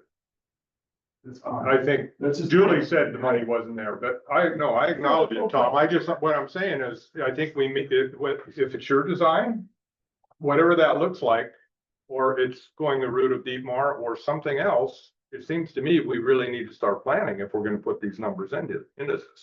It's more than just having the financial numbers in there. We gotta have a plan, get buy-in from the And residents. this is getting to the very point issue where our financial planner is telling us, you push this out much further and don't take any action, you can expect the roller coaster to start with your property taxes from our debt service changes in the future. Carol, and then Julie. Give us an idea, how big is the roller coaster compared to a normal tax We didn't bill? get into the specifics because I don't know that we threw numbers out for which project we were gonna take out or not. We can talk with him. We're gonna have a conversation tomorrow afternoon, so I can formalize that. I mean, as I understand the concept, you don't want to hit people with, people need to be able to plan their household budget, but, you know, balancing, it's so multifactorial, balancing the choice there, would be good to have a sense of the magnitude. So if you look at the CIP, can you go to the financial page, please? Well, you're gonna have to tell me, where it is that you want me to go? The question, I can't tell from looking here, yeah, keep going up, is that still all D? This is all D, D ends right Let me here, see here, it's 181. 181, this guy? Yes, so this. Yep. Is this, I'm hoping this is scenario. Yeah, this is it. Okay, so what's says- happening and the reason we're looking at borrowing is over time, we've had different debts, and as the debt falls off, we have new borrowing capacity. And we know there's always needs in the village for some kind of project, but there's always need. So we've been, the last several years, we've been working with the CIP that we have in front of us with that placeholder of, we think we can do something for around $6 million, all in. And the placeholder, we're gonna go for that goal. Everything kept getting pushed back a year. So what's happening is we've had some other debt falling off. And this is a good time for us to issue about this much debt. This is what we're figuring. And Dietmar, if you could slide over so that we can see the column that says combined debt service. So you can kind of see. This column right here, up. Sorry, There we go. it's catching up. No, one more over. You can kind of see there's combined debt service, there's future debt service combined, and then the mill rate, okay? The combined debt service is what we have right now. This is what we're paying every year out of the, out of the general fund. This is only the general fund. This doesn't include other debt that we currently have out for things like TIF and utilities and even a little bit for the pool, okay? So you can see that number starts going down or not, basically not going up by much. But when we take new future debt out, we're at there's like 600,000, then we start making payments back. And they restructure these payments to try to keep that mill rate fairly equal or just increasing slightly. So if all of a sudden we don't do a debt service, we don't borrow in a year, then we had anticipated a fairly large borrowing. The future debt service payments are gonna get smaller. And everybody's going, yay, our taxes will go down. Yeah. But also you won't have any projects done. And then when you want to use this money later, your taxes are gonna go down and you think this is what our taxes are gonna be, and then it's gonna go up that plus more. Does that make sense? I feel like I'm babbling, it's late, I apologize, but those are the things that when we are talking with Brad and we are concerned about, that we had debt fall off. We were planning on a big project. For years, we've been planning on a big project, and now the big project isn't happening. Logic popped up, and it just was a coincidence that it was the same price as what we had already in our CIP. Right. It was a coincidence. But it was also why we offered what we did for the building. They were asking 8, we said we cannot go more than what's in our CIP, because this is what we can afford as a village. Right. So whatever decision you guys decide to go with, we really need to not dilly-dallying, because we've already been dilly-dallying for 3 years. This should have already been happening. I'm gonna jump in here, just ask, I mean, I kind of agree with Shabnam that if we're not gonna do this logic play, then we have to really do some things. And I agree. And so that means, I mean, Dietmar, I talked about $160 a square foot at Public Works. I think that's what we're gonna need to do. And that's $2 million. And we find a way to do that. And I think, because we're not designing a building and we're not putting in footings and we're not, doing a lot of the soft costs, it's a heavy duty redo associated with Public Works.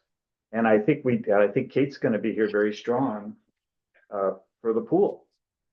And so I'm gonna come to the next meeting with my wish list within the debt that we've already authorized as a body.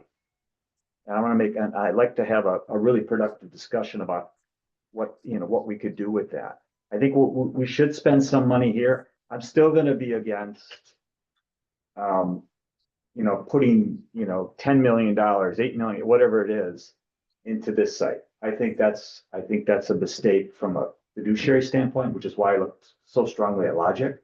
Because we said as a body, we said as a community, we were going to look at opportunities to redevelop this corridor, add housing, take care of our staff. And there's still an opportunity to do that. Now, if it means that administration and police go somewhere else besides logic for some period of time while this gets redeveloped, and we take, $2 to $3 million as part of the sale and negotiate. I'm just going to continue to be an advocate for that. But I think the message we want to send to the community is we're still gonna make facilities a priority. We're still going to make the staff a priority. And if we have to go to referendum, we're going to articulate the reasons for that. To Ron's point, do we have to have a capital referendum, pay for some of this maybe long term? I'm getting ahead of myself here, but I'm going to come back to the next meeting with a wish list. This was if this is really a no to logic, then it was a 90-day diversion or a 60, 70-day diversion from where we were. And we'll get back on track, but we're not going to wait till 27, 28. At least I'm not. I mean, I'm only one vote. I'm going to come back because I think we deserve it for this. I think the staff is going to want to see action. And because we're not knocking stuff down and rebuilding, I think that shortens the time frame. And we'll have to pay the pauper, whatever we'll do the bidding. Pay the piper, not pauper. Sorry. We'll have to, it's 11:12. The bidding is what the bidding is. I mean, we're buying into that now. And I'm comfortable with that, but that's how I'm going to come back on Tuesday. Well, you I'll can show come my back on cards. Tuesday, John, and I respect that, but Yeah. they have some actual deadlines that they're working with, so Okay. they're expecting that the CIP and the draft budget will be approved on Tuesday, so. I'll get it if to you're- Brian, I'll get it to Brian by tomorrow then, if that's what you need. Dietmar? Because it's not just Brian, it's Right. gotta go out to Brad Fegan. and I get it, I Jared. totally get it. He's gotta do modeling, Yeah. and I mean, it's. Well, were we talking about moving some of the placement, now I'll go to Dietmar, into 26? That was a preference, because of Yeah, some the of tight timeframe?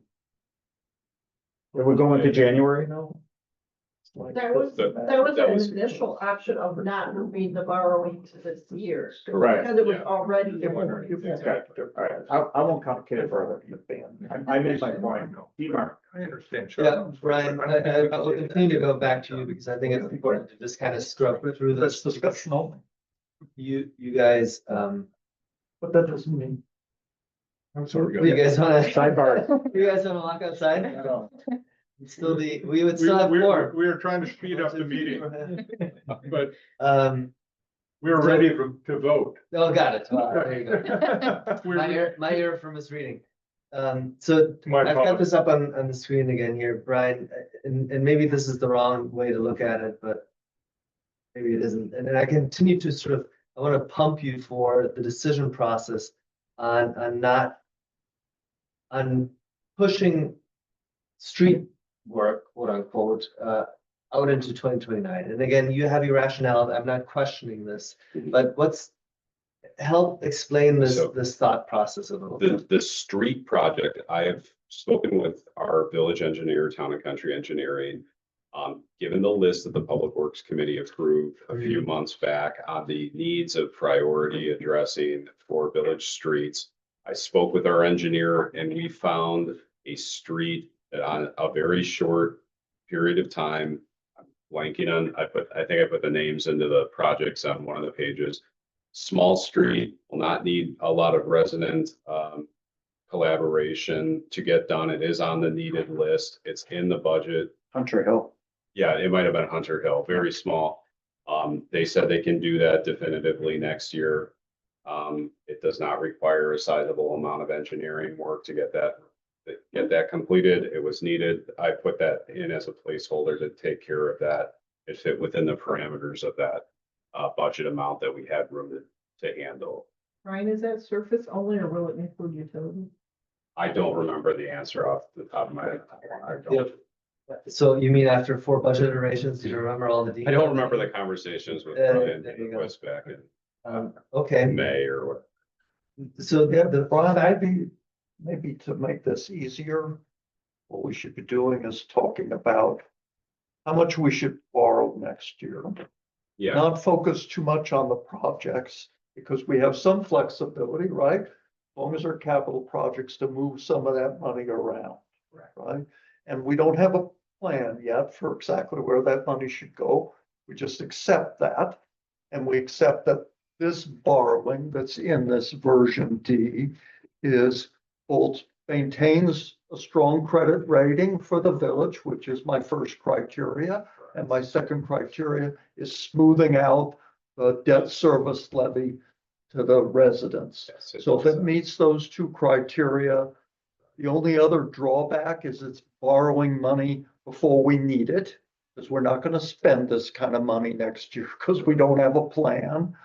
But We could. so you're getting negatively arbitraged, you're borrowing it at one rate and you're earning interest at the other, but you accept that that negative arbitrage is occurring. And then we sit down in December, January and say, okay, this is the resources we've gathered. Now, how do we want to spend it? And how do we want to keep these? So is it the pool? Is it public works? Is it this building? We're not going to figure that out tonight. We're not going to figure that out Tuesday. But we just say, we'll borrow this amount and we will get it. Try to get it right. I like this why don't idea. you go next here? And I guess I'll just point to the screen here. Brian, what you're contemplating of borrowing, or what we are contemplating, not you, is this amount for 2026? Is that a fair assessment? I think that So is, it's 3.3 and, okay, Shabnam, the floor is yours. Well, I think that's a compromise. We borrow, we not necessarily identify the exact building right now, but we proceed with plans for each, and then maybe one gets done quickly, maybe one ends up with problems, but we're leaving the doors open a little bit. Is that right? Yeah. That's a compromise. I think that's fair. We can do in those circumstances. The shorter window, yeah. But I think Brian also is looking, Brian and Julie are looking for some direction. One of the things that I floated out there, Brian, I guess maybe this is the tactile stuff that Mark, you said you don't want to get into, but I think it's important because when we do meet on Tuesday, that the conversation is more informed, we can actually have, make decisions here. What I see missing out of this list is exactly what we're struggling with right now, is there's an IT component here in our board meeting and board room that I'd like to set some money aside for. Again, I'm one voice, I'm one vote. But, you know, in the spirit of, well, you know, maybe not 925 for the pool, but some lesser version thereof.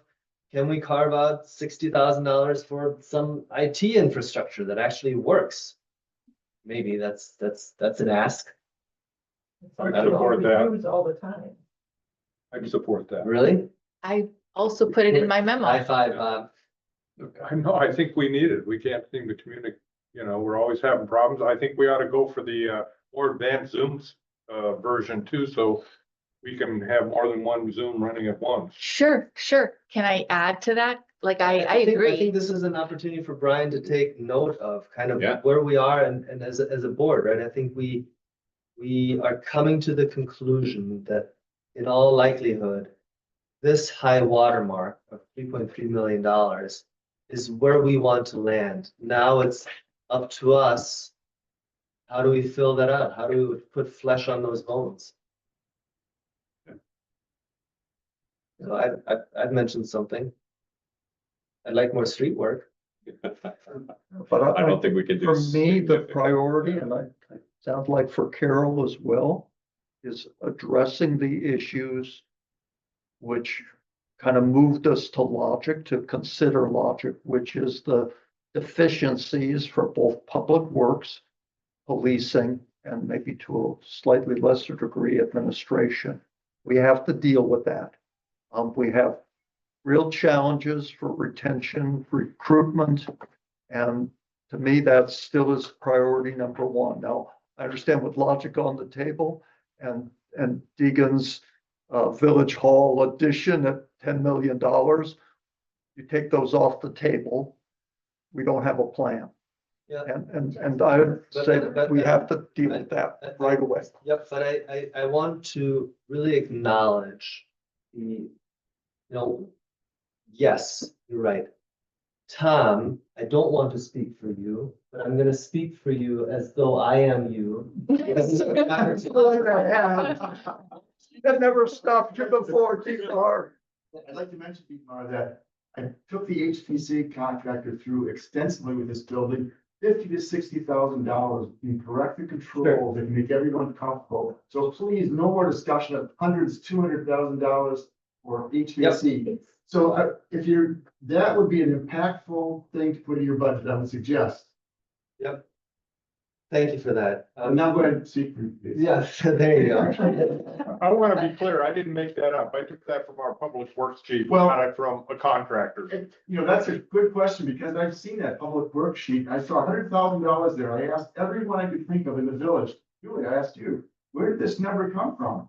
And everyone told me, Nobody no knows. one knew. Yep. It's just been It's- carried year to year, $100,000. It's a legacy piece.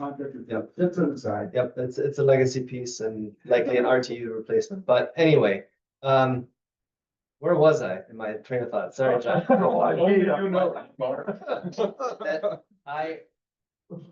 I think their action could happen with this 810 Sherwood Boulevard facility in relatively short order. And it doesn't, Tom, you appear to be the golden child right now, which is great, but it doesn't have to be Tom. It can also be with Tom's assistance, or it could be another way of rolling this out. But there's a way to get to the end without, again, I don't want to curtail the public conversation. But if we're really focused to say, hey, we want to improve this facility, there's a way to get there in relatively short order. So I'm gonna take your nodding because people that are watching can't see you nod, as the affirmative. So that's what I wanted to say. Thank you. So we're adding 60,000 for technology. Yeah, I think Brian took a note.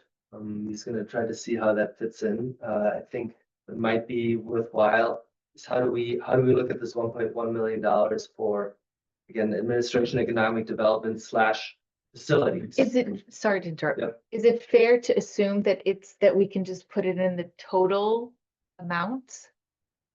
I think you, I'll right, move you it have to, from something, yeah. one of the two. of the Like, it projects that can't we just know be for. under facility? What's that? Does it have to have its own line item? Can it be under facility? I'll have to look and see where they tie back from where it ends up going to departmentally for where it's assigned, but yeah, I mean, without playing with the spreadsheet right now, I'm not sure. Carol? So, when we approve a CIP next week, you only have very short time to produce a budget. Yeah. And how much more granularity is needed? I mean, that's like five pieces there. But that's not enough for a budget. So it seems like a really big jump from here to there, given our state of the discussion right here. How do you see us? What do you need? As long as those numbers remain the same, at the end of the day, I can move some things around internally to land on that. I'll confer in the afternoon tomorrow with Brad. We can afford it. I can move a little bit more into contingency and out of the pool or whatever, if it works that way. And then we've got the ability to assign this project that we want to tackle with that money accordingly, when we.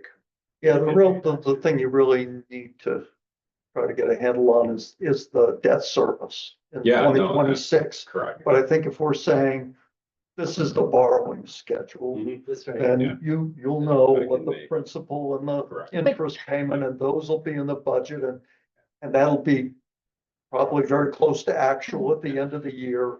And so the variances will be in the project categories, Correct. but that'll all even out in the budget as a whole. I think, yeah. Real Yeah. quick. So I'm a little bit confused. We're looking at this number of like 3.3 million. And For total projects, yeah. but we're also saying that we're not spending it necessarily on those items. Exactly. Okay, can I just I ask a don't favor? believe Can I you. just ask a favor? Could you please, I kindly respectfully ask that be written in the minutes. Say that again, Shabna. It seems to be that we're agreeing to a $3.3 million borrowing, and we are open to how that money is going to be spent. It is not the exact items that are listed there. That is what we decided. Yeah, and the reality is the board can do that anytime it wants to. I mean, the board,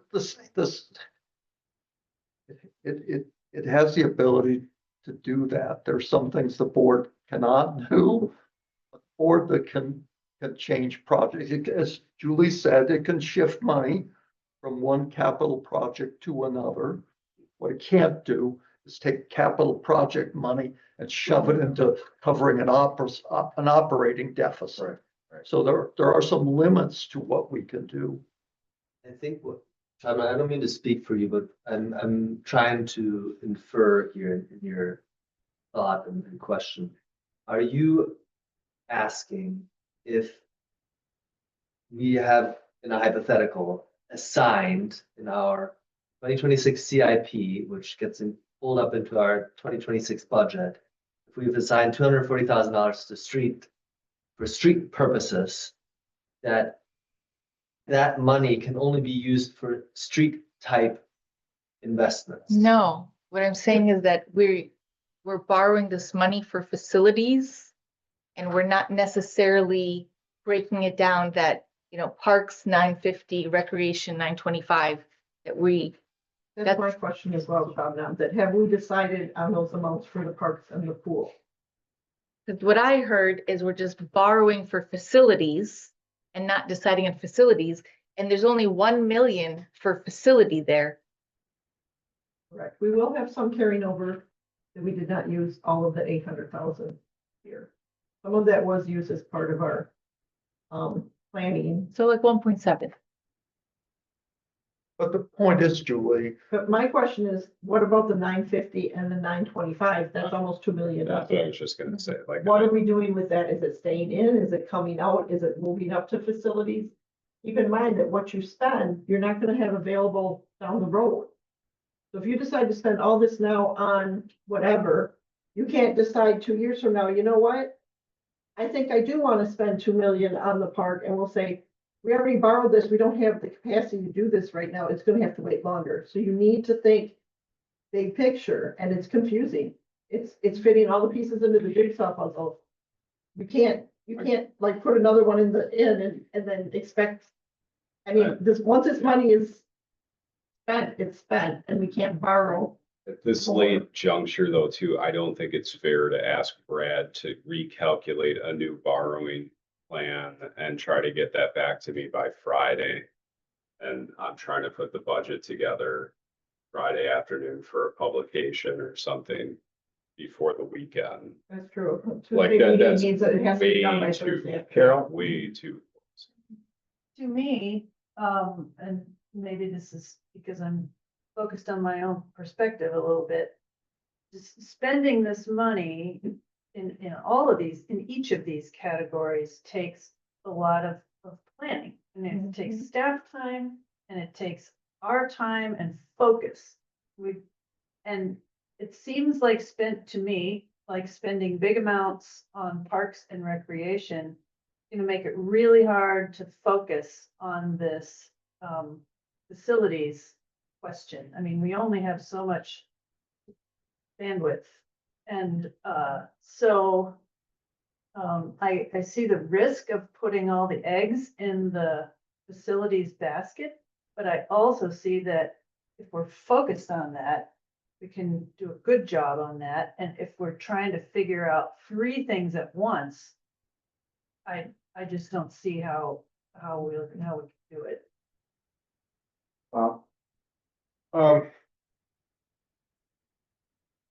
To Shabnam's point about the logic, I accept the fact that logic is not gonna happen.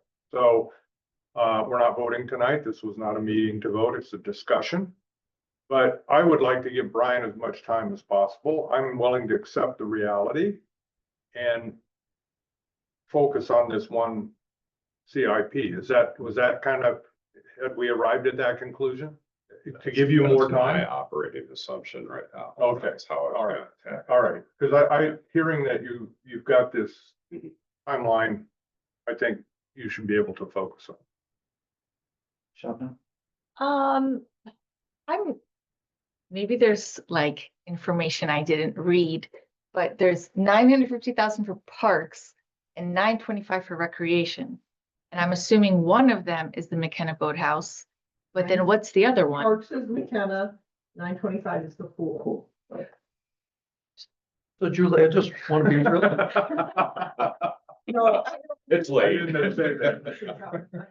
You said pool, like, okay, but never that's the mind. thing is the pool is its own fund. Okay, never mind. Sure. If I put it in recreation, that Okay. means the general fund is Okay. paying for it. Thank you. So Julie, I just want to be real clear here. Let's just say we approve this CIP right now, Okay? if that happened, okay? Yeah. Can we meet in December? It's a Well, scholarship. no, it's I'm not saying we're going to. It's a hypothetical. Let me finish. If this was the approved CIP, okay, if it was, okay, could the board meet in December, meet in January, whatever, and say, we had $1 million there in facilities. We want to shift $500,000 more to the pool. I mean, we can shift these monies in these projects. The borrowing goes on as it goes on, but we do have discretion as a board to reallocate among the projects, among the 2026 projects. As the Technically, planning, you always have the ability to amend budgets and CIPs. It's complicated, it's not recommended. Because it's like, why do we have a plan if we're going to, if once we open that can of worms, we don't want to like every 3 months or every 6 months go, you know what, we changed our mind. It makes it. But I know what you're saying, Mark, and technically. that's the reality of it though. But it shouldn't be the reality. Of course it should, but that's where we are. We are where we are, right? So we borrow this money, we borrow this money. I'm recommending borrow the money, follow this version D and sit down here in December or January or February as we get our planning act together and figure out how much is the pool, how much is DPW, how much is in Village Hall, and get those processes going. Because it's impossible for us to decide that tonight or by Tuesday. So, Can I say one thing when you, yeah, my fear is what's going to happen Yep. is what happened with the 1.1 million that we were supposed to have in May that was improved in like March and April. Mhm. And I still don't have it, and I'm hoping that maybe tomorrow I can give Brad the go ahead to go through with that. Yeah.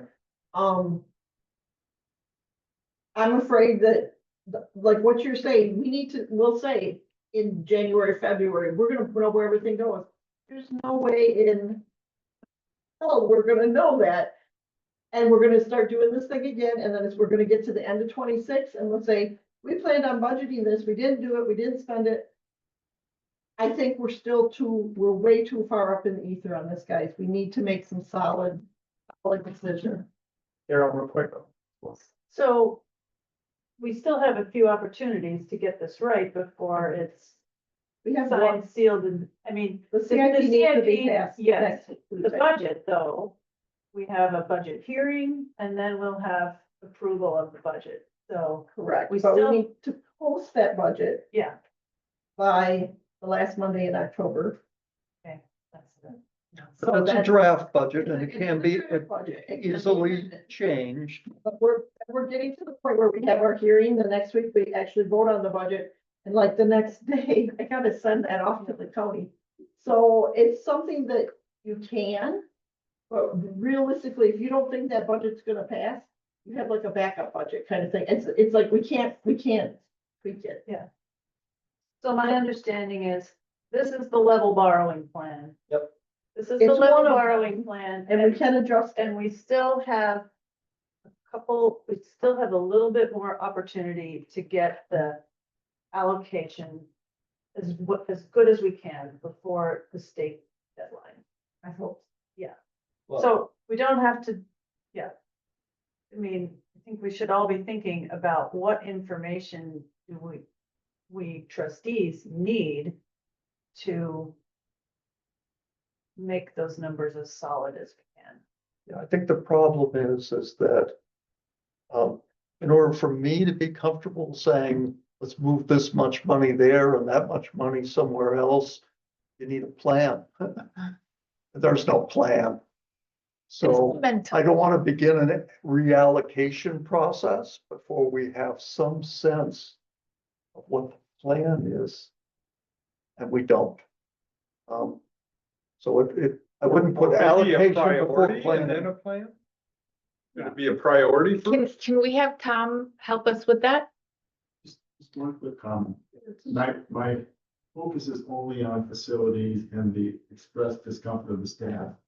Dietmar and I could sit down and look at this building, and I'm confident that we could talk about minimal changes that would make people's enjoyment of this building significantly better. I think the AV is a good idea. I think the HVAC controls only are a good idea. Carpeting, maybe a couple other things, but I really think that Dietmar and I could work that out very quickly. You could have a good number that you could think of for a minimal renovation of this building that would help. The discussion about the police, tightness, that would take a little bit longer, but I think Dietmar and I could work that out very quickly. And that's just that one piece, the pool and all that else, the other pieces, of course, that I'm not involved in. I believe you. Dietmar, can we rely on you to do that with? You know, Shannon, you asked very poignant questions. I think I'm about as reliable as they come. So not to toot my own horn, that's what I strive for. But the reality is, it is possible. Yes, it is doable. And we just need to sort of hone in. Julie, I hear what you're saying. I don't want to belabor the point anymore. Yep, got it. But it's the process. I mean, this thing still has to go in front of the finance committee as well. And we just gotta follow this process, and that's what it is. I think there's consensus to get wind into your sails, Brian, to say we have general agreement with the direction. The direction is Plan D, and for Dietmar or Delta, whatever. And you'll look tomorrow to maybe fine tune some things. Can we reallocate stuff within the 2026 budget? Sure, there's an opportunity, but at least we have a starting point and all. Can I ask a question? When you borrow this $3 million, it's over how many years? It depends on what the project is. Yeah, How many years? it will depend on what the project is. If it's a large capital investment like a facility, it's probably gonna be a 20-year loan. Right now, some of that money might be dedicated to something that's Brad's got in his plan as a 10-year, 15-year, you know. That's where it will likely change, but the amounts we will keep the same so that his financing plans, at least for the moment, are stable for us to complete the budget. Yeah, usually it's tied to life of the asset. Is the sort of the life of the borrowing. And of course, our problem is we don't know what the asset is. We don't know what the investment is. So it becomes more complicated than usual. But I do think this greatly simplifies it for finance, because finance on Tuesday, we'll be looking at a single CIP, which doesn't include a large borrowing in 2025 of $8 million, but still something much smaller. And based on the graphs that I've already seen, it seems easily financeable. And we're going to be up against max levy again. So I don't think finance will be the issue, but the allocation of this spending is going to have to be our priority.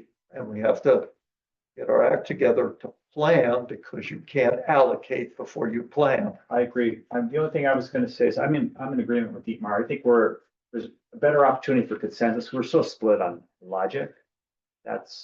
Now there's an opportunity for some consensus, where I think that's gonna help our speed. That's one. Two, am I assuming correctly that there will be money for DPW in this allocation? For 26? I think whatever we It's decide. whatever we decide, guys. Okay, all right. But, because I think there's a strong argument for us to do that. I mean, Terry's letter articulated the work that Tom has done that we have to put some real effort into that facility. And that's gonna be real. I know everybody wants to leave. I know it's 11 o'clock. I get it. It's 11:41. 11:41. Yeah. But I have to say this, like, I would like to come to Tuesday's meeting and consider that we would push that number up a little bit.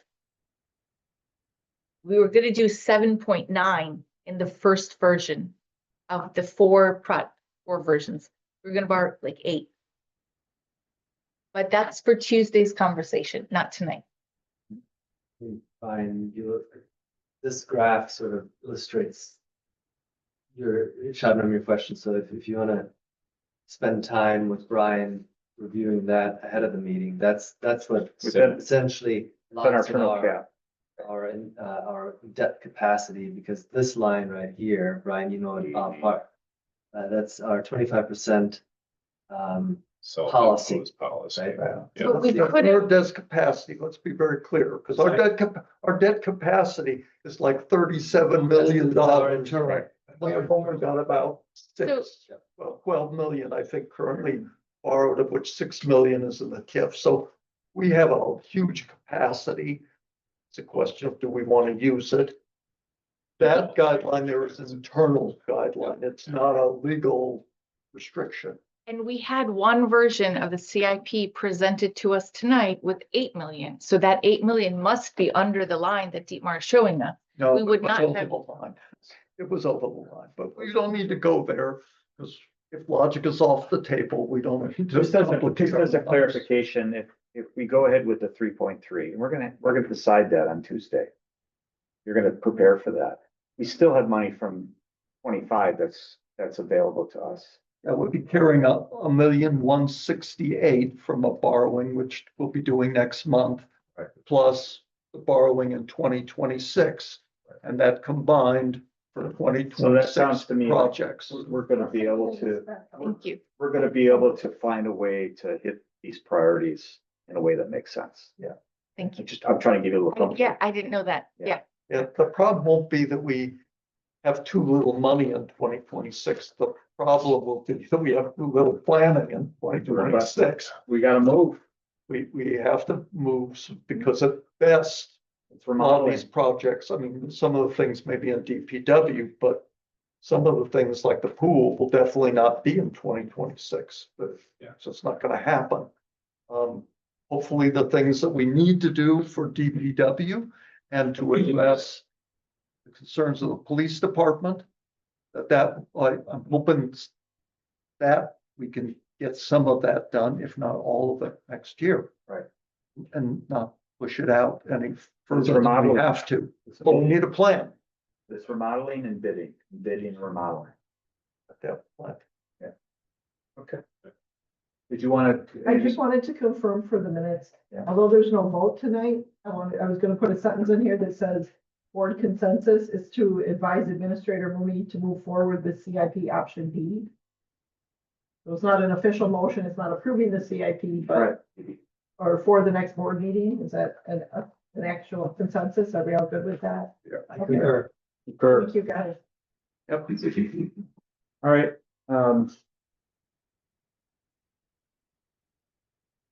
do I have are we ready for adjournment? Could I actually make one very brief comment to the board? This open meeting and listening to the discussion on the dais tonight has been really excellent. I heard the board members, trustees ask the questions for clarification to really try to understand the CIP and the budgetary process. I heard Brian Mooney being able to discuss what his constraints are in regards to working as a staff member and trying to follow the direction of the board.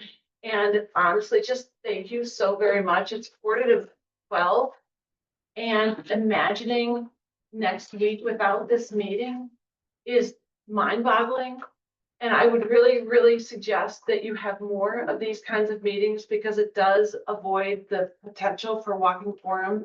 It helps to enlighten the public about what your mindset is, where your questions are, where your thinking is going, and helps us understanding, Mark, how the budget works and how the debt repayment works. And I just can't say enough. This is just, I will say not enough, but this has just been great. And I really appreciate the open discussion. It's been wonderful. So thank you very much. So Tuesday's meeting is 15 minutes.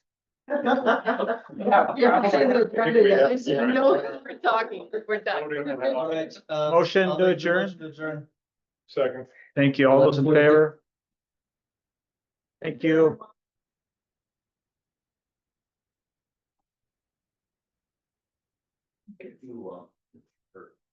You helps us.